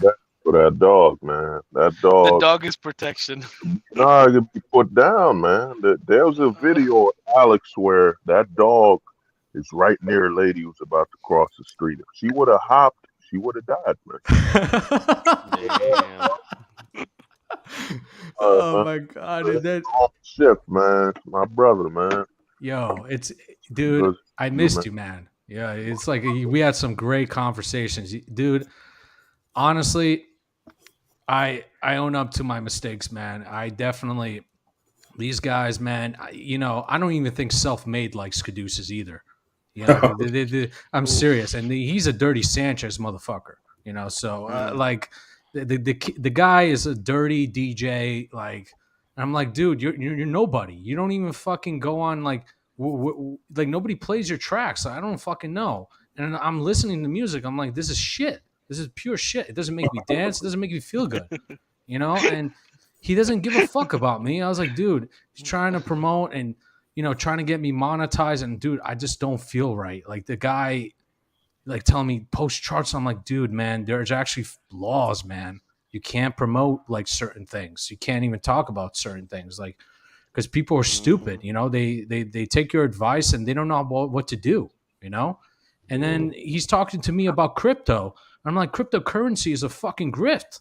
Like you got Rolo promoting NFTs, and now he's doing NFTs with his fucking DJ shit. I'm like, this guy's a fucking scammer. Like, even the art, right? We had an artist, right? This guy's the cool dude, from the Netherlands. And, he made this duck pit photo for me, and I paid him. I was like, yo, I paid him right away. No problem with the bank. With Self-Made, he tried to pay. It took like 3 months to get the money. Like this guy's, dude, he doesn't even pay people properly, man. I'm telling you, man, this guy, Self-Made, they deserve each other in fucking hell, And the new Balkan world order, man. Yeah, it's like they tried, Kadouchebag, he tried to fucking on the astrology stream, like I think like what is it, the fucking woman, he's, they said in my past life or whatever, South Node, I was a fucking Cancer, saying I was a woman. I was like, whatever, like I don't fucking care. And then Caduceus is like, oh, you're a giant pussy now. I'm like, really, bro? Really? Wait, that's what it said? Yeah, I'm like, really? You call me that on stream? I'm like, man. Wait, when was that? When was that? That was on the astrology coping stream, and he took down my first interview. He said it was shit. I'm like, what are you talking about? I was talking about markets. Like, wow. I'm serious, man. Look, I don't have to like you, but your financial advice is fucking legit. It doesn't matter. Anybody with a brain can say, okay, even if they don't like you, your financial advice is fucking solid. Yeah. Of course he knows that. Like I think their next thing is like to try to get a finance guy and like target me. And I'm like, dude, they can't hold a fucking finger to me because I'm not grifting no one. Like all these finance grifters, they're grifting so fucking hard, and they know that people are just fucking stupid. It's just a giant, huge grift. But Caduceus, man, I swear, nobody. He even told himself when he had like peer groups and stuff, nobody fucking likes him because he burns bridges, man. And it's like, this is what happens, He needs to suffer the consequences, man. Like, definitely. Oh, you gonna suffer, man. You with Hormax who just upload videos about tranny porn, man. God damn it, dude. It's done, man. It's done, man. It is, man. Alex was with him. Dude, the closet is running wild. Closet mania, man. What you gonna do when the closet runs wild on you, man? It's closet mania in the Manosphere right now. I know, man. Like, yo, Shift, if you want to know about the infiltration of the closet maxing, you need to listen to the MD the Smash TV stream, the one they had yesterday. It was a full sus soldiers expose. Coming out to the full blues. I mean, hippity hopping on the rainbows. When I heard Death Crunch with the dolls, man, I started straight up laughing. Like that shit was like, dude, this guy has a mental fucking disease. Like I'm like, dude, what straight male is talking about getting a fucking doll? Like, are you fucking kidding me? Like that shit is just, dude. I just can't even, man. I can't even think. Like, and then what's another one? Like it was just like, wow, man. And then the clapping trannies. I'm like, holy shit.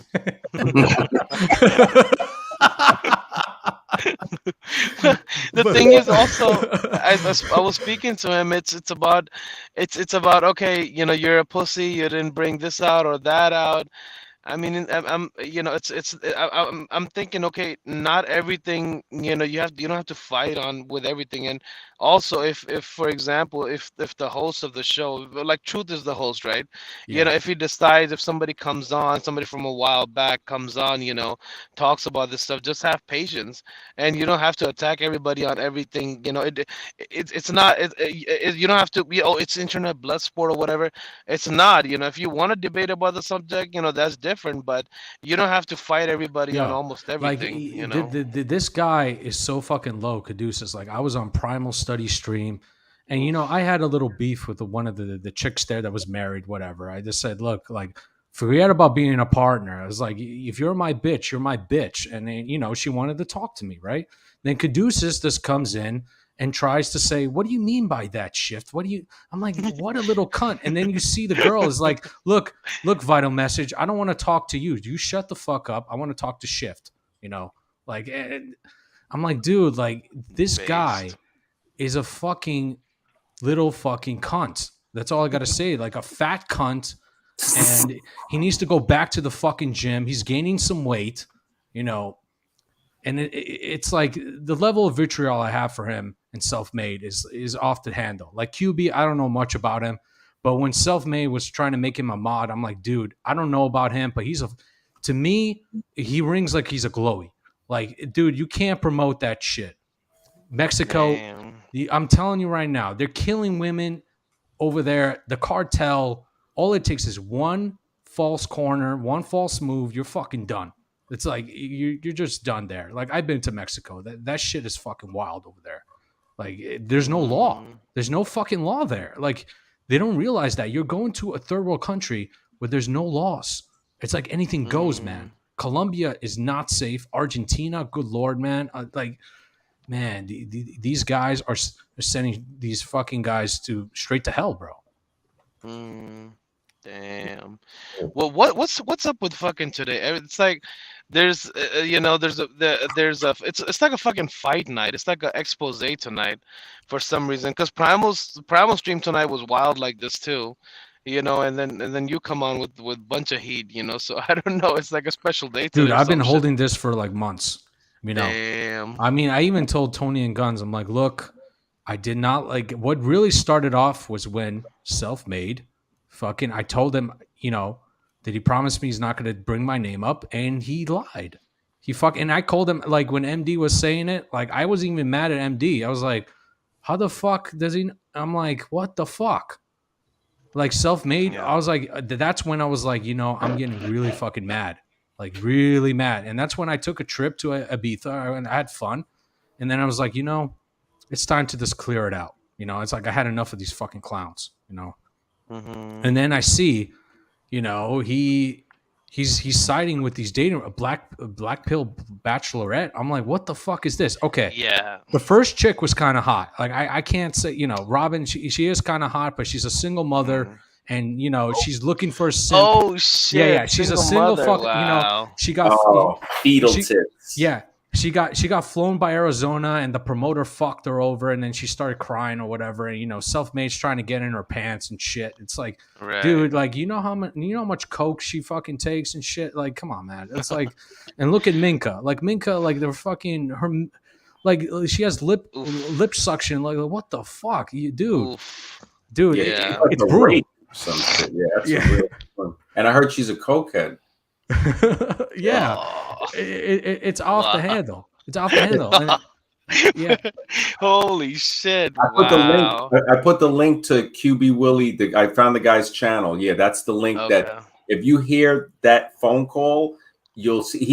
He was trying to throw everybody. He goes, "Oh, we all went to MD school. Him and Shift and Caduce and all of them, and now they have jobs. And MD's jealous, and that." He doesn't want to be a team player. And Self-Made definitely gassed QB up even more than he did to Kadouchebag. But I think A. Patterson was saying that Kadouchebag is now talking shit about QB too. So yeah. Of course, man. Like this guy Kadouchebag is going to burn everybody. Yeah, Like, we yeah, said it. We said they're gonna eat each other. When I saw the way QB, that phone call, when you hear what QB said on that, even other people, like when Holt, he was like, man, you know, he heard that, it was like, wow, I could see now that guy's really not on your side, man. Yeah, yeah, so, and he's talking about RICO cases and shit, but really self-made is a criminal. Like yeah, I'm like, dude, I can't associate myself with this guy. It's yeah. a fucking clown, man. You know, it's just the Wow. yeah, No, man. definitely. You know, Nah, that Joe MD talking about. I got a call because I got a call from QB and it was like, yo, MD's, and they were using the same lines all the PUAs and all the red pillars tell us, oh, MD's, he's like Black v Silver saying he's a cult leader and this and that, and he don't want to step outside of the boundary. You don't want to lead and all that. I'm like, man, he ain't a cult leader. I'm my own man. I do it. I don't. They act like every line I say MD said, and MD, no, man, I'm my own man. I've been my own man. And for them to say MD's a cult leader when he stayed up, when you would show up drunk and the man still let you rock, man, it's the lack of respect for a man's kindness, man. It's crazy. Right. Well, that's what I say too, because that was one of the arguments with Death Crunch too. That I was like, we have our disagreements, you know. So everybody is supposedly, you know, you should be your own man instead of just following. You get the wisdom, yes, you know, and then you grow from that.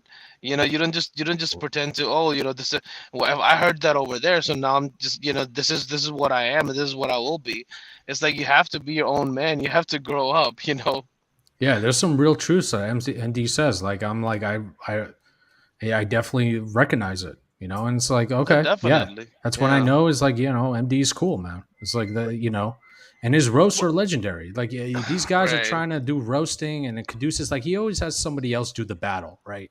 Like, And it's not easy too, Shift, you know, like you apologize, even MD apologized. It's not easy, you know. You have to be a man to acknowledge that, okay, you know, you made a mistake, and you know shit happened, but okay, I apologize and let's move on. Yeah, You know, we all it's make. definitely not I'm easy. so happy to hear from Shift, man. And it's like I was trying to tell Tony Bruno that, like, look, man, it's like when Shift, you know, now that we know that Shift told Tony Bruno and Uncle Guns, you know, when he's ready to just say, look, Caduceus, I can't take this anymore. They should.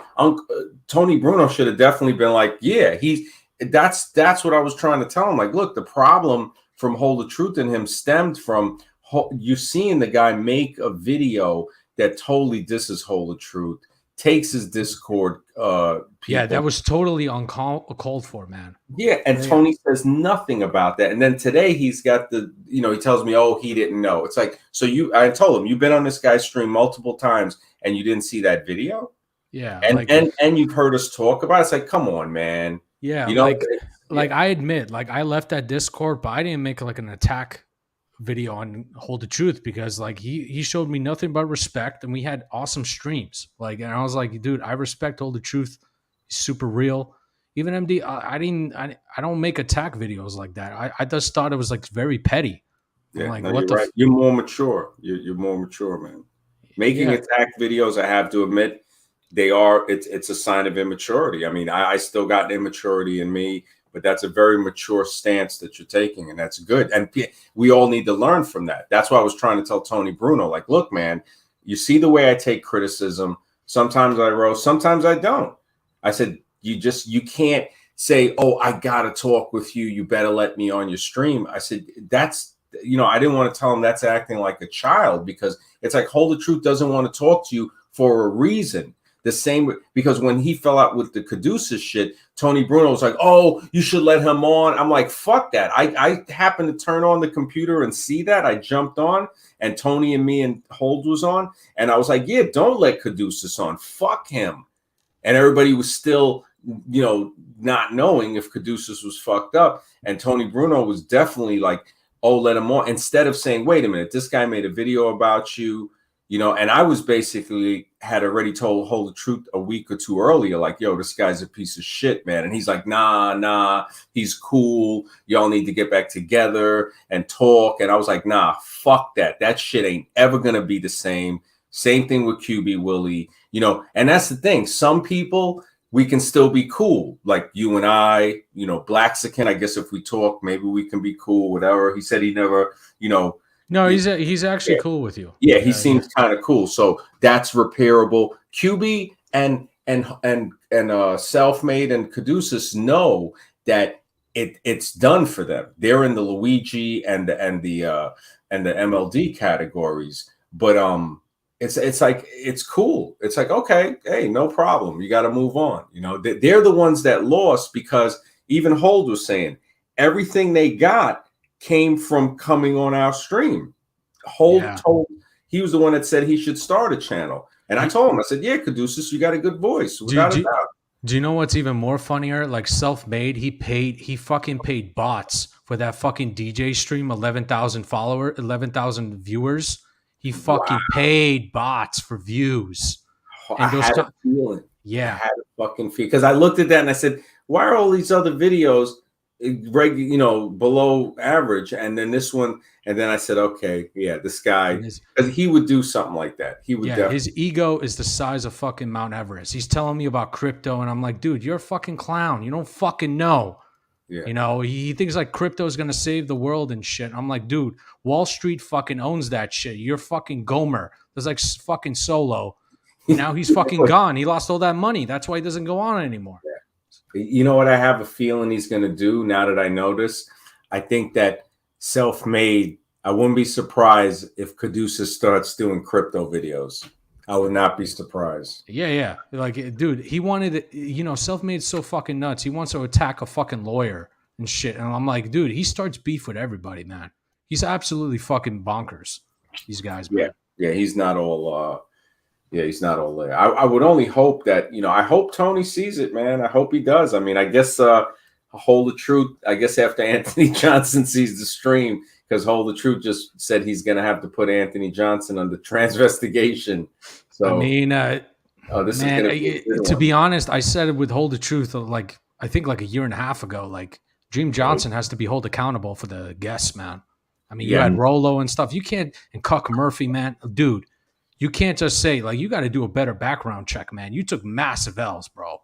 Massive. Like it's like. You know, I wouldn't dream in a million years to be in that conference. I'm just saying that's just my opinion on it, man. Yeah, hey, he got a dream for you. Ayande is waiting. The closet coming for you, and the Love Boat theme. I forgot. The knee touching. The knee touching, man. Clutch. I unbanned about 200 people. I didn't see you banned, so I don't think you're banned on the channel, man. I'm just letting you know, General's Clutch.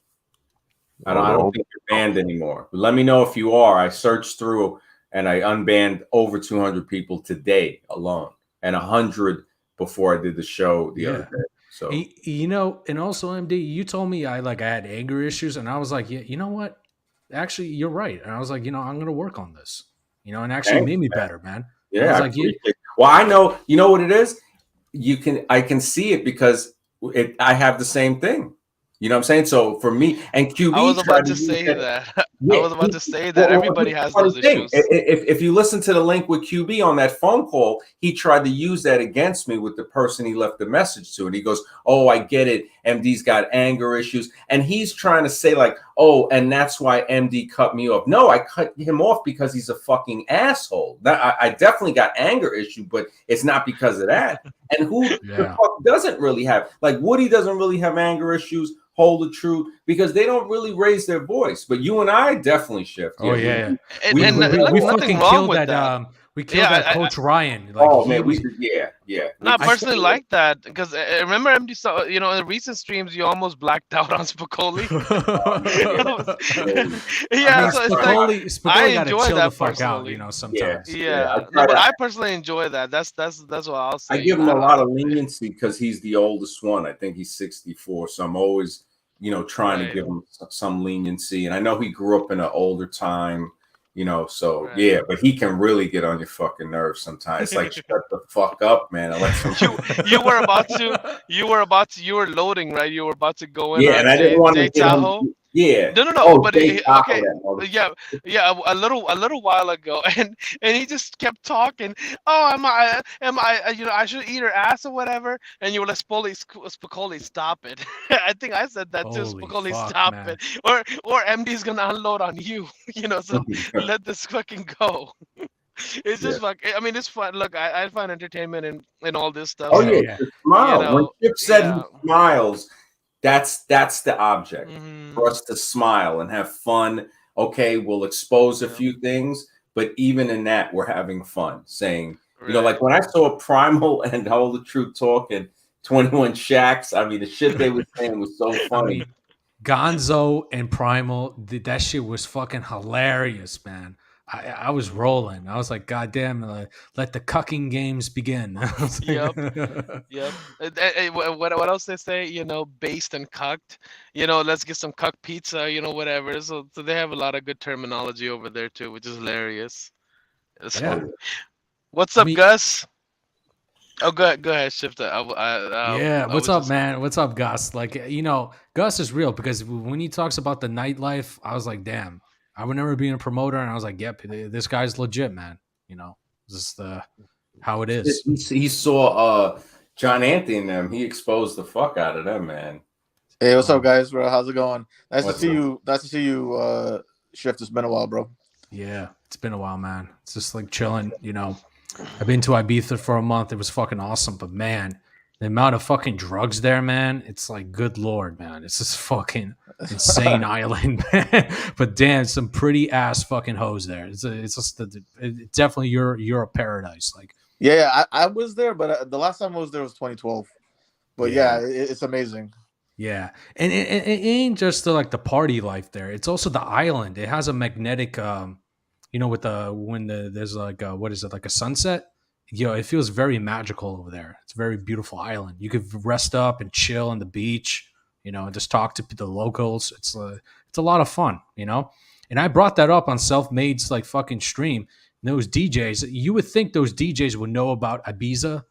These fucking guys were all quiet, and I'm like, oh, these DJs are fucking trash. It's like nobody's listening to their fucking garbage music. It sounds like fucking robotic pieces of shit. So. Oh shit. Yeah. Hey, what's up, MD? What's up? Hey, What's up, bro? How's it going, man? Just hang. What's up, Woody? Hey, Woody. After all this shit that went down yesterday, and Death Crush saying that that he's gonna like just stop coming because he's afraid of getting doxxed, he shows up on Horror Mattress screen the next day. What did I say? I said give it a week. I had a feeling that I don't know if you guys watch. It's pretty entertaining because the 30-year-old virgin, she's 19 supposedly, but she looks closer to closer to 25 to 30. She didn't have to do anything, and Death Crunch was ready to fucking ruin his life for her. I was like, is this the female game? Because I still am trying to understand. For me, I don't think there's female game, and eventually we'll get to that. But I was saying to Scribe, is this the female game that you talk about?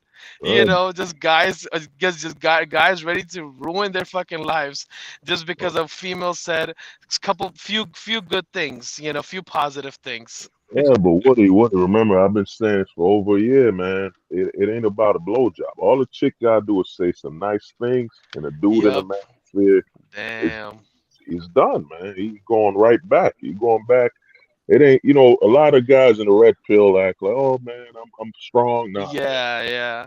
No, you're right. It's not even a blowjob. It's just a few good words, few things that men want to listen to, and they'll just lay down. They'll become the doorstep. I know, but the crazy thing. Hey, hold. Let me ask you something. Do you think dudes like Grincell and Death Crunch? Do you think they're just crazy, or they infiltrate? Nah, they're here to infiltrate, and they lost. They're lost souls. If you're dealing with Hormax or they're lost. I was on a Tony stream where I told the guy some guys are disqualified, man. This is where, this is why me, MD, Scribe, we link up, is that I ain't afraid to tell people, dog, some of you guys are disqualified. Some of you are whore only guys, like prostitutes only.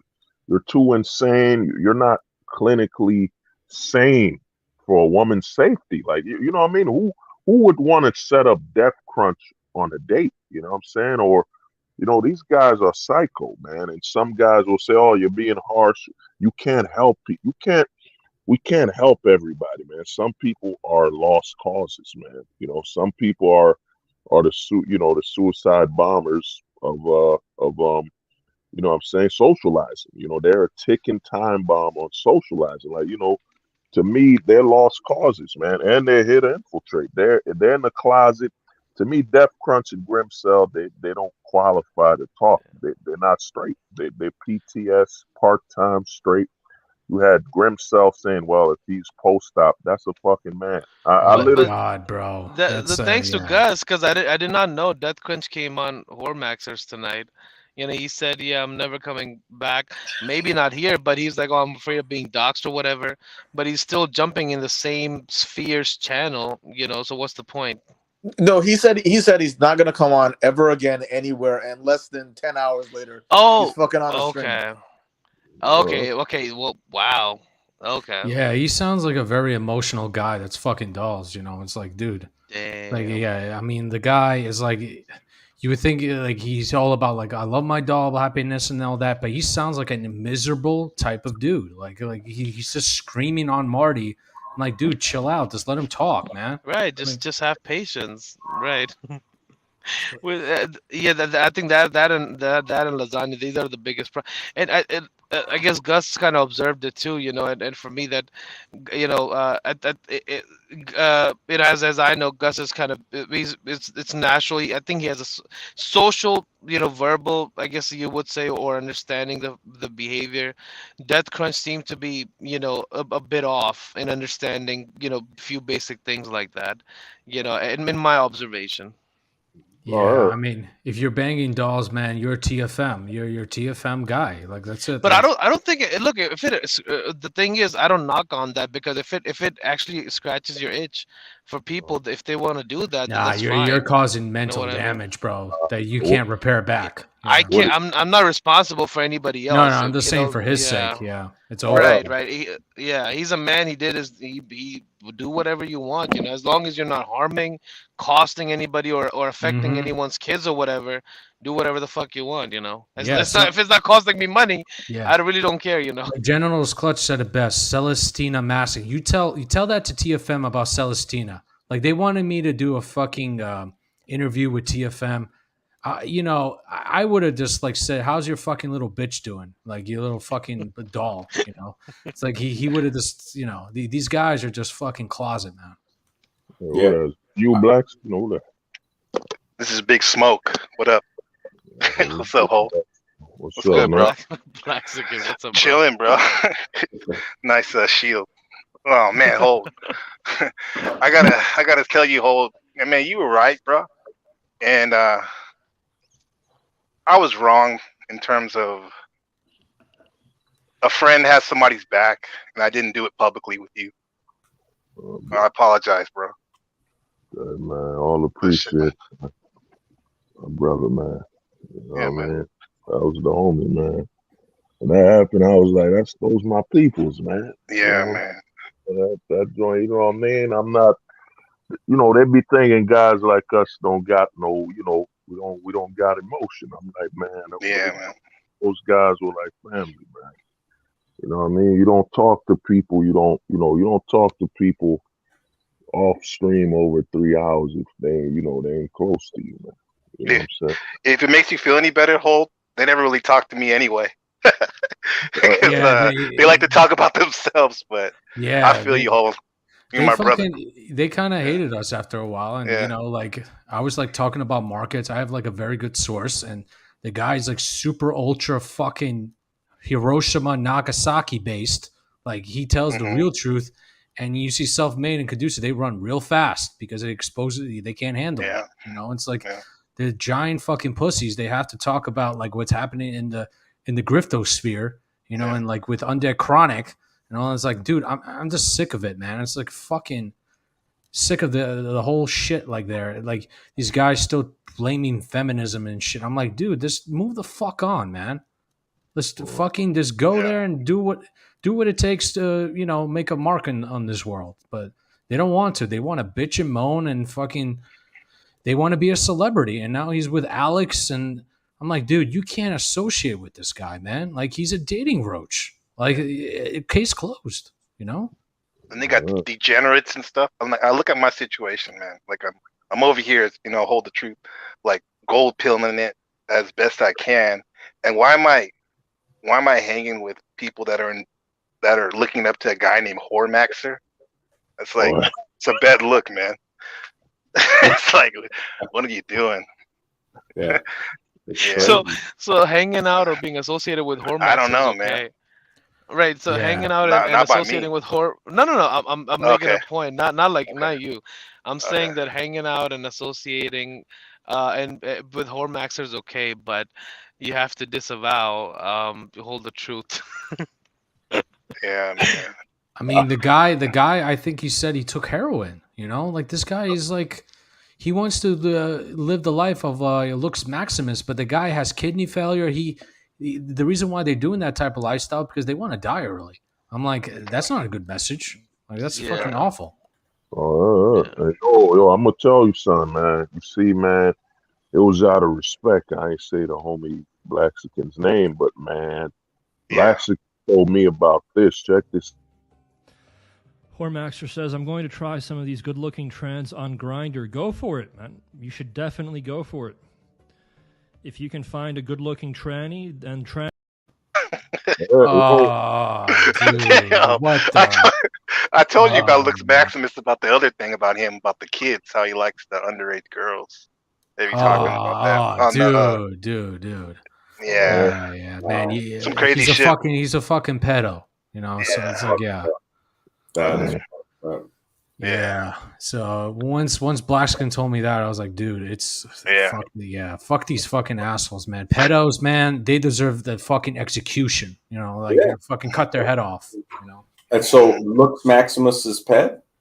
Yeah, man, that's why he got banned off of YouTube, the first one, because he made a video. He has it on his what's that called? Not Rumble, the other one. Anyway, where he was saying Odyssey. No, it's the other. It's the other side. The video sharing. Rumble? And he was saying, I think maybe it's Rumble, where he said he literally made a 20-minute video talking about if the girl is 13 and bleeds, it's all good. Oh, dude. Like, and he showed these videos of girls on TikTok and like creators, and man. What the fuck? And Tony was just saying on Primals. If anybody takes, it's entertainment, if anybody takes it serious. And I'm like, what are you talking? I'm like, people are taking Hormaxer and Lux Maximus serious. To his defense, and again, I'm not, I'm not gonna, he's his own man. He's gonna, like I said, I'm not gonna, simp or defend anybody because they're their own person. He did point out that whatever the legal age is, he definitely was showing girls underage, under the older photos or whatever. There was like a pinnacle example supposedly that Weed Waffles, Lux Maximus, they're all aware of these two girls, these two European girls, right? But they're supposedly perfect aesthetically and stuff. So the older photos, it is shared by pedos everywhere. So he did say that, again, just one thing I'll say, that the legal age of the country that matters. But yes, he did show and talked about the putting it as prime slave cunny, being that they were underage. So I'm just making it like clear. But 13 years old, man, no, bro, that's he's sick. Right, he was showing I'm not gonna lie or anything, because anybody could go watch it. He was showing some photos of the girls when they were underage, and then pedos all over, they have these photos shared everywhere, talking about these girls. Well, he did show that, but he said in a Telegram group about how he prefers girls that are in that 14, 15-year-old range. Okay, that I didn't know. Yeah. I mean, and you got these guys that are like they love it like a cult, I thought it was like entertainment. The guy did say some interesting stuff about androcentrics, gynocentrism and all that. Yeah. But dude, once I heard that shit, I even told Hold, I'm like, this shit's too crazy, bro. Yeah, I could never agree with that, man. Yeah, because I know every country is a little different. But yeah, going under and as low as I don't think, I mean, anybody, any female or male under or even around I think 18, maybe 17, like it's off. You shouldn't have anything related to that. Man. Yeah, but Hogwood and Lux Maximus, man. Yo, MD, remember that movie with Arnold Schwarzenegger and Don DeVito? What did they call that movie? Twins. Yeah, Twins. Twins. Yeah. Hogwood and Lux Maximus. The pedal bros, the pedal bros coming soon, man. Damn. Yeah. That is Yeah, crazy. man. Yeah, that is definitely not okay. Yeah, I didn't know he went. Yeah, that's some. I mean, I knew it was some sick shit from the panty sniffing. I'm like, what the fuck?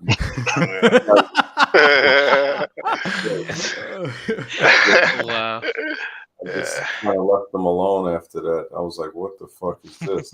And people were on. I mean, yeah, just and Hormax are. I don't know what it is. It's just the atmosphere. Just looking at the screen, it just looks dirty. It's like his room has like a haze and the filter or something. Yeah, it's like grime, like Jeffrey Dahmer, Netflix. Yeah, he's on the dirty carpet, man. That carpet looks like it smells. It just then he lives in a dump or something, like in somewhere like he in never the corner cleans of his Las house. Vegas. Yeah. He's a very it's a very not comfortable looking he's somebody sent me a clip. He said he doesn't get action. Like he goes he doesn't understand why women don't give him any action. So he says it, but Death Crunch and the other guy was saying, "Oh, he was with some girl." The other, and I'm like, they believe that he has a following, like actual legit following. I'm like, okay, I mean, there's following for all kinds of people, but this is clear as can be. If you just like MD pointed out that the sus soldiers are coming out thinking this is a safe space, but it's more than that.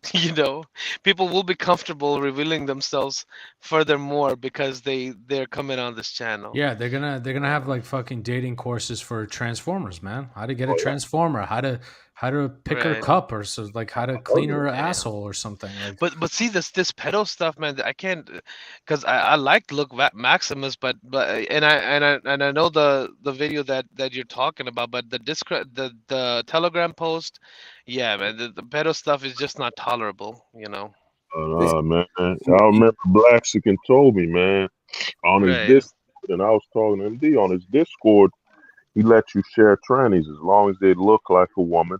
And to me, I was talking to MD about this shit. Off screen, I mean offline, is that them panties he's smelling, there's no way those are women panties. There's no way women.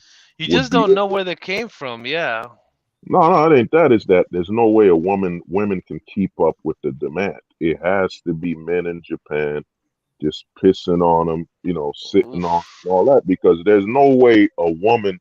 We know women, they got too much pride in being, the way they look. Like, what woman's gonna just walk around? Let me just throw my used panties.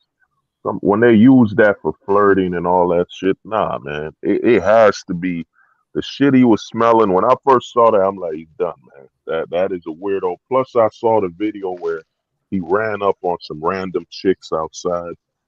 Nah, man. Lux Maximus is man. The closet, now the pedal, man. MLD, man, and Lux Maximus, man. Yeah, man. That's it's that's just fucking. It's just that it is. I'm still kind of processing it, but the Telegram post, that he said, because I remember watching that video and I wasn't comfortable either, but it's like it's just fucking weird. Whatever the fuck you do, you just don't get in that territory. You know what I mean? The thing about pay to play is like, dude, you don't want to promote it, because it's like if you promote it like as much as like QB, then you're promoting trafficking. You're promoting human trafficking, bro. It's like a lot of these. Oh, come on, shit. Yeah, no, I'm serious. Like it's kind of like what he does in Mexico, man. I'm like, dude, anything goes over there, man. Yeah. You mess with the wrong chick and she's part of the cartel, you're fucking done. So that I agree with. Yeah, you definitely have to be careful. You know what it is? He told me privately on the phone that he was drugged. So he had went to Yeah.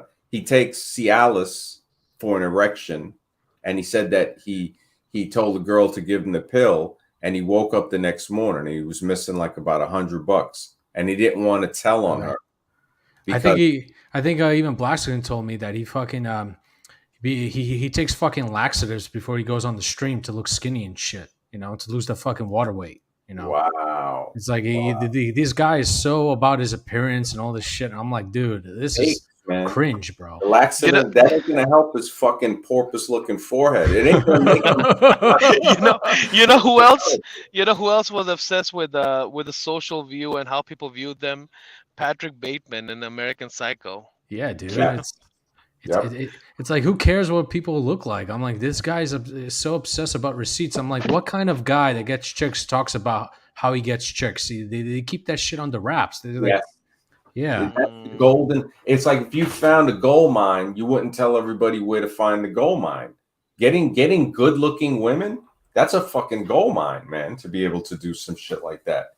You know, and really only be accomplished with money, and you got to have some level of looks, because if you see the uglier guys with a lot of money, they are limited, you know, and if you're at least acceptable and somewhat, you know, you don't have a belly and stuff like that, and you have money, you can do stuff, and you have some height, you know, because women will still, of course, disrespect guys and not take them seriously. So, but as you get older, to the prettiest women, the prettiest women, you see them in prostitution and porn. I have never seen, you'll see some very pretty women that are not in that, but they're rare.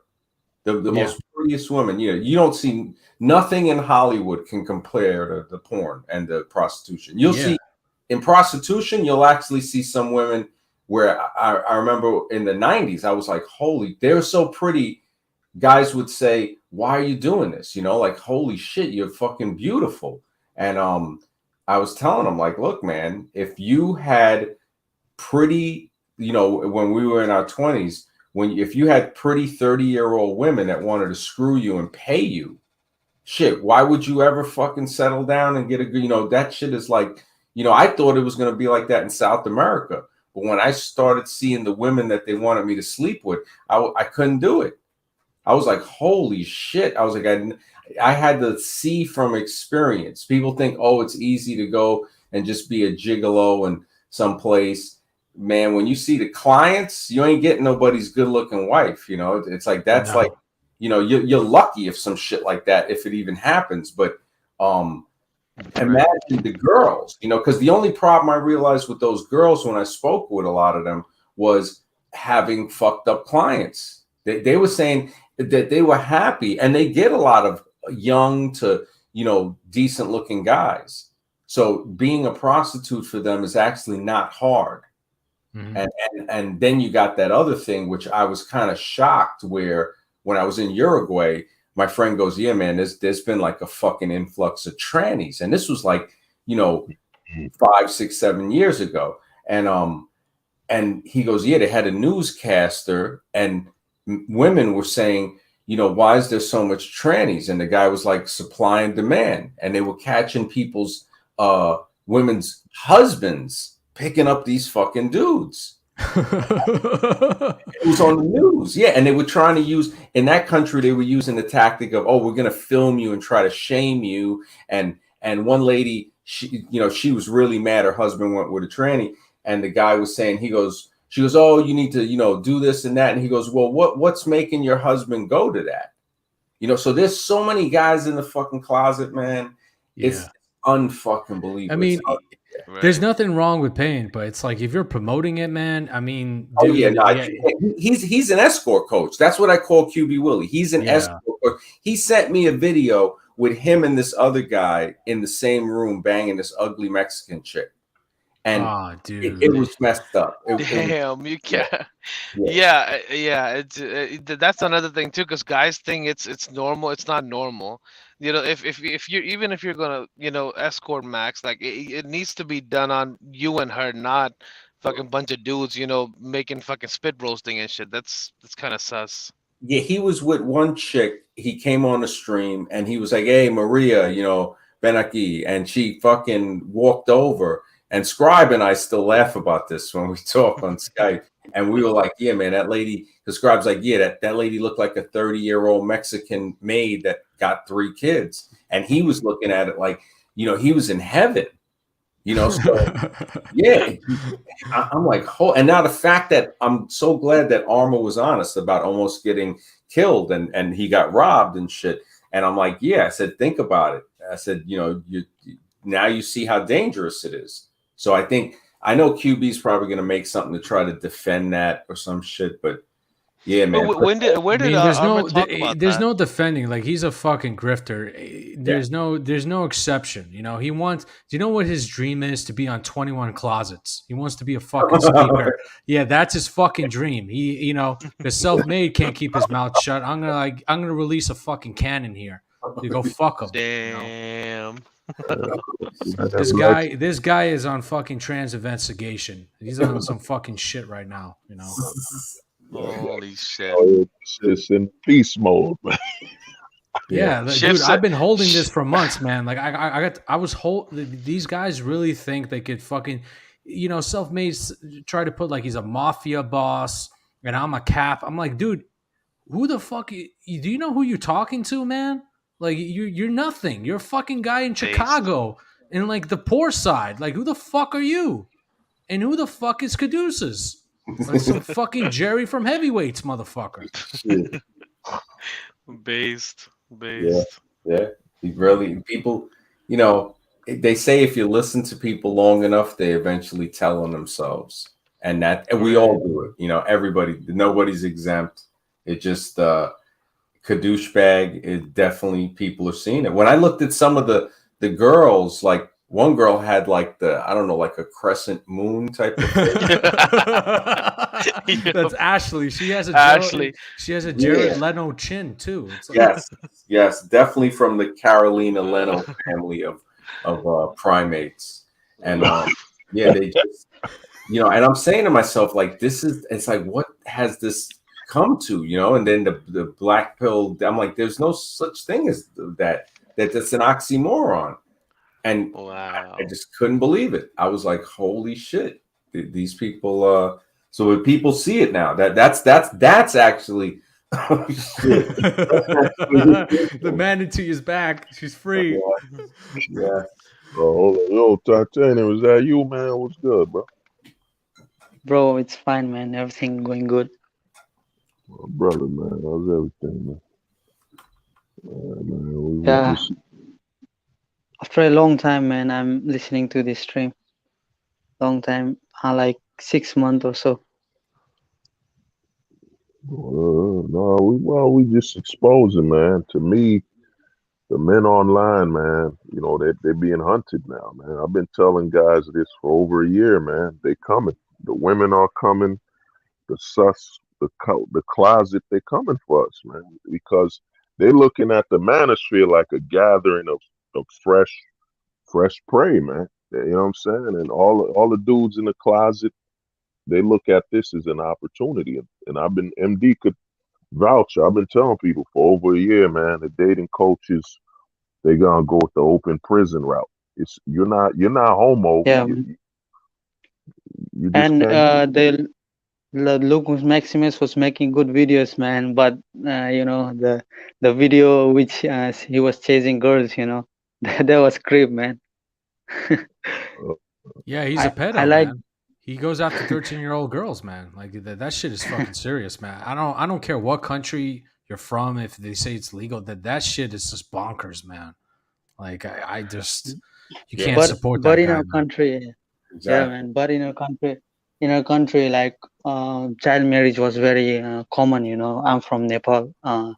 It's between India and China, and child marriage was very common, and still they practices now. Like usually they marry like from 15, 16, 17 years. The Thailand is also known for that too. A lot of these, you know, old Kumars, they go to Thailand. You know, there was a documentary on this in villages that girls, you know, I mean, I guess somehow they get access to this, but a lot of these pedos, they love going to Thailand for that. Yeah, and General's Clutch has a good point. Like, I mean, the stuff that he's doing, man, like it brings a question to my mind: is like, is he doing good at school?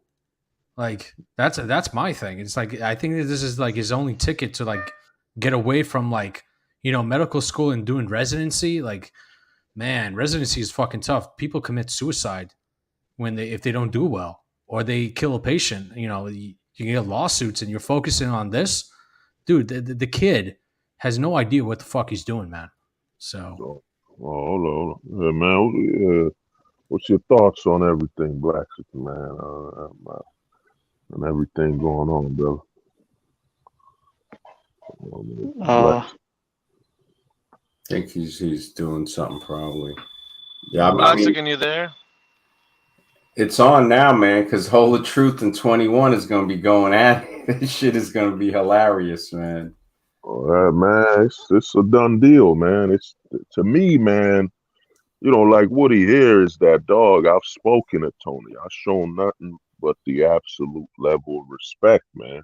At some point, you gotta be like, talk to a man, and the man out of nowhere, I'm pointing out some hypocrisy with 21. Then I get a "what you talking about" moment. You know what I'm saying? It's like, dog, man. We could talk about all the other hypocrisies. If you platforming men that are in the closet, and Tony even said himself, you don't agree with it, then what you doing there? My thing is, it's like the Caduceus situation. It's not a good look that an elder is being led to his own the demise of his character by a guy that's younger than him, man. It ain't gonna end well. And for me with 21, I ain't worried about that, man. What are you gonna do? Meme a black guy that ain't doing nothing? To me, the amount of ammo I'm walking around with, man, it'd be too easy, man.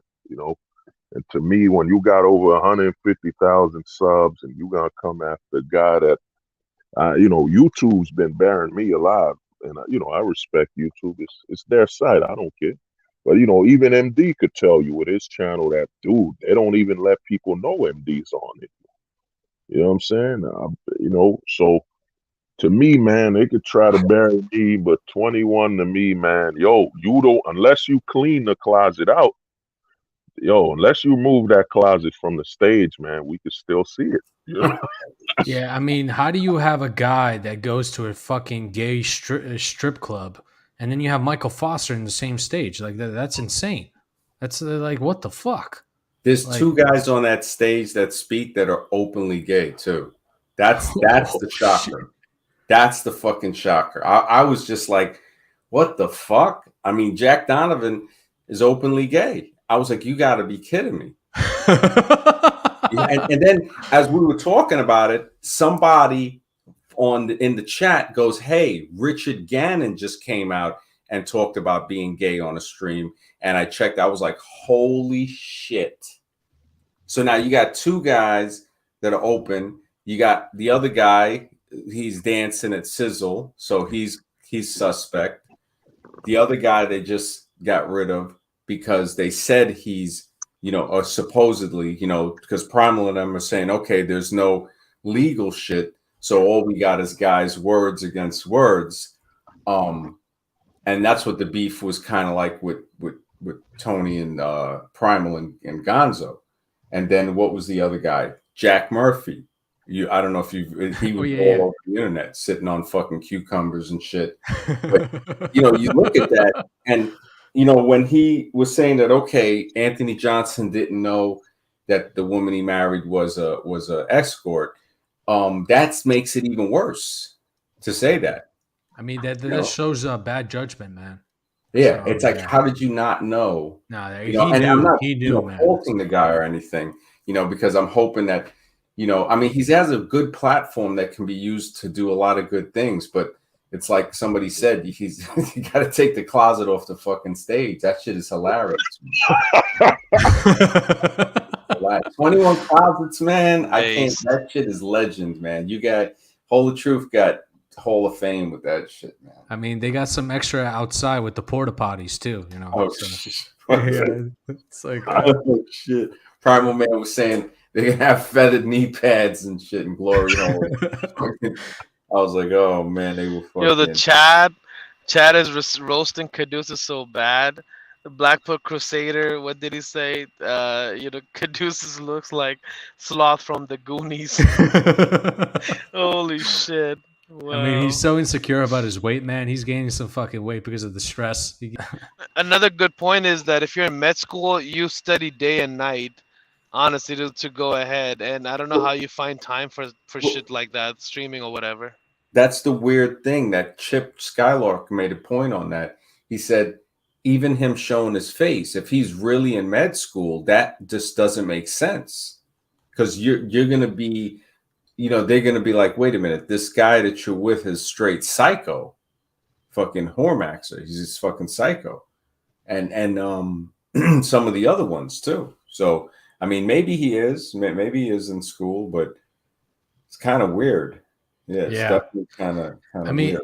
It either comes to the point where he goes full on grifting and he tries to, get up to like Alex or whatever. His dream is to become like the next Joe Rogan. I'm like, why the fuck you want to do that? Like, dude, there's a reason why they get up there. They're in bed with the media. It's like, dude, like he has delusion of grandeur, like delusion of fucking grandeur. I'm like, this kid thinks he's really gonna get up to Joe Rogan level. Like, no, man, you're not fucking funny. You don't ask the right questions, and you can't even do a proper roast. You have to have other people do your fucking work for you. Well, I mean, the thing is, dude, he burned too many bridges, and to me, man, it's the Harkey thing. My thing with the Harkey, he could have let people know privately, like, yo, man, son going down with him, you leave him, but you sharing that man's info, and to me, when MD said, yo, Marquise threatened to kill him live, and I was on that stream where he threatened to kill him and, Papi Blanco. He threatened to come see Papi Blanco and MD with a gun, and MD just asked Caduceus, give me the guy's email so I can contact him and see if he really about this so I can be prepared. You know what I mean? Handle it the way I got to handle it. He went crazy about with like frog and shit. I'm like, how the fuck you defend those guys? Those guys are fraudsters. Like, come on. It's like, dude, like, how do you interview a guy that's like that delusional to defend those guys? I'm like, this is like a horrible guest, like a horrible interview. Like, this is like fucking trash, Man,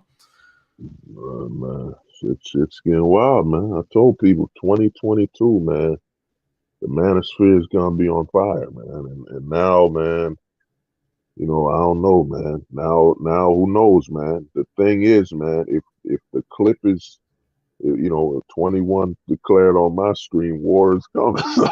I mean, war is coming for sure, like definitely. And certain people, they're gonna get. I mean, the roast is gonna keep going. Like my fucking vengeance is like, it's fucking done. These grifters need to go down. Caduceus needs to go down. Self-made. They just have to go down the fucking gutter with that fucking dog of Alex and that fucking disgusting Colombian gremlin that's his girlfriend. That shit is like some pile of shit. Like, it needs to be flushed down the toilet, man. Oh, shit, yo, the Colombian gremlin? That is hilarious. She's definitely Franken girl. There's definitely some shit like, yeah, they are. Yeah, the kind of pity for him.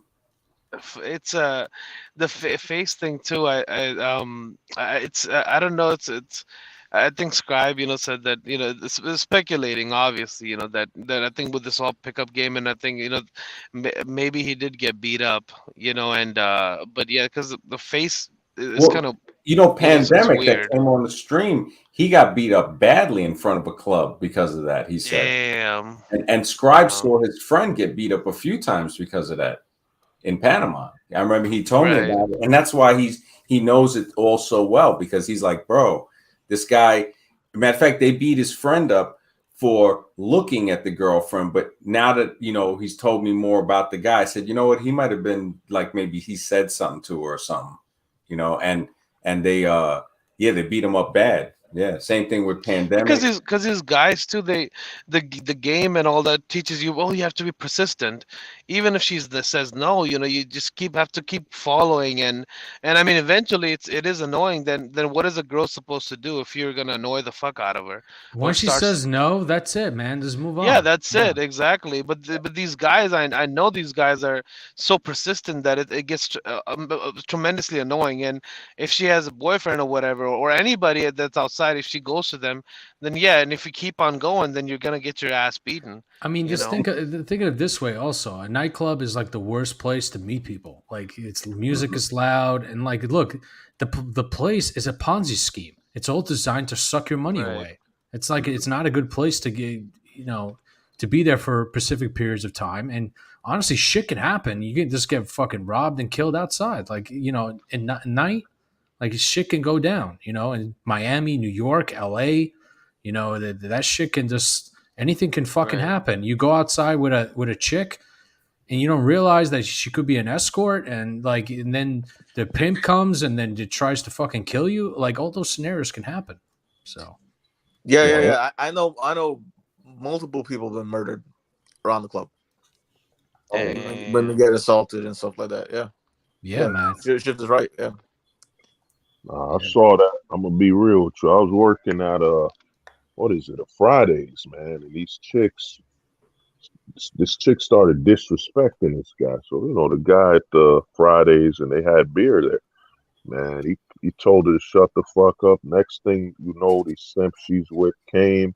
A brawl broke out outside. Somebody pulled out a knife and just stabbed the dude, man. Like, and this chick hid the knife like between her legs, man. That's how crazy. But these dating coaches, I keep telling people, is they're all about teaching these men to ignore the fact that they don't have any social skills. They just tell them game the woman. Well, if you can't read any social cues, like if you look at most of these dating coaches, they can't read social cues. You got Alex telling a woman, why would you say no to my Russian eyes? Then you got Troy Francis. What Troy Francis did, he cornered a girl between like a wall to talk to her, like to force himself on her, man. Shit is crazy with these dudes. Yeah. It's crazy. It's like, honestly, the best way is like if a woman starts, makes it very easy. She just literally throws at you and talks very sexually. Then it's like, there you go. That's all you fucking need to know. Like, if she's really that into you. But these guys, I don't even think they can.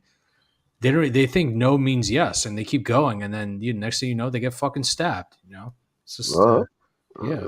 But a lot of the high end clubs in LA and Miami, New York, a lot of them are owned by gangsters.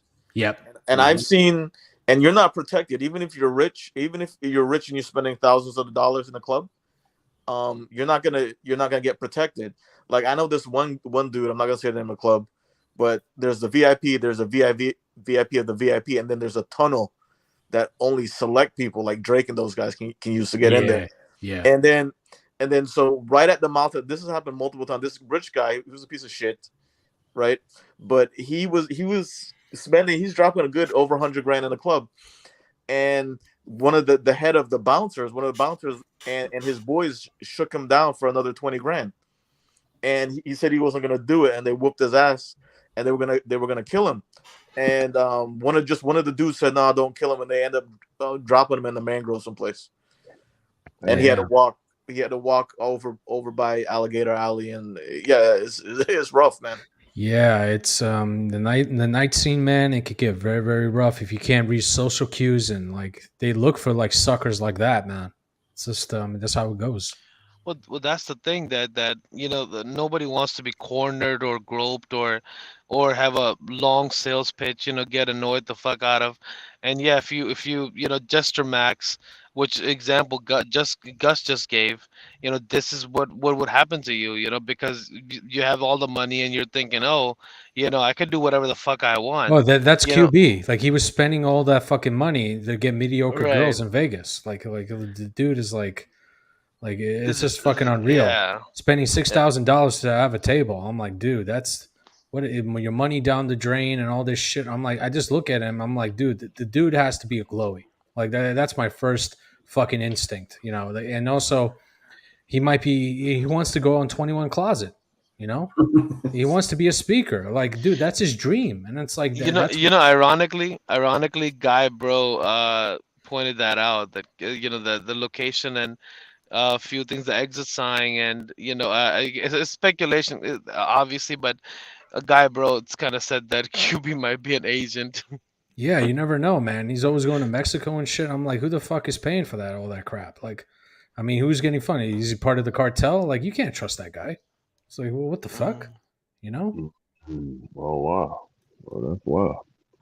To me, the way I look at it, man, shit is just getting wild, man. It's getting out of hand. But hey, man, it's about defending our heterosexuality at this point. I mean, the manosphere, the amount of guys that are just I'm closet and proud.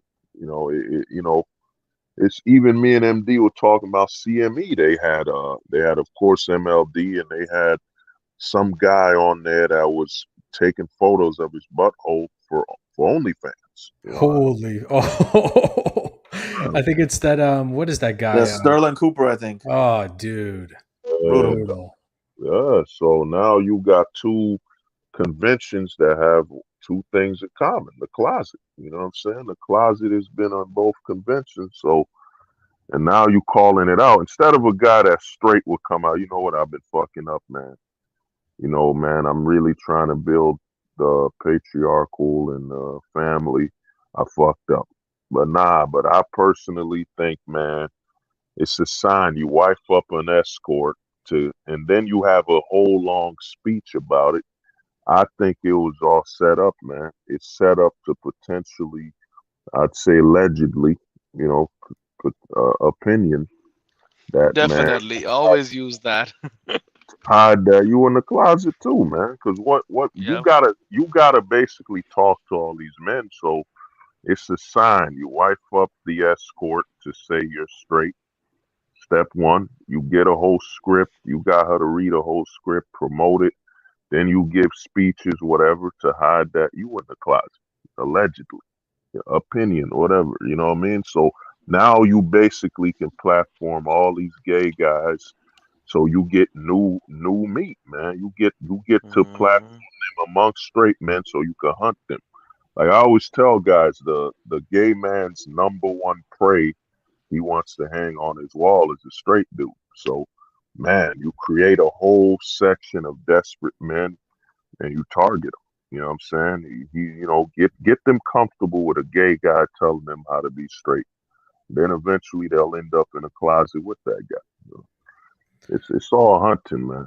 You know what I mean? Yeah, man. It's it started with frog and shit with fucking Myron Beak, like with dudes, man. This shit is just straight up like fucking roadkill, man. Hey, man, the closet. All I know is this: the closet is everywhere, man. And the manosphere.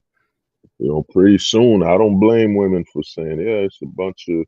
Pretty soon, some chicks gonna be talking about this whole sector of the manosphere and say, "Oh, it's just a bunch of gay guys that come together and talk." Yeah, it's like when you got like ugly ass fucking trolls like speed dating. What the fuck was this speed dating? I'm like, the level of simping is just off the charts. Like come on, like these broads, like dude, they're fucking below average. Like they're all gremlins. Come on. You said a single mom. That was the chick. Robin, yeah, she's a single mother. And she's been flown to Arizona by her promoter. She got fucked. She started crying. She started, it's like, how could woe is me? And that's why she's on that fucking thing, Bachelorette. I wouldn't be surprised if they actually paid her to be on that shit. Self-made, he does anything. Yeah. Like he's a whore for fucking promoting Kadouchebag, so. Wow. That was not disclosed on that show, just so everybody knows. That she was looking for a stepdad. I know, yeah. Holy yeah. shit. Yeah, come on, man. She's a single mother, and she looked fucking she looked like she didn't even want to be there. She probably looked at the guys and like, oh God. Like this, look at her fucking face. She was fucking disgusted. And it's like, oof. And she knows she's using self-made. She knows self-made is a piece of shit. She knows how Caduceus looks like. She would never fuck him. Like the level of simping is off the charts. Man, that's how they going down, man. It's why would a single mom be on a black pill dating show? That's Yeah, that first guest. I mean, but here's the thing though. She's a single mom and she goes to LA clubs with Funky Minka and taking coke and shit and being flown to Arizona while leaving your fucking daughter. Like, what the fuck? Dude, that's some fucked up shit right there. You know? Right. I told you, man. Told God 2 damn. years, over 2 years ago, man. The simp hunters will be teaming up with the PUAs and with the gray pill is real, man. You know what I mean? They learned what they learned from the black pill, and now they're utilizing it and weaponizing it, man. But yo, man, my brothers, it's been over 5 hours, man. Any last words, man? I'll start off with MD, man. Hey, man, thank you so much, man. I was just typing in the chat. Thanks, guys. Take care, because I was about to jump off. Y'all have a great night, man. You too, MD. Take care, MD. What about you, Woody? Any last words, man? I definitely love the heat, the shift brought on, always, respect to everybody, and yeah, man, it's definitely a lot of fun. And I tell everybody, hey, just be civil. If you have disagreements or if you want to talk to somebody, even if it's a panel, if you want to talk to somebody directly, everybody that would be on would be courteous and not just jump in or, start insulting or whatever. It's that's what I say to everybody, that if you have a point, if you want to jump on instead of being afraid to, with the disagreements, just be civil, and have a discussion at least, So I mean that's what I think, just great show as always, Truth. Thanks for letting me on, bro. But it's always a blast, always fun, and it's always good to new guy Titania for me, Blaxican, Gus, MD was on, Shift. Yeah, it's always a pleasure. All right, man. Respect, man. Any last words, my brother Titanium, man? Man, after a long time, man, I'm listening to your video, and thanks for letting me in your stream, man. Next time again, I'll try to come. And yeah, thanks for the help, man. 6-7 months before, I wanted to call you, and you helped me, and the video and all is really helping. And yeah, I'm really enjoying in my life. And thanks for letting me in Hold the Truth hostage. My brother, man. It's an honor, man. Respect, man. Any last words, to Gauss, man? Yeah, hold the truth. Keep it up, man. Fuck 21 if he's coming after you. He needs to be held responsible for all these people that he's been platforming and exposing to young dudes who are very easily influenced. And he's been skating along for too long without anyone saying anything. I want to say, what's up, The Shift? It's been too long, bro. Glad to see you back with us. And the closet is like, them little clown cars where you just open the door and you just see like 50 clowns come out. Oh shit! That's what the closet is. It's an ever expanding thing, and we need to be on guard for that, because I knew that Hold the Truth was like seeing stuff ahead of me and even other people, because like when you call out CBP, I was like, why are you so rough with CBP? A year before he went on the thing with Cynthia G, and I was like, oh shit. And then you call out the infiltrators, and then yesterday we had what, three fucking infiltrators on one stream. So yeah, so props, Hold the Truth, and respect. Man, always, brother. Any last words, the brother Blaxican, man? What's good, man? I don't know if Blaxican's still on. Yeah, I don't know. Signal left. Any last words, Shift, man? Yeah, it's time to fucking burn and say fuck with the scammers and grifters, man. I'm getting like the vitriol. It's time to burn these motherfuckers down, And I hope they're hearing this, self-made, Caduceus, all of them. You mess with the wrong motherfucker. So hope they're ready. Well, I mean, the thing with that is, man, to me, a lot of these people don't get it, man. You're scamming people, and they're trying to water it down. That's why I kept telling people, man, we gotta call them the gray pill, and we gotta label them, because the most dangerous thing that could happen to guys like us is, man, when they start lumping us with them. Producers in them, man. They, like I keep saying, and like y'all said, man, I've been calling this shit out, and I'll show you something. I mean, look at how old this is, man.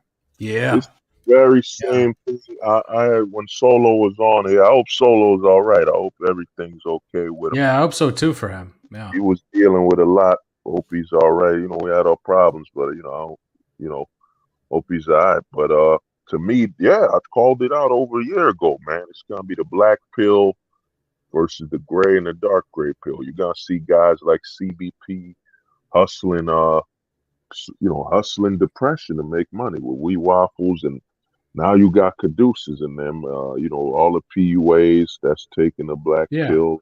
He's probably gonna write a book. How to speed date with the Transformers and Jay Leno chins. Like fucking. Yeah, wow, man. He's on a stream with Hormax, and that just shared some tranny video, yo. The homie Gauss, you need to, if you could pay an artist to just draw all these clowns coming out of a closet, that would be crazy. Yeah, hilarious, bro. Taking over, man. But man, I want to thank y'all for coming by, man, and we make amends, man. My thing is, some people, man, is done, man. There is no going back, because to me, when somebody threaten your life or try to slander you, and I saw it all coming, man. I've been a lot of people on them black pill versus gray pill streams. They thought I was talking about other people. I'm like, dog, it will all everybody claiming they're black pill. There can't be that many men. It wouldn't make sense. There's that many men being dishonest. No, man, they're all in here trying to build. They try to build a following, because what happened with caduceus and QB is, man, when Shift, everybody started their channel, I was like, yo, everybody's gonna fill a niche. It's gonna be like a spider web.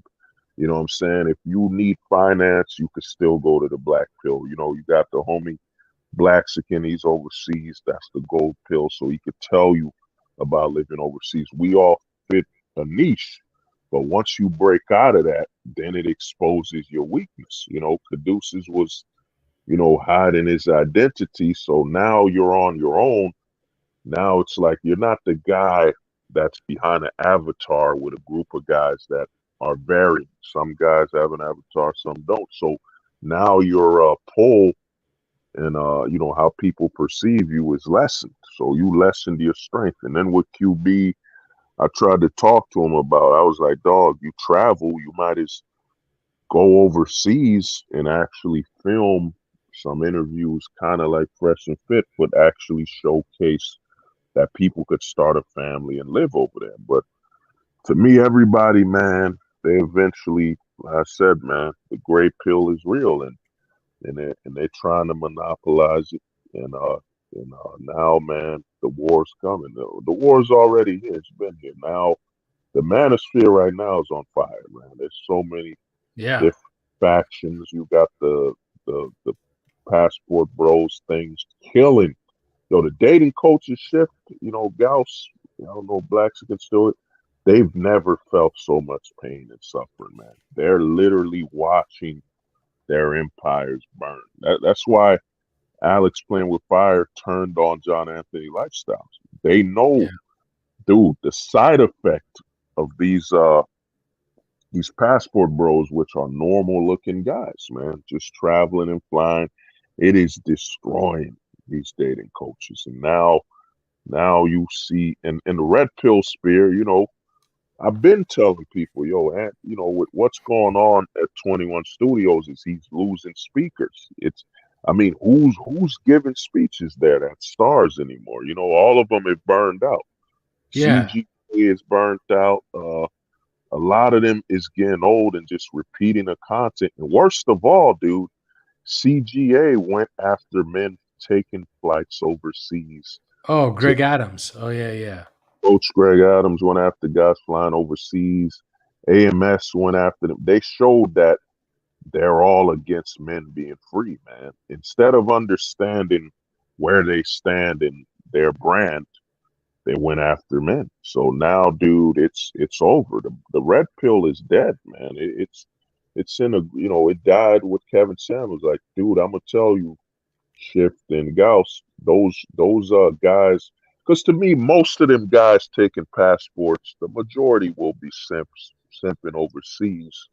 But it's gonna lead men to the black pill anyway. But what's happening with those guys with the passports overseas is that, man, they're showcasing something that, dude, you don't need a dating coach. You don't need none of these guys, and you could fly and live your life. And it's affecting them, man. The red pill is dead.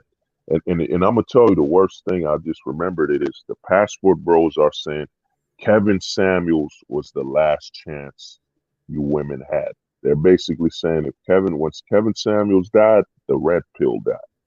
You know what I'm saying? So I've been saying that for over a year, man. So we had a whole fucking stream on burying the red pill. So we've been ahead, man. The black pill, we're ahead of everyone else. They're chasing us, and as predicted, now I get a threat from 21.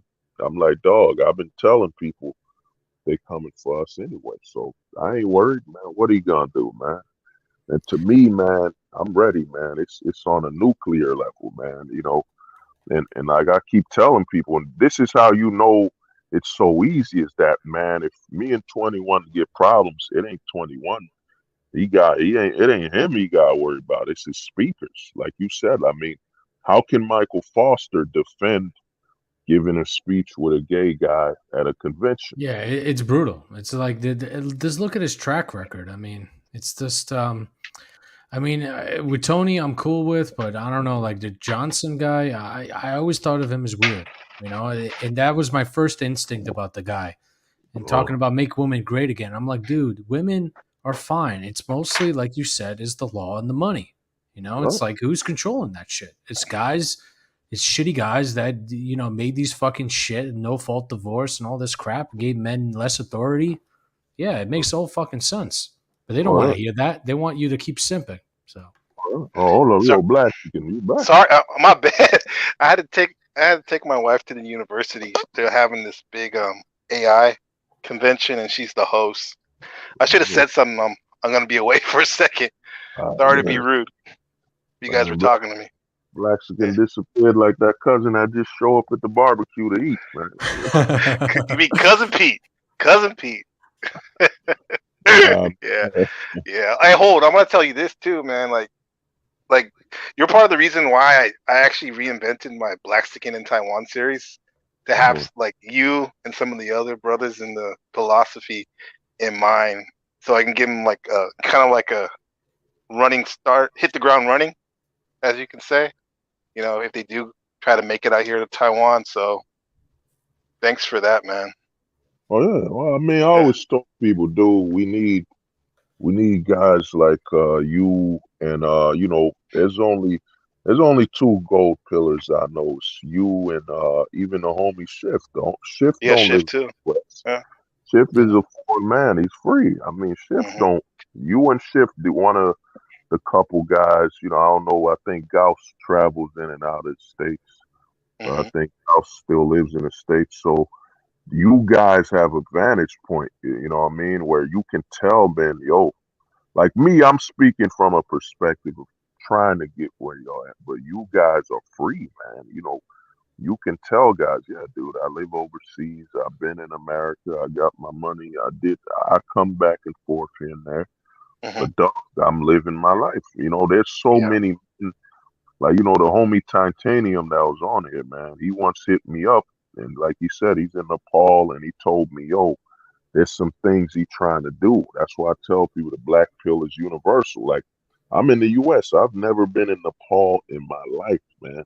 And this is what's scary about the black pill is somebody's in Nepal talking to me. and different cultures, and I can still pinpoint and say, yeah, dude, you know, you need to do this and that. You could do this, and you good. You know, so Mm-hmm. with y'all vantage point, y'all looking down. Like I ain't ashamed to say it. The gold pill is looking down at anybody that's a black pill. Shift, you and Shift and one of the homies, Aaron, you know, a black Trip Baja, he runs the whole tour system in Mexico, man. He Mm-hmm. comes in and out of the States. Y'all looking down at us. That's why I'm like the black pillar's goal is to be gold, man. You free. You know what I Sounds like mean? a good plug you have right there. You know, so that's the biggest thing about traveling. You got to have a good plug. You got to have a good network, so that way you stay out of trouble. The thing about the other countries is, you know, there's no laws. Like the laws are limited compared to the states. You know, especially Balkans, South America. You got to know the culture. You got to know the people, and you got to know the surroundings. And a lot of these guys that can't even fucking talk to a fucking gerbil, and then you're expected to go to Mexico. I'm like, dude, that's going to be a bad outcome. You know, it's like Yeah. you gotta plan that shit out. You know, it's like Oh, yeah. be methodical with it. You know, That's why I tell guys, dude, if you trying to go to Mexico, go to Vegas first, man. If you can't handle the freedom of Vegas, you know, which is basically, I'd say, the training ground before you go overseas. You know, guys that want to fuck women and all that. You know, be more free, dog. You gotta go to Vegas. I know. I think Schiff once told me the price is higher up there, but dog, you'd be better off saying I went to Vegas, I had my fun, and you know now I can understand if I go overseas. You know, I'll be more free because a lot of dudes, man, like I was chopping up with Blaxican way back. You know, when he went overseas, man, it changed. Like his whole, you know, Oh yeah. that shock of freedom, man. You know, he could explain it to you that shock, man. You know, that culture shock of just going in with no middle ground, man. You know, some guys can't survive that. Yeah, I took a lot of the baggage I had in America, and I brought it here, where it is a lot freer in some of the ways, and also the same too in some ways as well. But definitely, I have more peace and space to really unpack all the baggage I had, and like realize the advantages I have being overseas, which a lot of guys don't have back in America. You know, yeah. I saw the photo on the gram. You know, like you and Schiff, y'all come back to the States is just for fun, man. That's a whole different lifestyle, man, than the guys that's here where they looking to get out. And to me, my problem, I look at some guys where the red flag for guys traveling is that the red flag is if you only going overseas for the sex travel, then that's a sign that you're trying to cope. You know, you go overseas and have sex, then come right back. You're subconsciously praying that America change. I've seen a lot of. I've spoken to some homies that are what they call themselves mongers, or you know, they go overseas just for sex. And a part of me is like, and you know, that's where when I chopped it up with Blaxican, I'm like, he's an example of a guy that actually wants the better life, and you know, the gold pill. He understands that because if life is better overseas, the laws are better. Why wouldn't you be starting a family? Why would you be just going overseas for sex and coming back here? It makes there's no productivity in that. You know what I'm saying? Why would I keep flying back and forth unless you just fucking women overseas, praying to God that look, we fucking women overseas. You women over here better change the laws. You know what I'm saying? I've seen it. That's why. And plus, people aren't gonna excuse me, Holt. Like people aren't gonna respect you locally though. If like all you do is go over there to fuck their women. Look, you don't think that some of these people don't notice that? You know, it's like I mean, I'm saying do what you do, man. Everyone has their own desires, their own goals in life. But if you want to be respected, like in another country, you can't only do that. You know, it's like I'm not saying you have to have a kid or anything, a child, but having a child overseas does, in a way, make them respect you a little bit more, and which can open up the door for your business or just finding friends in general. You know, and they'll always look at you as a foreigner in a lot of these countries, but when you stick around a bit, a little bit more permanent, they'll open up to you more, and you can get a lot of value out of that. Oh yeah. Well, I mean, you and Shift. The way I look at it is, it's that American ideal, man, dude. We don't need. We get so divided in America. I remember what Shift told me when he was here in New York. He said, "Man, fucking pressure and stress was getting to him, and all that bullshit. He left. You know what I mean? He went back home. But the thing is, a lot of guys from the West, man, will travel overseas and we'll take the issues we have, like we're looking for people that we don't know to validate us. Like you're in Taiwan, you overseas, they don't care about what no stranger thinks of them. But in America, we got our existence is based on someone validating. You know what I mean? Yeah, You know? I noticed that too, because I remember years ago I posted a picture of me in one of the temples here, old temples, and there's a room on one of these Taoist Buddhist temples where it's nothing but black gods painted black, and I posted it on my account, and I got like thousands of shares on that picture, and a lot of people were even calling me, like young guys in college are like, "Wow, really? Are they nice to you over there?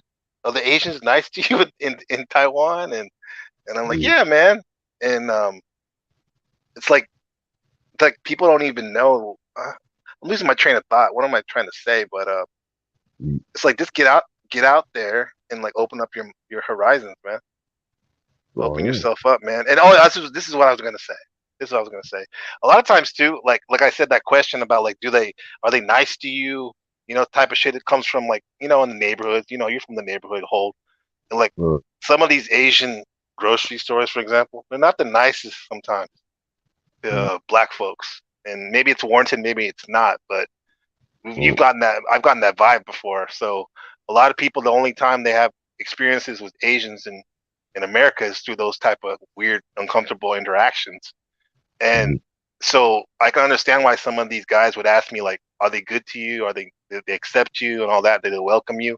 And they do welcome me here. There's like two types of people. They're either like super friendly, or they don't even know you're there because they're too busy doing their own thing. Which I respect that too. Because sometimes I'm like that.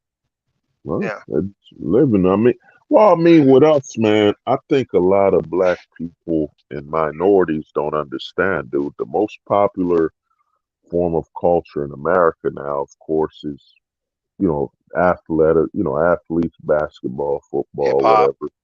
But there it is. That's the number one, the most. But the biggest thing about us is rap. Rap is the most, the homie Gauss, man.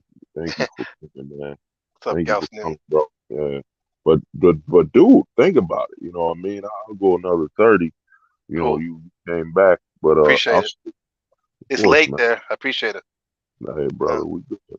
But the thing is, a lot of black people go overseas and don't get the majority of your image is rap. And they say the 90s rap with, where you had rappers rapping about love, and some rappers were super duper lyrical, or a Tribe Called Quest.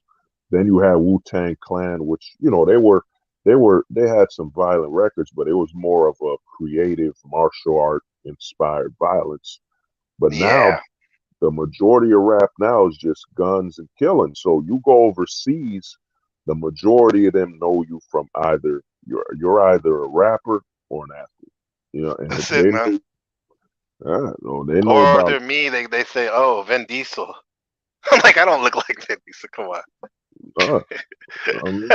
Vin Diesel. It's like, come on, man. They called you Vin Diesel, dog. Yeah, man. I don't think you seen how I look. I don't think I look like it. Hey, man, you I'll take it. They gave me some free food at the night market, the whole. They're like, "Hey, Vin Diesel, give me some free French fries." They called you Vin Diesel, dog. I should have told you that. You're gonna meme me now. Oh man, at least they would have been messed up to ask you You give me autograph. I love Paul Walker. And you're like, oh man, man, it's gone. You know, that was my man. But nah, dog. I mean, that's good. That's a good compliment. Because to me, yeah. a lot of black people and minorities don't get it. And you know, let's be real. All the other minorities, you know, being Mexican, you have Mexican. A lot of their culture is, you know, following after the, you know, the rap culture, the black Yeah. rap culture. So you a Mexican, you come overseas. If you like a dark Mexican, they probably think you a drug dealer or a killer. You know what I'm saying? That makes a difference too. I remember my mother-in-law's family, like when I met them over here back in 2016.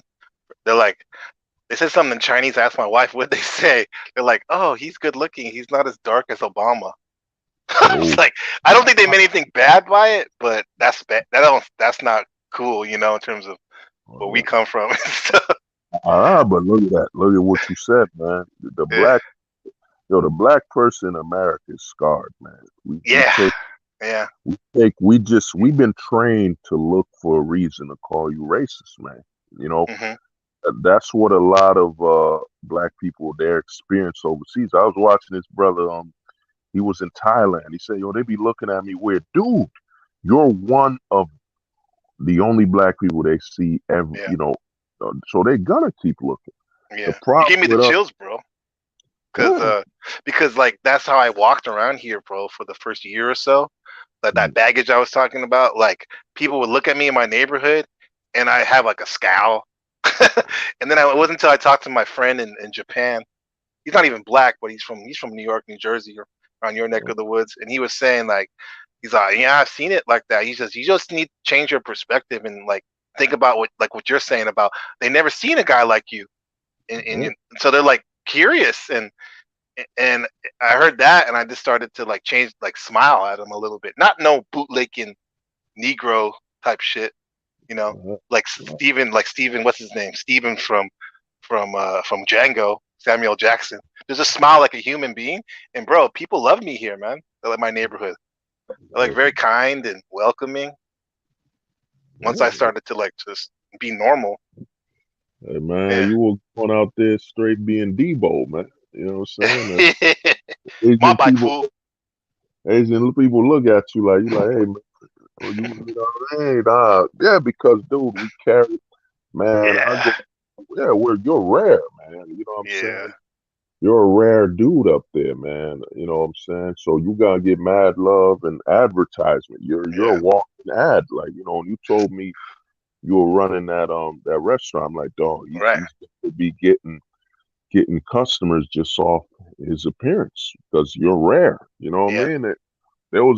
I saw a video where these black people were walking in I think it was India or something. They were being just followed. Like, you know, they don't see, like, you know, you gotta understand in some countries the only minorities they've ever seen was on TV. You know what I'm saying? And you come out and they're like, holy shit, they're real. They probably try to touch your hair and all that type of stuff. And yeah, man. They're like, oh, I think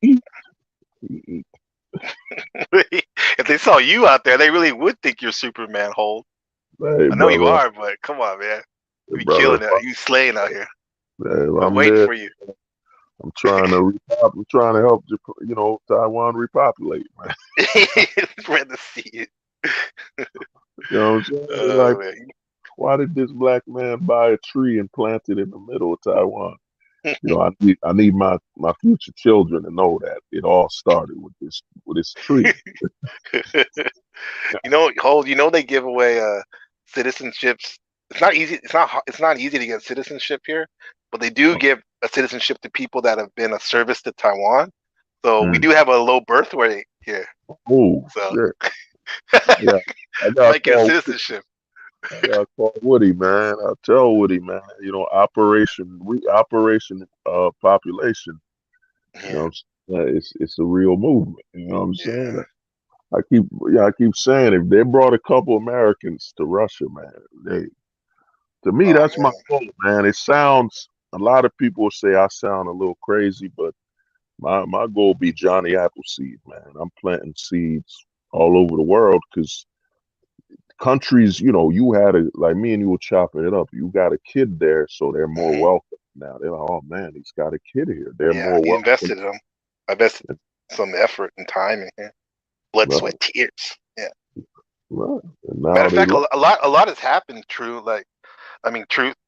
Hold the truth that since like a lot of stuff. Like my son, he's 4 years old, but bro, this guy's already running triathlons, getting in the paper here. With like I'm not like he's not my accessory. like I heard you earlier in the stream. Like how some people be looking at their kids like, nah, he's my legacy, man. I want to help him out. Just like I want to help out good friends, but that's my straight legacy, man. And I'm really proud of him, man. This Manosphere needs that, man. There's too many negative stories from the father perspective instead of man. There's guys like you that's winning, man. There's guys out here that will actually see their son from not see him when he's old, but actually be there from when he's growing up, man. That's why I look at you. I was like, dog, after the outbreak, I'm like, dog, the homie, he got so much to offer these people up here, lost souls out here, man. You know what I mean? In the States, man, there's some people. MD said as zombies. There are some dudes walking out here just they've given up on living, man. They've given up because as much as a lot of people don't want to admit it, man, you having a child, man, it's a very important normal aspect of being a man. And for you to walk in the States, like, I'm in my 30s, I ain't had a kid. A lot of guys think, oh man, you know what I mean? I'm old. I'll have a kid when I'm ready, but it messes with a man's mental. It messes with our psychology too of not being able to procreate. Because now, yes, bro. When I was growing up, I used to look at a kid like, oh man, I want a kid one of these days. I just want to be a father. It'd be cool to have my own little man. You know what I'm saying? Yeah. But now I look at a kid, I'm like, man, I look at a kid like a gun off safety, man. That ain't good. That ain't good mental health, bro. You know what I mean? Yeah. For me to look at a kid like a weapon, like that's now become my first instinct. I look at a kid in the West, I'm like, man, that's fucked up, man. That I'm thinking this way, man. And then a brother like you up there, you enjoying it, and you could tell the positive, you're raising your kid and everything's good, man. Yeah, man. That's beautiful. I literally got to go get him right now from school. We're gonna go pick him up, and then we're gonna go run on the track and then do his bike because we have another triathlon coming up in a couple weeks, man. He got my ass in shape too. That's good motivation. Good motivation. Boy, man. Hey, man, you about to be a star, man. You gonna be a reverse Tiger Woods, man. Reverse Tiger Woods. Oh yeah. We'll save him. Like if Tiger Woods was black pill, it would have saved him a lot of grief. Oh man, Tiger, man. That's you know what I mean? I told people as soon as Tiger stopped sleeping with all them women, he just became Woods, man. He lost the Tiger, man. Tiger Woods was banging like 3 girls a day. He was an animal, man. He was a savage. That's how much his what they call competitive spirit needed, man. But but to me, your kid, man, he's growing up in a healthy environment, man, and you don't got worried. The only thing you got to be careful of is, man, you know what that old saying. Once you could leave the hood, but you can't take the hood out of you. You got to be careful of. You could leave America, but can you take the American, out of you as the negative? Yeah, right. That's why you gotta be careful. Yeah, I gotta monitor that definitely. Yeah. Because one day you might spaz. You gotta catch yourself like that. I can't expose them to the division because I was talking to some of the homies on the stream. The problem with America is, man, and I love America. The problem is we live in a country where it's, they only teach one math here. The math in America is division. They they don't teach subtraction, division and subtraction. They don't really teach. I always forgot how to say multiplication and yeah, addition. yeah, addition and multiplication. They don't Mm-hmm. train. Dude, it's division. Oh, you're Asian, stay on this side. You know, Right. you're white, stay on that. Black, stay on this side. They don't teach you, yo. We all American, dog. Yo, fuck them OGs that died and fucked up the country or were racist, man. That ain't got nothing to do with it. Yeah. But just like you said, wait, one more thing. Just like you said, though, Hold, like Shift and I, like for example, when we're out of the country, we have a bigger perspective, different perspective, a wider. And it's true, dog. Like guys that we were divided with, like, oh, that's a white dude, I can't kick it with him. Oh, that's Asian dude. Like here, as long as you're American or even English, like that's the homie when you see them out here because we're so few of us. I just picture blacks seeing another black guy, y'all both running and dap each other. Oh shit! There's another one. Another one. There's another one. Yeah. You know Tell you whenever you're ready, man. Hey, brother. But I appreciate you. I appreciate you, man. Like get me on here, bro. Because I have to admit, like, yeah, I'm a man and all that, but I got emotional. Kind of like I missed it. That's my brother, man. But I can understand where you're coming from. Definitely. This took me a while because I'm a little slow.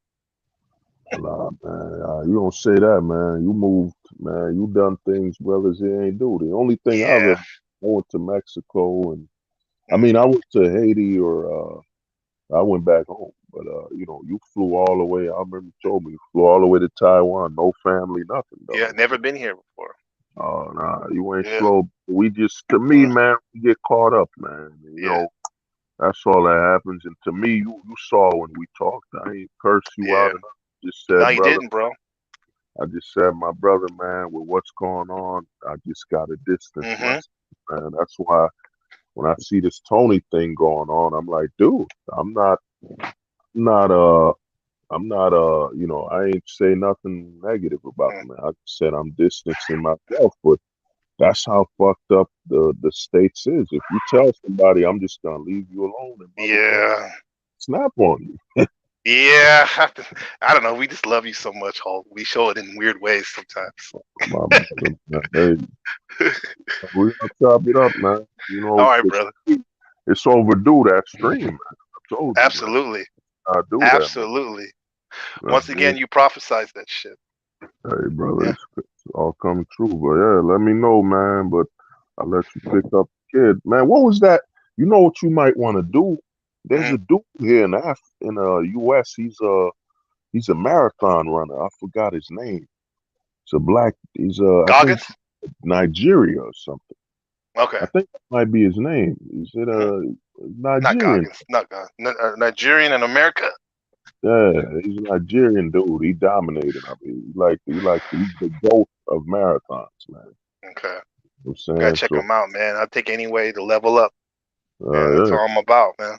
Because the other thing, man, you gotta worry about. It's a positive, but the negative is, man, since your kid is so different out there that they might soup up his head, like where all the other kids just hype him up just because he's so different. You know what I'm saying? Yeah, man. That's what I'm teaching. I just learned that from the older homie a couple weeks ago, man. Like when you got some skills, people try to like get in your head and all that, but dude, when you have a mother and a father that are decent human beings, you don't need nobody gassing you up, man. That's all you need, man.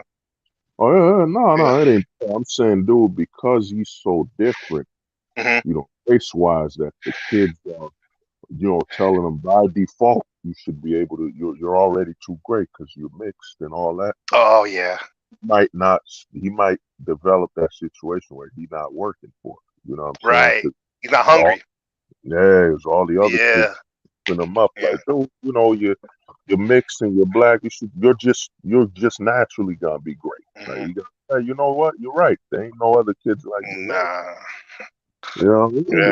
Man, once again, you got me to tell me those blind spots, bro. Hey, brother. Hey. Appreciate you, brother. We'll talk, man. We'll talk, okay? All right, brother. All right. Congratulations on your success, Holt. Hey, we building, man. Peace out, All right. Peace out. Yeah. Well, man, it's been hold the truth hostage, man. Let me look up this question about 1, 2, 3, 4. Donovan's latest video, most 9s and 10s are making money from their online. Donovan is fat. He has no chance with chicks. Why is he obsessed? Well, one thing a lot of people gotta understand. I was talking to some of the homies. Shout out to the homie JP. Dude, most women are not working on OnlyFans. You know what I'm saying? The problem with the manosphere, man, especially the red pill sector, I've come to notice that the red pill sector of the manosphere, the whole lesser pill community tends to be a propaganda machine. You know what I'm saying? They pump all these outrageous numbers. Oh, every woman's on OnlyFans, you know. Every woman's this, every woman's that, you know, every woman's doing this and that. When in reality, that's wrong. And in all honesty, all these guys in the manosphere talking up OnlyFans are only promoting it. They're only promoting it, man. They're only they're only promoting it. They're only promoting OnlyFans. Like a lot of these guys in the lesser pillar community, just every woman's doing OnlyFans. You know, every woman's this, it's the manosphere has become a propaganda machine, man. You know, it's like whenever anything wants to promote something to women, it tends to, you look at the manosphere and you're like, man, the manosphere has become a tool to promote the negativity to women. Like, you know, every guy saying all the women are on social media. Like, you know, that itself is a lie. Not every woman 24/7 is on social media. Like if you go on Instagram, no, you know what I'm saying? You go on Instagram, the majority of women there making money are few. I forget that old saying. I think it's few and something. You know, there's not that many women making a killing off Instagram. You know what I'm saying? Where they just getting mad money off social media. There's not that many. You know what I'm saying? So a lot of guys, the manosphere, you know, on the red pill sector, is a propaganda machine. You know what I mean? How many men online have been promoting OnlyFans towards women as something they should do? Like I don't think you can even go to the female section of YouTube and hear them promote the success rate of OnlyFans like you do with the manosphere. You know what I'm saying? Or Gauss, overgeneralized thinking is intellectual and lazy. Yeah. You know, a lot of them is overgeneralizing it, like you said, and a lot of them are just lacking critical thinking. Because I think the manosphere is become propaganda. It's become negative propaganda. If you look at it, every manosphere video you watch, they speak as though every woman in the world is making money off OnlyFans. There's only a few, and even with OnlyFans, there ain't that many chicks volunteering to be camera girls. You know what I'm saying? There's only a few of them with OnlyFans. You know, and here's the thing with OnlyFans is it's kind of also warped to like a fan support website as well. Like some athletes have an OnlyFans, some musicians have OnlyFans where they promote access to their fans. You know what I'm saying? So we see with Norwood, it's also just an excuse to why, they can't accomplish anything. Yeah, I mean, a lot of the lesser pill community tends to promote this negative reinforcement. You know, they negatively reinforce things. You know, the biggest scam you hear in the red pill, the lesser pill community is the notion that, oh man, it's over for the average guy. I mean, even the 80-20 rule. 80-20 rule is a big scam. You know, one of the biggest scams in the manosphere. I might have to do a whole video on that. It's a lie. The 80-20 rule, where all these guys on the manosphere are saying, all the women are going after 80% of the women are going after 20% of the man. That's a goddamn lie, because the majority of people getting married are average. The majority of people, if you look up, I mean, for your own sanity, if you watch a lot of Manosphere content, for your own sanity, just look up online. Just go to Google and search married uh married couple. You know what I'm saying? If you look up the married couple uh video, oh yeah, yo, 1, 2, 3, 4 TV, yeah. Oh, I'll do it. I'll be doing it. Because the 80/20 rule is a goddamn lie, man. It's a fucking lie. If you look up, I would guarantee any guy watching this right now, look up married couple. Odds are the majority of married people you'll see are normal ass people, man. Normal people. The math doesn't add up. The whole thing is this, man. It's funny how the manosphere will say, "Oh man, the majority of you men are eye cells," since I can't use the word, eye cells are, but the whole red pill community is about building eye cells. It's all about building eye cells, man. They tell you it's all about depression. I mean, in all honesty, I'm gonna tell you right here, right now, man. The majority of the manosphere is depression porn. That's what it is. It's depression porn. It's depression porn for men. That's the majority of it. It's depression porn. Oh man, 80% of the women are only going for 20% of the men. You know what I'm saying? Or they've updated it that 90% of the women are only going for 10% of the men. If that's true, then that would mean marriage would have dropped. Dating would have dropped by over 90%. You know what I'm saying? The amount of stupidity, man. This is why they are seeking to basically, crucify black pillars like me, man. I tell guys, man, I'm a philosopher, man. I'm trying to I utilize the black pill to and on a philosophical level to figure out what the hell's going on. You know what I'm saying? And if you do the math, it makes no sense. How are 90% of the women going only for 10% of the men? That would basically mean, and here's the other one. I'm about to drop a black pill. Here's the other scam about this depression porn in the manosphere is that in the same they'll say that 80% of the women are going for 20% of the men. Yet at the same time, they'll say women are receiving DMs from hundreds of men. And another thing, they'll say women are going on dates just for food. I mean, if so many women are doing this, then how are they only doing this with 20% of the men? The math does not add up, man. The math does not add up at all. The majority of the manosphere is depression porn.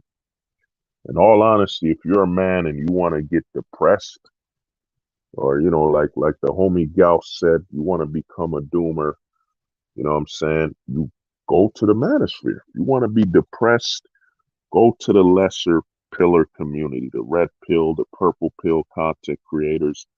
Then you go to guys like CBP, go to guys like Wheat Waffles. You know what I mean? All these dark gray pillars and gray pilled guys. And you will see, man. In fact, let me put the banner on.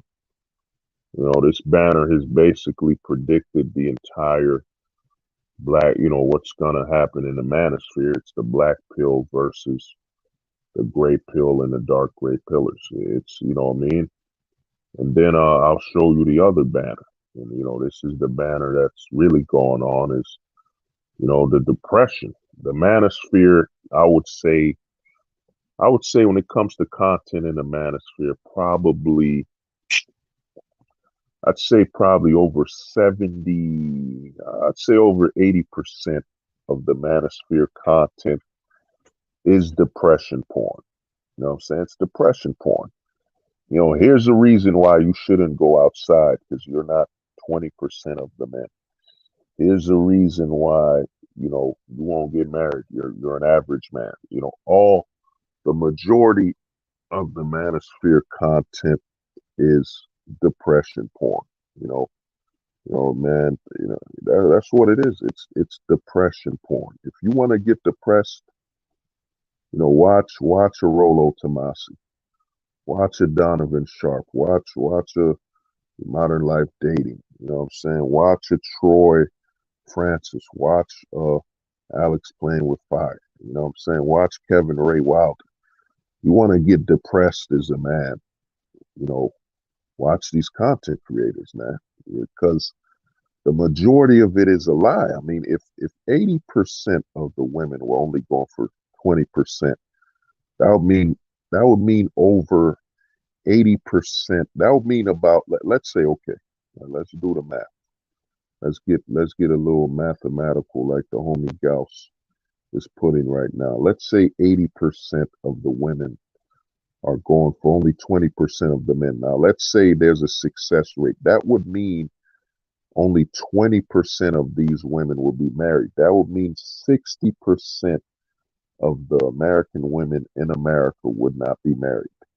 If you're doing the whole 80-20 rule, that would basically mean that only 20% of women are getting married. That means 60% of these women would not be married. That means the marriage rate would drop completely. So, you know what I'm saying? The math in the manosphere, I've been part of that content. I mean, I said I ain't perfect. Well, I am. We all perfect if you're not born with an illness and all that. But yeah, I once touted that, it's gonna be actually 95% of, women are going only for 5% of men. But the deeper I dive into the black pill, the more I learn that whole math doesn't make any sense. It doesn't make sense at all. You know what I'm saying? The 80-20 rule, this is how these guys work. The whole manosphere, the majority of the manosphere, if they're not black pilled, the majority is all about falsifying statistics to benefit them getting you depressed. You know what I'm saying? 80-20 rule. You know what I'm saying?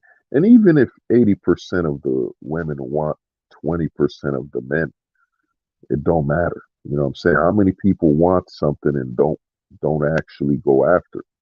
You know what I'm saying? I want to drive like a Lambo. You know what I'm saying? But so if I don't drive a Lambo, I'll never drive any car. The math in the manosphere is just, it's ridiculous, man. Shout out to the homie 1234 TV, math of the manosphere. Oh yeah. Yeah, the math of the manosphere is just, it's false, man. Let me see what Aries said 80%, 80-20 rule is actually 100% of the women going to the 20% of men. Yeah. Dude, the 80-20 rule is worthless, man. The majority of these rules are scams, man. You know what I'm saying? And here's the biggest thing about the 80-20 rule that makes no sense. If they'll say in one breath that, dude, a lot of women will just go out, celebrate, party. And the thing about the 80-20 rule is it breaks the whole notion of these guys saying all these women are going out there whoring. If they're all going out whoring and they can only sleep with 20% of the men, then that would basically by virtue mean that women are far less whorish than what they're pumping out in the manosphere. That's why I've been doing that Manosphere debunk series, man. The amount of spinning plates the guys will go through in the Manosphere just to get money off another man's depression is insane. The whole Manosphere is built on making money, capitalizing on the depression of men. You know what I'm saying? That's what it is. Let me read what Gauss. Yeah, the women cannot be only going for chads. There are not enough chads for that to make sense. Chad would have to be smashing over 500 women every day. No, it wouldn't even, Gauss, it wouldn't even be 500 women a day. For that math to make sense, that would mean Chad would have to be smashing one woman per minute, or per minute or less. Because if 80% of the women are only going for 20% of the men, the math doesn't add up. That's why when I called out CBP earlier, when I told him that, dude, the shit you're selling, it's nothing more than depression. Oh man, 20% of only 80% of the women are going for the men. It's over for the average man. Yeah, get that bullshit out of here, man. How could it be over for the average man when the average man is the majority of every country? You know what I'm saying? The average woman's the majority of every country. And the thing about the whole wants thing, even if a woman wants a Chad, so you're telling me because she wants that type of guy, she'll never go for any other type of guy. It's called fantasy, guys. This shit's been here since the 1800s and all that. You know what I'm saying? Think about it, medieval times. The knight walks by. The knight walks by a woman that's already taken. Yes, she wants the knight. She fantasizes about the knight. There's nothing wrong with a woman fantasizing about a quote unquote Chad or Tyrone, whatever. You know what I mean? Just like it ain't nothing wrong with us fantasizing about other women, for women, whatever. The amount of scams, Manosphere math, it's senseless. It's all about, does it sound good? You know what I'm saying? The Manosphere, it's insane. I'm gonna have to debunk this, man, because the problem is a lot of guys, and to me, man, feel free to timestamp some of these, man. A lot of people tell me to timestamp this stuff. I just don't got time to do it, man. This is over 6 hours of content. If you want to timestamp it, whatever, do what you gotta do. You know what I mean? I thought the Manosphere was bad a few years ago, and it's gotten so.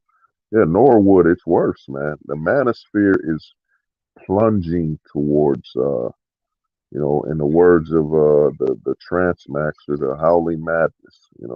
The Manosphere is at an all-time low because the red pill sector does not evolve. I mean, the red pill has been the same. It has been since the 2015. Oh, Kevin Ray Wilder. Yeah, Aries. Kevin Ray Wilder is in the closet. I made a video. If you want proof that Kevin Ray Wilder's in the closet and Chang Nation, I made a video called Black Silver. Look up the video I made called Black v Silver, man. I literally show you Kevin admitting he wished he was in the closet. You know what I'm saying? Yeah. I mean, Norwood, Fantasy Island is something most humans visit from time. Yeah.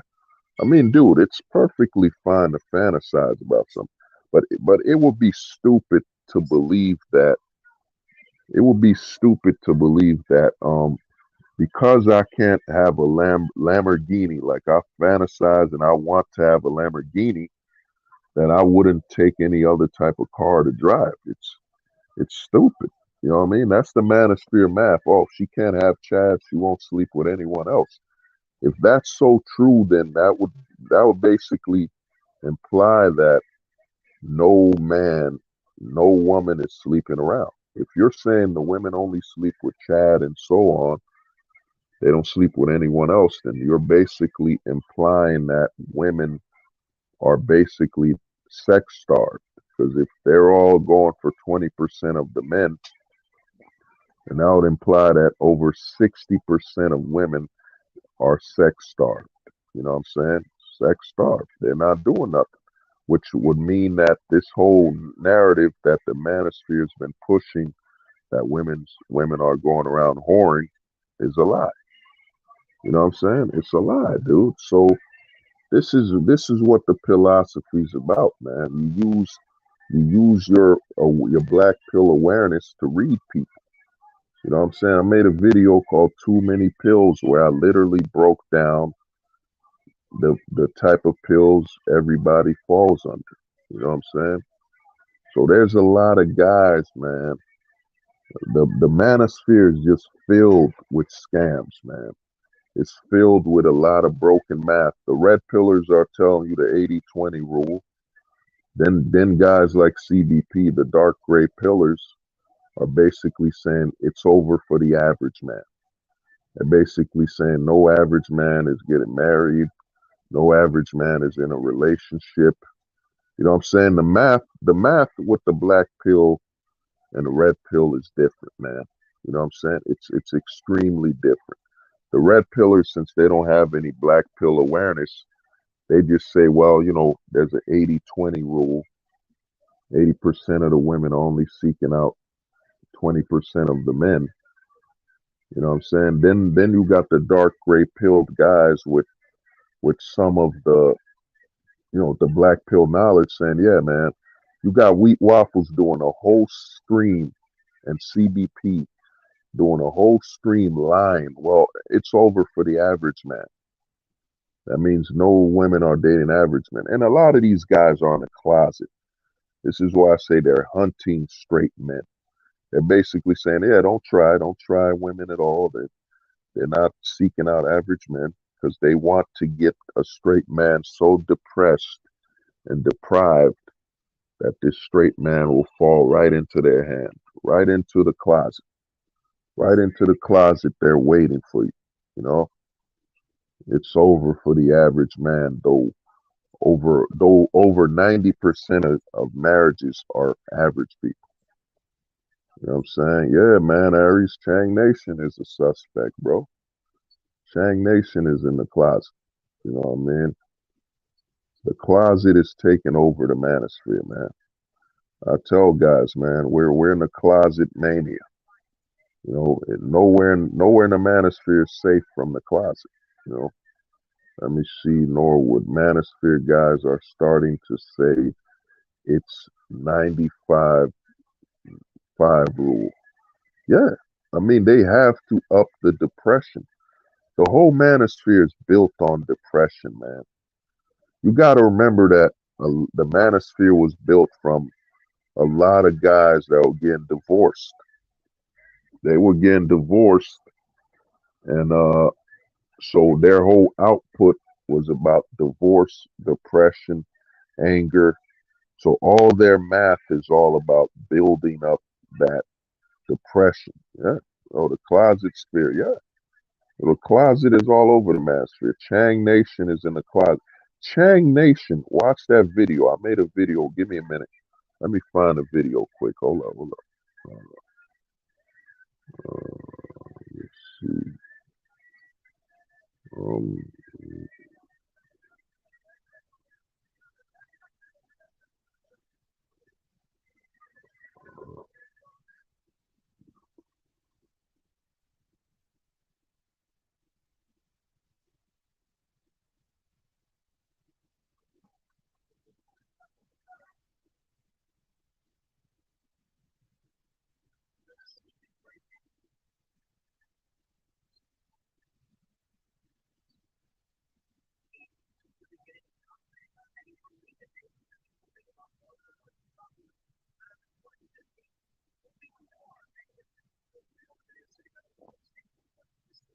yeah, I'm about to share the video.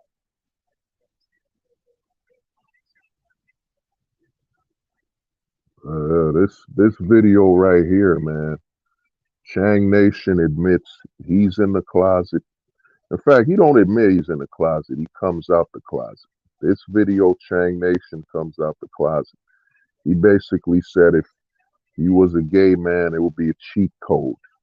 It would be a cheat code and he could get all the sex he wanted. You know what I'm saying? How does he know that? How does he know that unless he's experienced that? Chang Nation came out the closet in that video. And Kevin Ray Wilder also came out the closet. He said, well, women aren't horny, men are. You know what I'm saying? Chang Nation and Kevin Ray Wilder straight up the sus soldiers, man. PTS, part-time straight men. Part-time, man. You know what I'm saying? The older red pill content creators live lives of quiet desperation. They expect men to follow them. Yeah. I mean, the red pill was found on I say depression and desperation. The red pill was mostly found on D&D. The men were desperate. They were desperate to find a solution to marriage and, the legal system. And they were depressed by their failures. You know what I'm saying? They were depressed by their failures, man. So the majority of the manosphere, man, it's depression porn. That's all it is. If you want to get depressed, watch a Rollo Tomasi video. You want to get depressed, watch watch any red pill content creators. You know what I'm saying? If you will get they want you to get a depression boner, the depression boner, man. You know what I'm saying? So the manosphere, man, the majority of it, the majority of it is depression porn, man. You know what I'm saying? If you're looking to be depressed, Chang Nation's, Chang Nation to me, he literally broke out the closet, like the Hulk. He broke out the goddamn closet. You know what I'm saying? Yeah, the way Kevin talks with other men is a big giveaway. Yeah. Or Kevin to me, Kevin Ray Wilder, he talks. In fact, let me change yeah, right here, man. There it is. The closet. You know what I'm saying? Kevin Ray Wilder talks so comfortably with men. You know what I'm saying? Talks so comfortably with men, yet when he talks to women, he loses his confidence. He gets confused because he's in the closet, man. He's all about knee touching. You know what I'm saying? He used to be touching knees with Coach White Pill, and we all gotta remember, man, knee touching is a capital offense, man. You know what I mean? Knee touching is banned in over 500 countries. And I think knee touching in America, certain states it's illegal. You know what I'm saying? I heard certain states, if two men touch knees, they will cut off your legs, man. That picture just says it all. Yeah, I mean, hey, man, that picture, Kevin Ray Wilder, Coach White Pill, his ex-lover, man. The manosphere is just filled with guys in the closet. As we saw from MD's last stream, the closet is strong, man. You know what I'm saying? I'm starting to think, man, the closet is, the closet is never underrepresented, or the closet is undefeated, man. You know what I'm saying? I'm starting to think the closet is undefeated because the amount of spaces closeted men in the manosphere have infiltrated, it's insane, man. You know what I'm saying? They've infiltrated everywhere. I mean, you gotta look at it that the closet has far more mainstream success than most men. I mean, the closet has been in conventions. The closet is it's in the red pill, man. The closet is more successful. I mean, I'm gonna tell you something too, man. This is, I used to be part of the MGTOW community. I was there. Because, men going their own way, I really identified with. I was like, oh, that's dope, man. Going your own way as an individual. That's how I looked at it. But one of the gayest sayings in the MGTOW sector, and, this is where I say the closet, you know what I'm saying? In fact, this might sound wrong, but I think I'm 100% correct, is that, man, you know what I'm saying? The manosphere was actually founded, especially the MGTOW section, it was founded on the closet, man. The closet has always been part of the manosphere. One of the biggest sayings in the MGTOW community is a lot of MGTOW guys like to say, yo, man, a woman can't love you the way you love her. Only a man can love you the way you love a woman. You see, man, you hear that? You know what I'm saying? The closet. I remember when I first heard that saying, and I was like, "What? This is the closet, man." When a man will say, "Only a man can love you the way you want to be loved," you know what I'm saying? A woman will never love you the way you love her, which makes sense. I mean, she's a woman, you're a man. You know, the perspective of attraction between you both is completely different. You know what I'm saying? Completely different. You know what I'm saying? The closet has always been part of the manosphere, man. Let me see if I'll share the link for you know what I'm saying? I'll be on here for a couple more minutes. I might as just share the link for a second. You know, so the closet has always been a part of the manosphere, man. You know, MGTOW to me was one of the biggest advocates of the closet. Because a lot of men in the MGTOW sector would always say, yup, a woman can't love a man the way he loves her.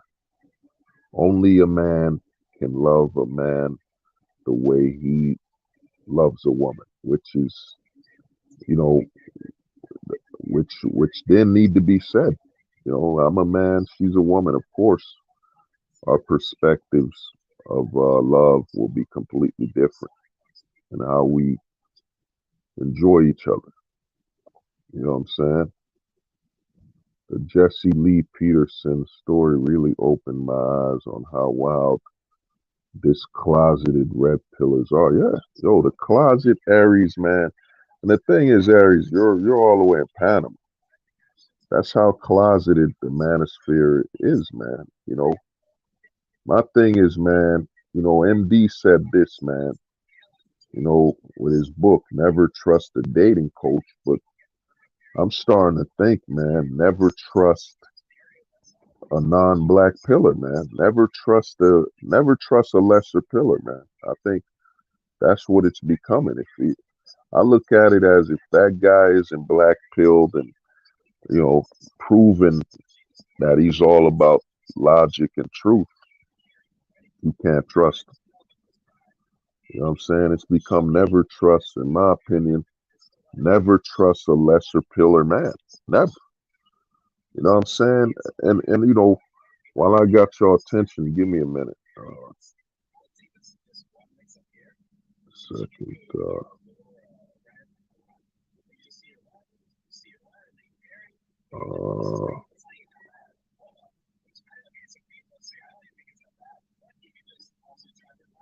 You know what I'm saying? So you can't trust them. But I'm gonna share something with you. I did this video, very important video. It's the Casper Pill 2.0. You know, if you're struggling staying black pilled, man, you need to watch his video. You know what I'm saying? You need to watch his video, man. About, you know, the Casper Pill is the only way to stay black pilled. You gotta learn how to ghost society. You have to learn to become a full-time ghost. Once you become a full-time ghost, because the red pill actually, you know, it trains men to actually get trapped. Like the red pillars always tell men, only ghost people in relationships, you know, dating. But in reality, you should be able to ghost society 24/7. You know, once you're able to become a full-time ghost, man, you know, material possessions, you know, none of this stuff works on you anymore. You know what I'm saying? Because if you watch the movie Casper the Friendly Ghost, if you just read the summary, Casper the Friendly Ghost was all about trying to turn a ghost into a human. Once you take the Casper pill and decide to become a ghost, you know what I mean, and stay a ghost, now society has to try to turn you back into a human. So instead of you basically being a prey to the system, when you're a ghost, I'll give you an example of a ghost. You know, A ghost will be, you know what, man? It's Chris. You know, people are saying it's Christmas. You know what I'm saying? A ghost will say, man, it's just another day. You know what I'm saying? I don't really, you know, I'm not in the mood for Christmas this year. I don't wanna do it. So the ghost won't do it. Now everyone else is trying to force you to have the Christmas spirit. You know what I'm saying? The way to stay black pilled, and why I'd say the Casper pill is the only way, is that the Casper pill is about a simple ideal, you know, to live by. No attachments, zero attachments. You know what I'm saying? Zero attachments, and you can't make any decisions where you place emotion above logic. You know what I'm saying?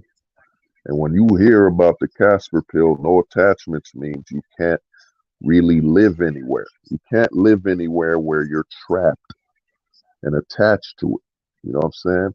The Casper pill is all about avoiding attachments and avoiding emotional, you know what I'm saying, making decisions based on emotion. And another thing is this video, the Casper Pill 2.0, is that I'm gonna tell you something, man.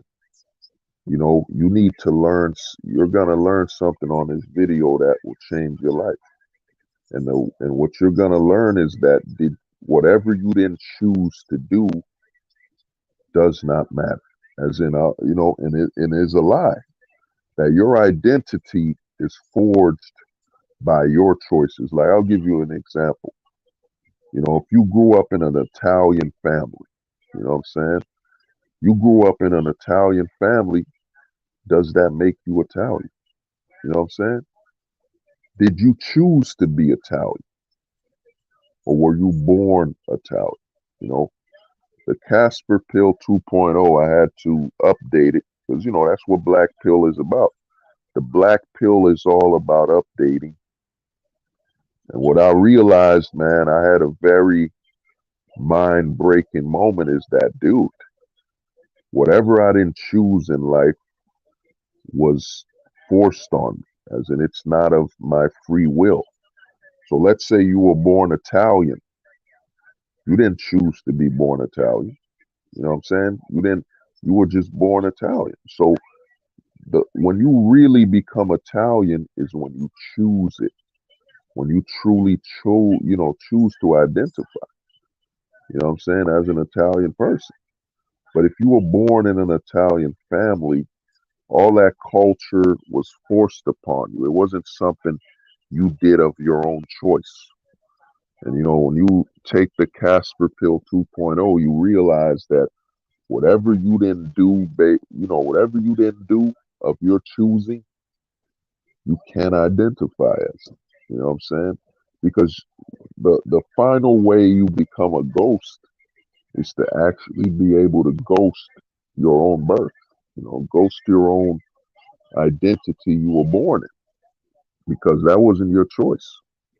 You know what I'm saying? I'm Haitian. I identify as Haitian because I choose to.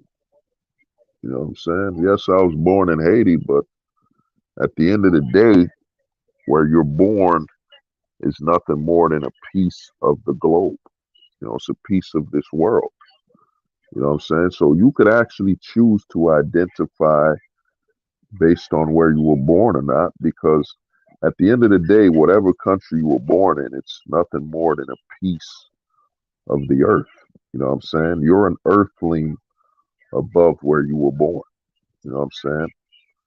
So that, you know, watch when you get the chance, if you're depressed, you want to break out of the depression porn of the Manosphere, watch the Casper Pill 2.0. You know, it'll tell you to ghost people as a tactic. Yeah, some kind of strategy in the red pill guys. Yeah. I mean, the red pill community is all built. It's built on desperation and depression. You know what I'm saying? D&D.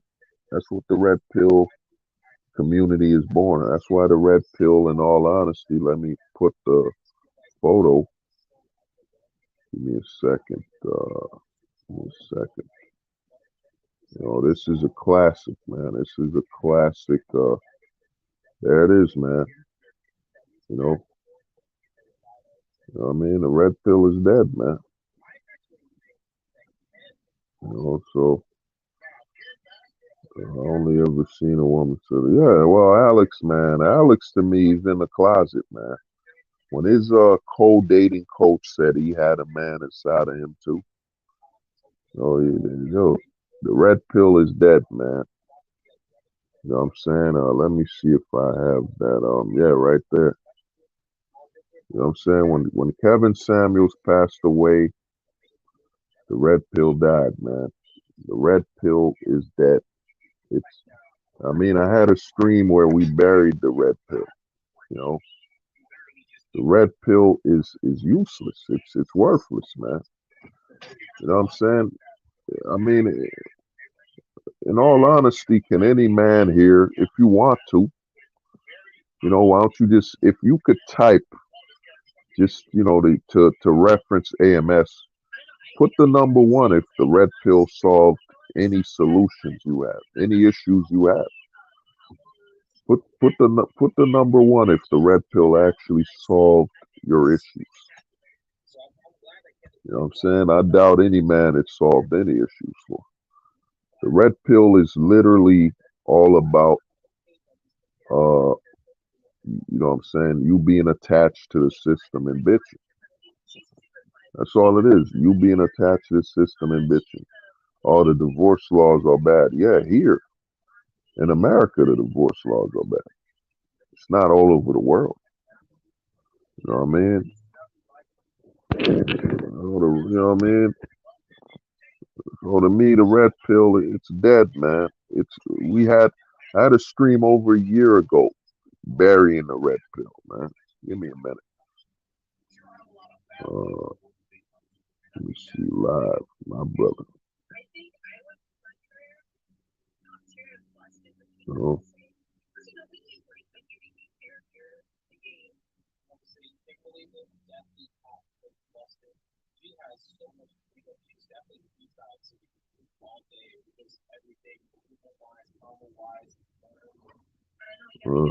well, it is, man. That's Manosphere content, a video I made. You know, what happened to MLD? Is he still relevant? No, MLD is done, man. You know, all these red pillars, their careers are done. They're all dying. What you need to look up, you need to type what's killing the red pill right now. And I predicted it. I predicted this over a year ago that a lot of men will become gold pillars. You know what I'm saying? A lot of men will actually bypass the black pill and become gold pilled first. A lot of these guys are traveling overseas. Look up the passport bros. Just type it on YouTube and then type it on Google search. It's dominating TikTok. Come on, man. It's dominating TikTok right now. Look up the passport bros and it's killing the dating coaches. The whole passport bros movement of men traveling overseas and enjoying their lives, being stress free, it's killing the dating coaches. It's having more damage than, you know, MD and us ever had, because it's destroying. And unlike the dating coaches, these guys that are traveling overseas, they're willing to share. They're willing to share, you know, screenshots and how they live with people. You know what I'm saying? So to me, man, it's dead, bro. It's dead. The red pill is dead and gone. Kevin Samuels. And the thing is, Kevin Samuels, while he was alive, what laws changed? What laws changed? Nothing.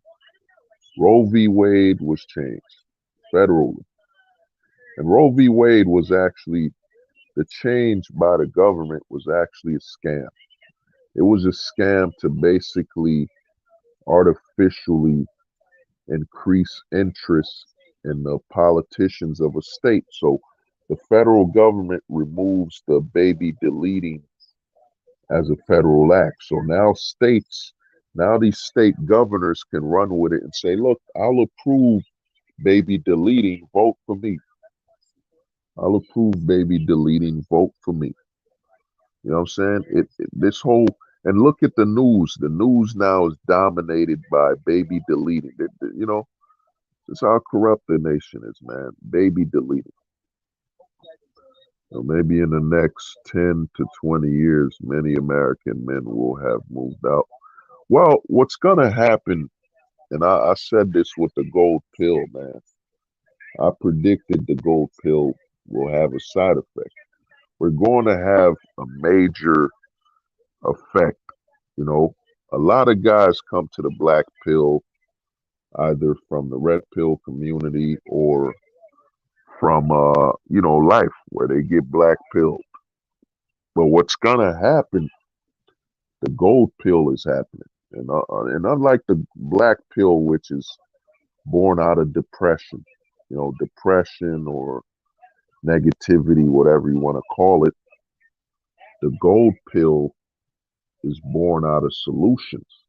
What's going to happen is all these men that are getting their passports, flying overseas, they're gonna get, they're gonna basically get, they're gonna basically get gold pilled by going overseas.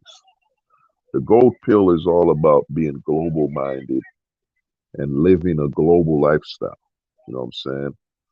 So what's gonna happen is a lot of guys will basically bypass the black pill and go gold pilled first. You know what I'm saying?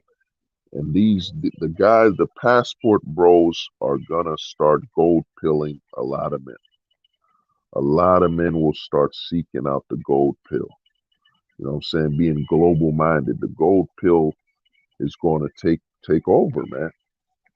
You know what I'm saying? And the black pill will be and the thing is, you know what I'm saying, the gold pillar, which will be guys traveling overseas, when they see how great the world is, you know, the solutions, because the gold pill is all about solutions.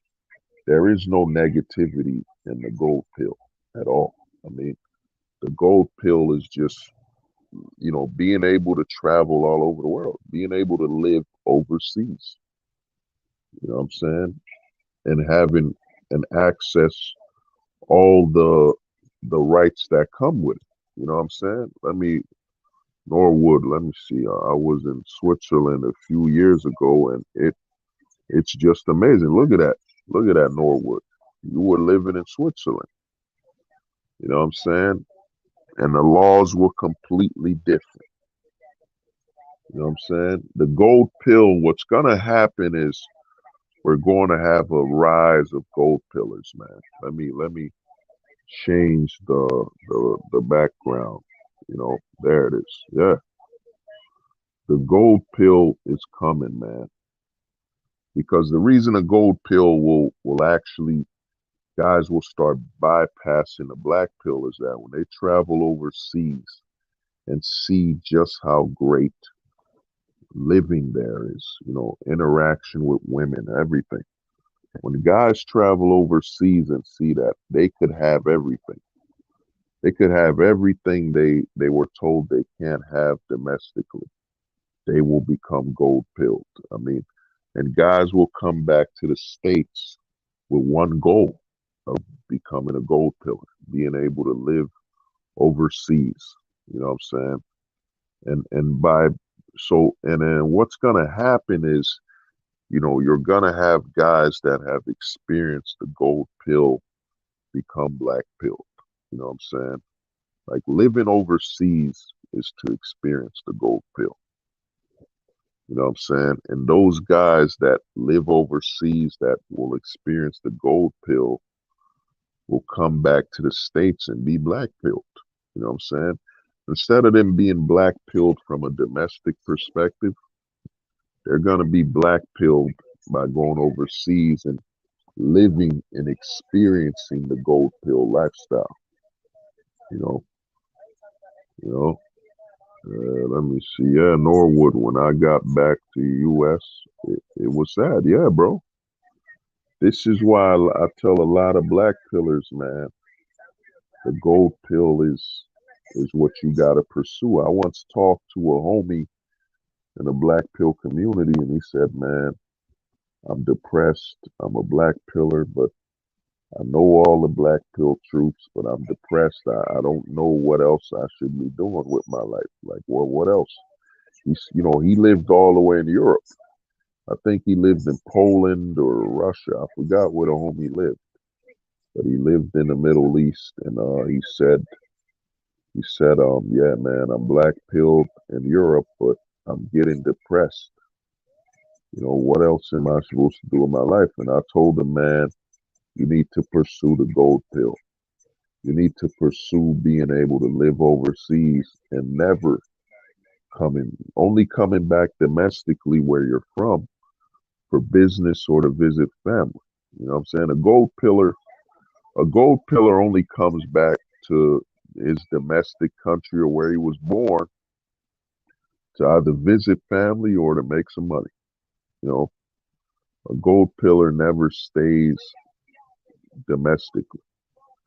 And to me, man, the passport bros, the amount of damage they're doing to these dating coaches. There's a video of AMS talking, alpha male strategies, talking to the passport bros, and they tear him apart. They destroy him. You know what I'm saying?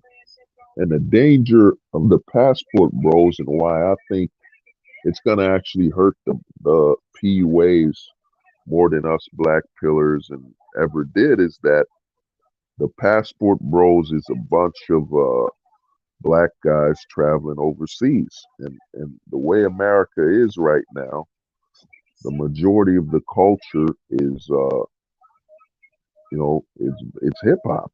The majority of cultures, popular culture in America is hip hop. You know what I'm saying? So that means the biggest threat to the PUAs is black men traveling overseas that are young, youthful, and can appeal to the masses. You know what I'm saying? So it's changing the culture. So, you know what I'm saying? The problem with the other guys coming after the dating coaches, it's just manosphere content creators calling them scam artists and frauds. That won't do it in the mainstream. But what really hurt the PUAs and why they're sweating, you had Coach Greg Adams go after men traveling. You got Pastor Dabbs going after men traveling. He's calling them lames, names, shaming them and all that because the dating coaches, the red pillars that have been preaching for men to just suffer and be depressed, you know what I'm saying? They see that when men travel overseas, they're completely free, man. They're free. And when they experience that freedom and living overseas, the taste of that freedom, they can no longer suffer anymore. So the gold pill, when men experience that overseas life, when they become gold pilled, man, and they experience the gold pill experience of living overseas, when they come back to the States, they will be black pilled from a gold pill perspective. Rather than depression, sadness, or anger, they will be black pilled by the gold pill. You know what I'm saying? Since a gold pill is a lifestyle of living, it's unlike the black pill where it's a mental way of thinking. The gold pill, you have to be a gold pillar is a lifestyle and an experience. You can't just say, I'm a gold pillar. No, you got to be living it. You got to be living overseas. You got to be able to live away from the domestic problems. And that means, not an American type country. You know what I'm saying?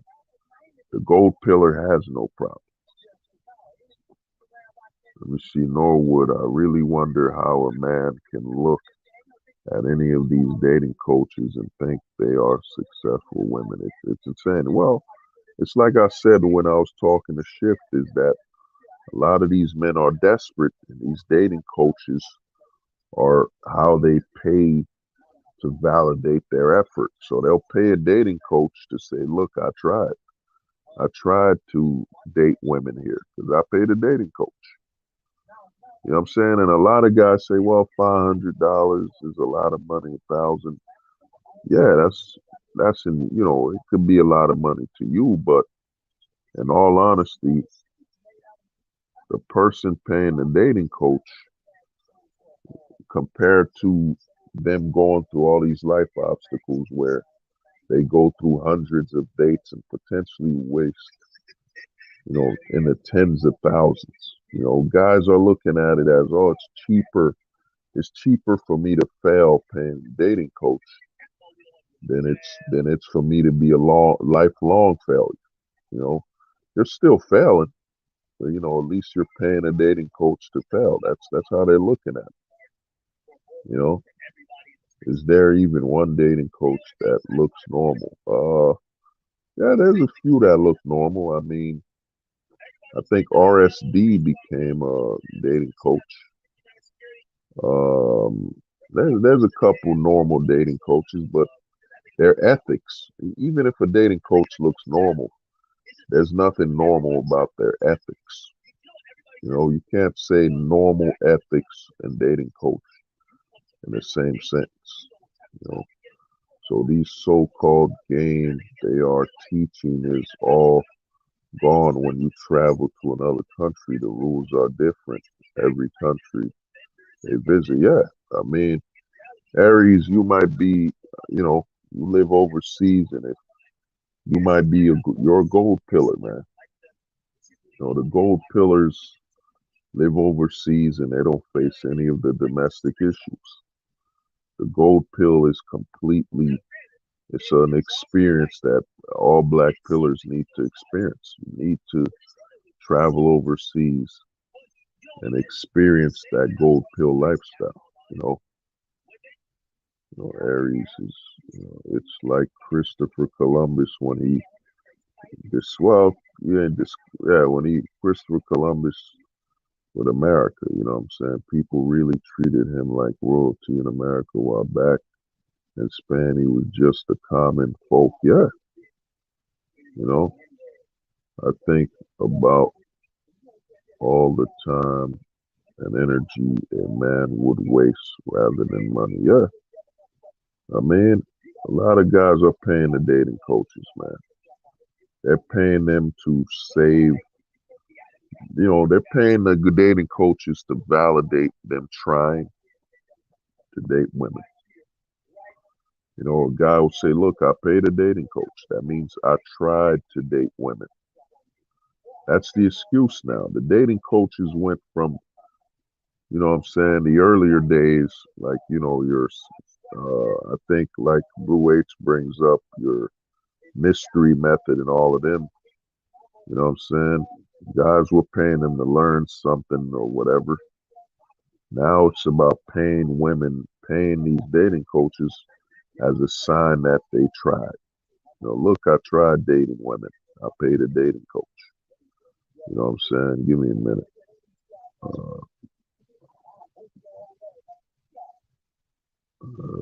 Yeah. So, you know, let me see. That's true. It's really the opposite. And paying a dating coach is not really trying at all. Yeah. I mean, dude, Norwood, my brother. They pay the dating coaches to basically virtue signal that they tried. They tried dating women because they paid a dating coach. You gotta look at a dating coach like a hall pass for attempting to date women. Well, you know what I'm saying? It's a hall pass. No, not a hall pass. I forget a doctor's note. There it is. The dating coaches are really for men that, you know what I'm saying, completely have no social skills and aren't willing to basically learn any social skills. They'll pay a dating coach to avoid learning any social skills. You know what I'm saying? Learning how to socialize. You know, so they'll pay the dating coach and say, oh, it's not my social skills. You know, it's not that I fidget and I twitch when I'm near women or near other people. You know what I'm saying? It's because I don't have game. That's what these guys will say. Because I don't have game is the problem. Versus, dude, you don't have any social skills. You know what I'm saying? You don't have any social skills, man. You know what I mean? And like you said, let me see. If you can pay 2K, I mean, I shared the link. I don't know if anybody wants to come on for like a few minutes. I'm about to shut it down.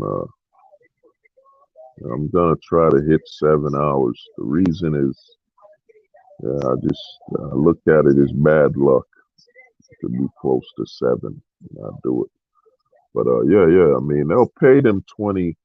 I mean, you gotta look at it like this, Eris. They'll pay these dating coaches 2K. You know what I'm saying? They'll pay them 2K. But if you do the math, you know, and they might have saved more money. If you look at it as, okay, they paid a dating coach $2,000, but if they were to just keep trying to date women over and over again, going to bars for years at a time, months, and failing, they would be paying probably over $2,000 in the long run. So a lot of these guys are paying these dating coaches, man, to avoid, you know what I'm saying, to avoid any social skills, facing their lack of social skills. You know what I'm saying? And you said the entitlement is real. Yeah, I mean, a lot of men are basically believing they're entitled.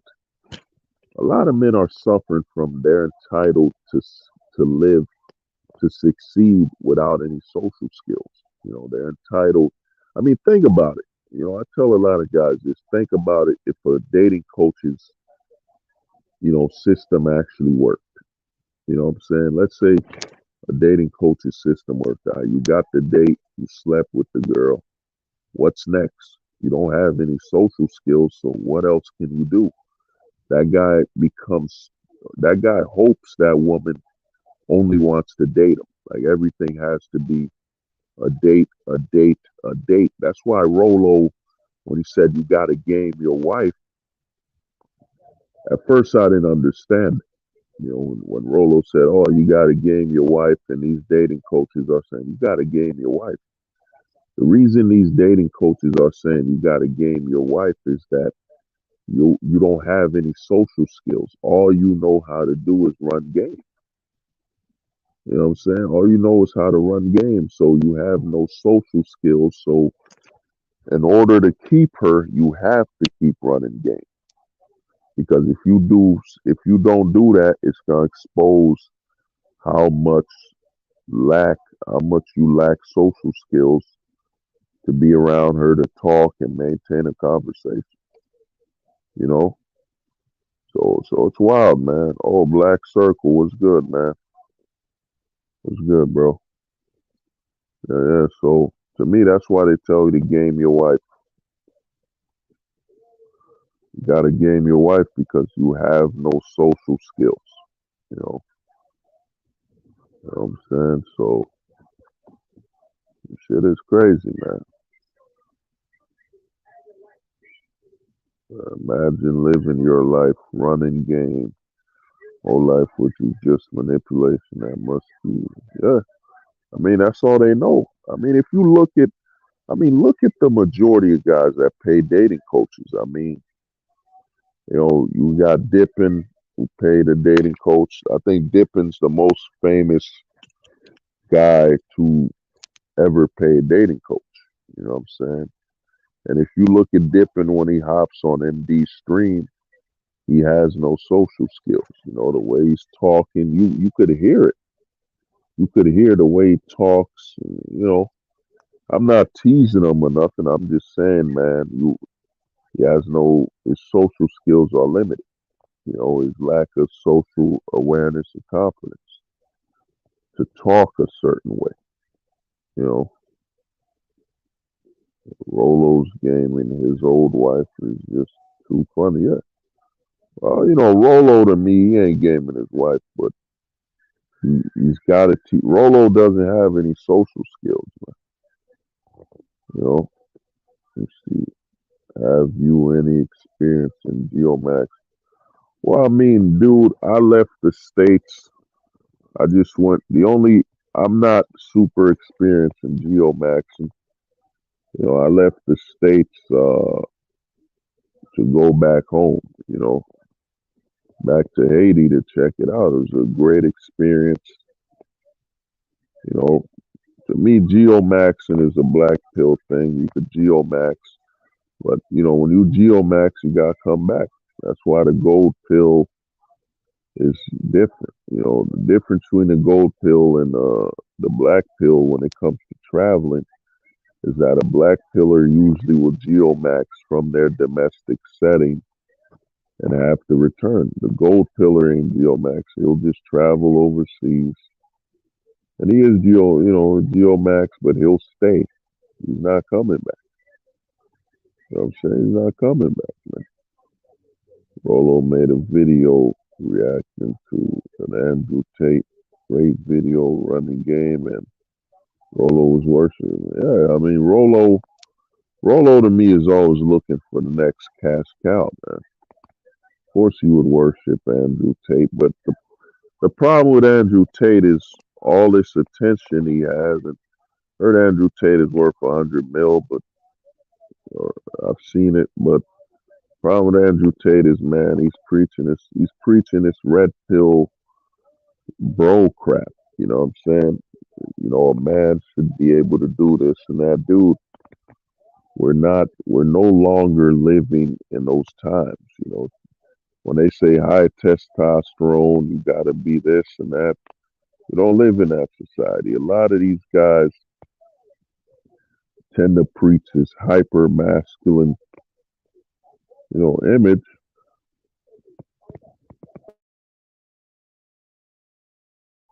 They like to preach this super hyper masculine image and tell men, well, good times breed weak men when you have all these great opportunities, man.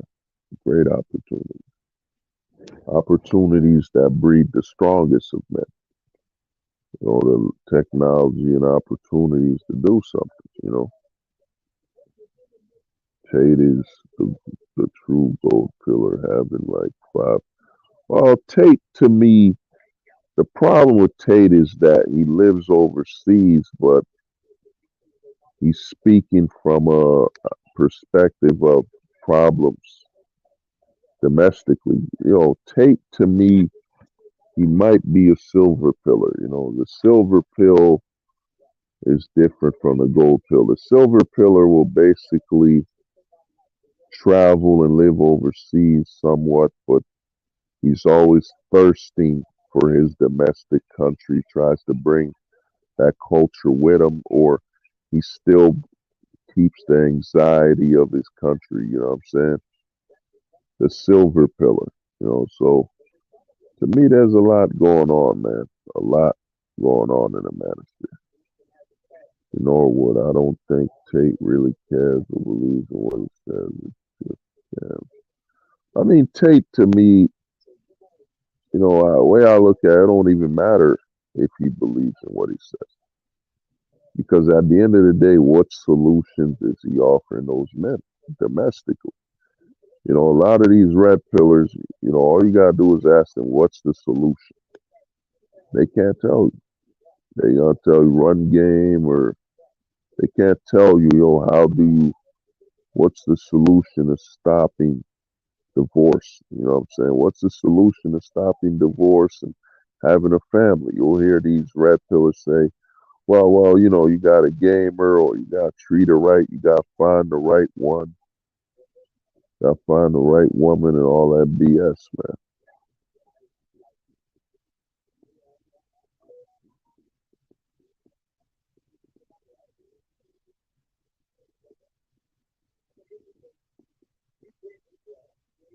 So a lot of weird stuff going on, man. Let's see. Javar Sanchez. I have a double citizenship, but I think I'd rather stay in the States. Some parts. Yeah, I mean, but here's the thing, Javar Sanchez, dude, Chicago has an extreme murder rate.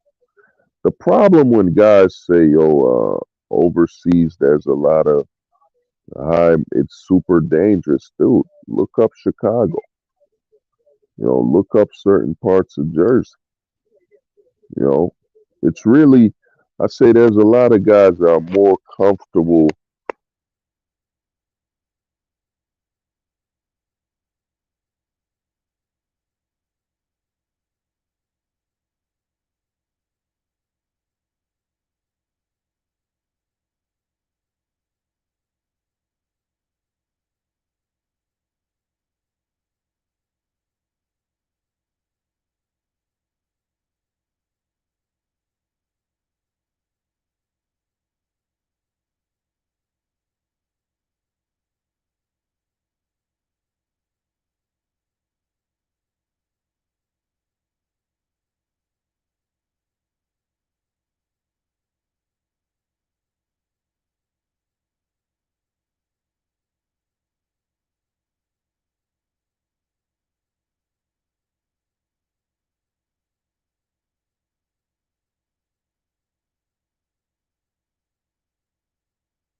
Yeah, hold up. Give me a second.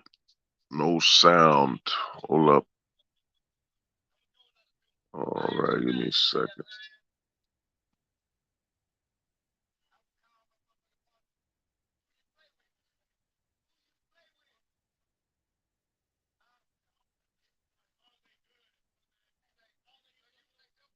Yeah, I think it's back. Yeah, sound is back. So to me, man, there's a lot of guys, man, that need to understand that the red pill, all the red pill PUAs, all the PUAs are all about a man avoiding social skills. Because if you ever get social skills, it basically makes the PUA's courses worthless. Because once you have social skills, you start obtaining awareness of how to socialize around people and what's limiting you, and you move accordingly. You know, so it makes the PUA worthless. You know, yeah, I'm back. So let's see. Thoughts on Sneeko? Well, the Sneeko, I don't really watch the Tate guys, man. You know, when Tate got big, I'll be honest with you. You know, Andrew Tate, I don't really follow him because Andrew Tate and them, they like to preach this super hyper masculine BS that doesn't apply to normal society. They'll say, "Oh, your testosterone's low. You know, it should be this high and all that." Dude, we don't live in caves anymore. We don't work in mines anymore. Dude, the average person now just works remotely. You know, office jobs. So Andrew Tate and all of them, bro, it's a lot of BS going on, man. Norwood, hey, respect, man. Glad I found your channel, bro. Found it on MD Stream. Hey, thanks, man. Thank you for subbing. Means a lot.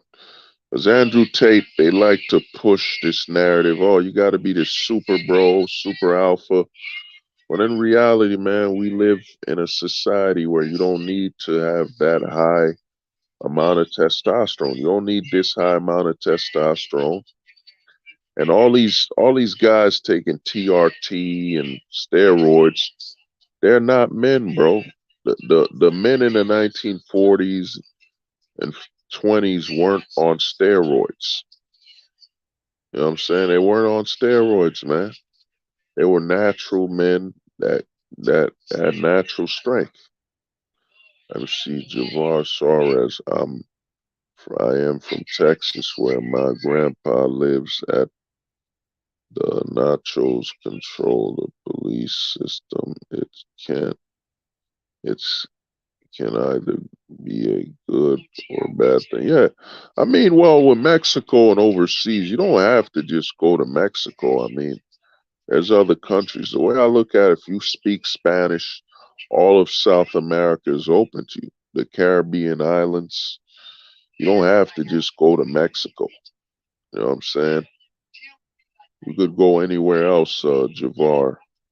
So most of those guys are taking steroids, losing their hair, losing their minds. Yeah, those steroids mess with their heads. Yeah, I mean, they take all these steroids without understanding that steroids is stress, man. It's your body. You know, people can correct me if I'm wrong, but you could take steroids. Steroids shouldn't be taken unnaturally. You know, you're producing all this stress on your body unnaturally when you don't even need it. It ain't steroids ain't a positive, man. There's Argentina, Brazil, you know, you know what I'm saying? There's a lot of space. There's a lot of countries in South America, you know. Let's see, steroids raise your blood pressure and kills your heart. Yeah, they gotta keep selling the hyper masculine narrative, otherwise the game scam will be dead. Yeah, Dreamstorm, bro. They sell this hyper masculine scam of a man. They're basically saying that's why I say the manosphere is really depression porn. It's depression porn and male enslavement. They're basically saying you men are not allowed to adapt to modern times. You know what I'm saying? I gotta be this super hyper masculine man when we live in a society where I Uber Eats. I don't even have to step outside. Uber will bring me my food. You know what I'm saying? Uber, how much testosterone I need to order a meal from Uber? Come on, man. A lot of these dating coaches are running a scam of hyper masculinity that isn't needed. Unless you're a farmer, you know, field worker and all that, it doesn't make sense. All the majority of the manosphere is built on depression porn and removing men rights, you know, not allowing men to have the right to adapt to modern times. That's why they keep preaching this whole hard times breed strong men, because in their eyes you're not supposed to enjoy life as a man. If you listen to most of these hyper masculine channels, it's all about a man suffering and enjoying suffering. It's insane. They make your blood pressure extra thick. Yeah, exactly. Life is easy now, man. You know, it makes sense. John Anthony trance style is in Brazil. It's the trance capital of South America. Yeah. You know what I'm saying? Basically Thailand. Wow. On steroids. Damn. You know what I'm saying? So to me, man, well, yeah, I heard Brazil has cheap surgery. You know, a buddy of mine was telling me a lot of women in Colombia die under the knife of getting breast implants, getting their butt done, their butt work. And Brazil, man, is cheap. I mean, Brazil's been ahead of the Autobot and Tran surgery for over decades. So it makes sense that John Tran lover Tran style is there. It counts his leg count. But to me, the whole hyper bro movement, it's all about depression. That's why I say the black pill and the philosophy, it's easy to break these guys down. And they hate the black pill because we're exposing it. But man, it's been a while, guys. I wanna thank everybody for stopping by. I'm staying. Oh, yeah. Or Norwood, yeah. Steroids. Steroids won't change your social skills or your height. Yeah. Well, to me, steroids will just add compounding issues that will kill you, man, in the long run. You know what I mean? But yeah, because I did a whole stream. Since you're new, I did a whole stream called "Socialize Not Game." Let me find it. Give me a minute.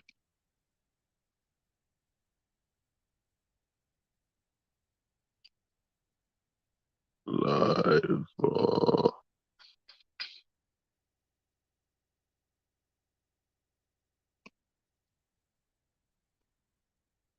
Let me see.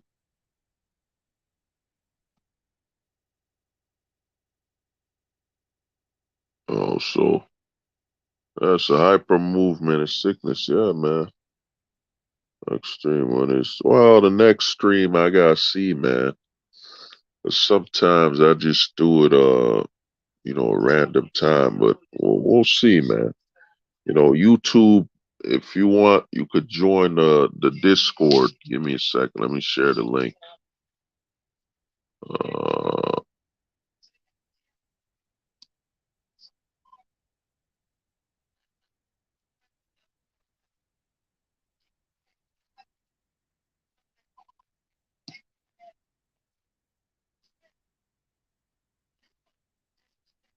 uh, Extreme. Yeah. I mean, the thing is, yeah. Thank you, Norwood. The thing is this. I did a stream. Social on socializing way back. But I want to thank everybody for stopping by, and have a good night, man. Keep trying before I probably have to dumpster dive. I'm aware of my looks, but don't be. Well, the thing about beta buxing is this, man. It's actually, I was gonna end it, but to close it out is it's not 100% negative. You're just in the wrong country. I mean, every man is technically, well, not beta buxing, but is providing their resources. Your children need resources, and your spouse. It's just that in the West, in America, or American-like countries, what I'm saying, your resources are worthless. You know what I'm saying? Your resources as a man are worthless, and it just, if in America, if you don't make more money than the government, a lot of guys in, the red pill call high value men. There's no such thing as a high value man in the West. There's only high value targets. Tom Brady's about to get divorced. He's a high value target. You know what I'm saying? In this country, if you don't make more money than the government, you're worthless. In the eyes of a woman, long term wise, you're worthless. Because at the end of the day, she always has the government as an option. If I'm you, Javari, I wouldn't dumpster dive, because I just go overseas, man. If you really about starting a family, and this is how fucked up it is, man. It's really messed up. You got to tell men in your own in the country you're in, America, you want to start a family, go overseas. You can't do it here, But you know, guys, I'll talk to you guys. I gotta go to sleep, man. I'll be easy, man. It's been an honor. You can provide for yourself. A woman overseas, yeah, overseas, man. It's the future. You gotta look at your passport as freedom. You know what I'm saying? It's a ticket to freedom, man. That's it. The laws will never change, man. The laws ain't changing, man. But we'll talk. Y'all have a good one. I gotta end the stream. Let me see.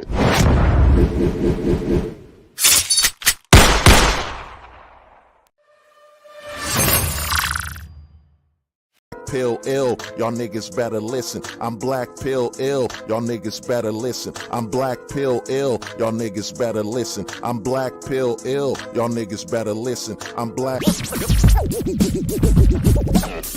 pill, I'm ill with this will. I'm black pill, I'm ill with this will. I'm black pill, I'm ill with this will. I'm black pill, I'm ill with this will. I'm black pill, I'm ill with this will. Well, Javari, to answer it quick, man, if you're still here, is, dude, you won't be beta bucksing for a woman overseas. You'll just be providing for your family and adapting. Overseas, the men are still men. They make the rules, they pay for the bills, whatever, and they tell the woman what they need. That's why I say a lot of guys, you gotta learn to adapt.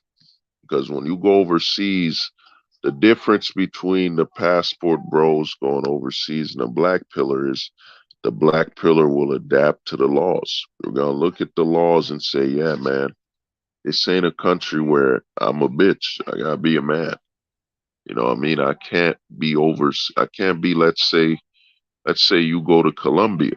You can't go to Colombia with the, oh my God, they're feminine. Oh my God, they're so nice. This is normal shit. You know what I'm saying? A lot of these guys going overseas, trying to find a woman that'll let them simp for them, they're setting themselves up for failure. But overseas, you're going to have to provide resources and all that. But at least you have the legal advantage as a man. But let me in the stream, man. Y'all have a safe night and all that stuff wherever you are overseas in the world. Y'all be safe. Y'all be easy. It's just been hold the truth hostage where the truth was so important. We wouldn't negotiate with lies. We would hold the truth hostage. They said the truth won't survive beside the lies that maintain the decaying faces of the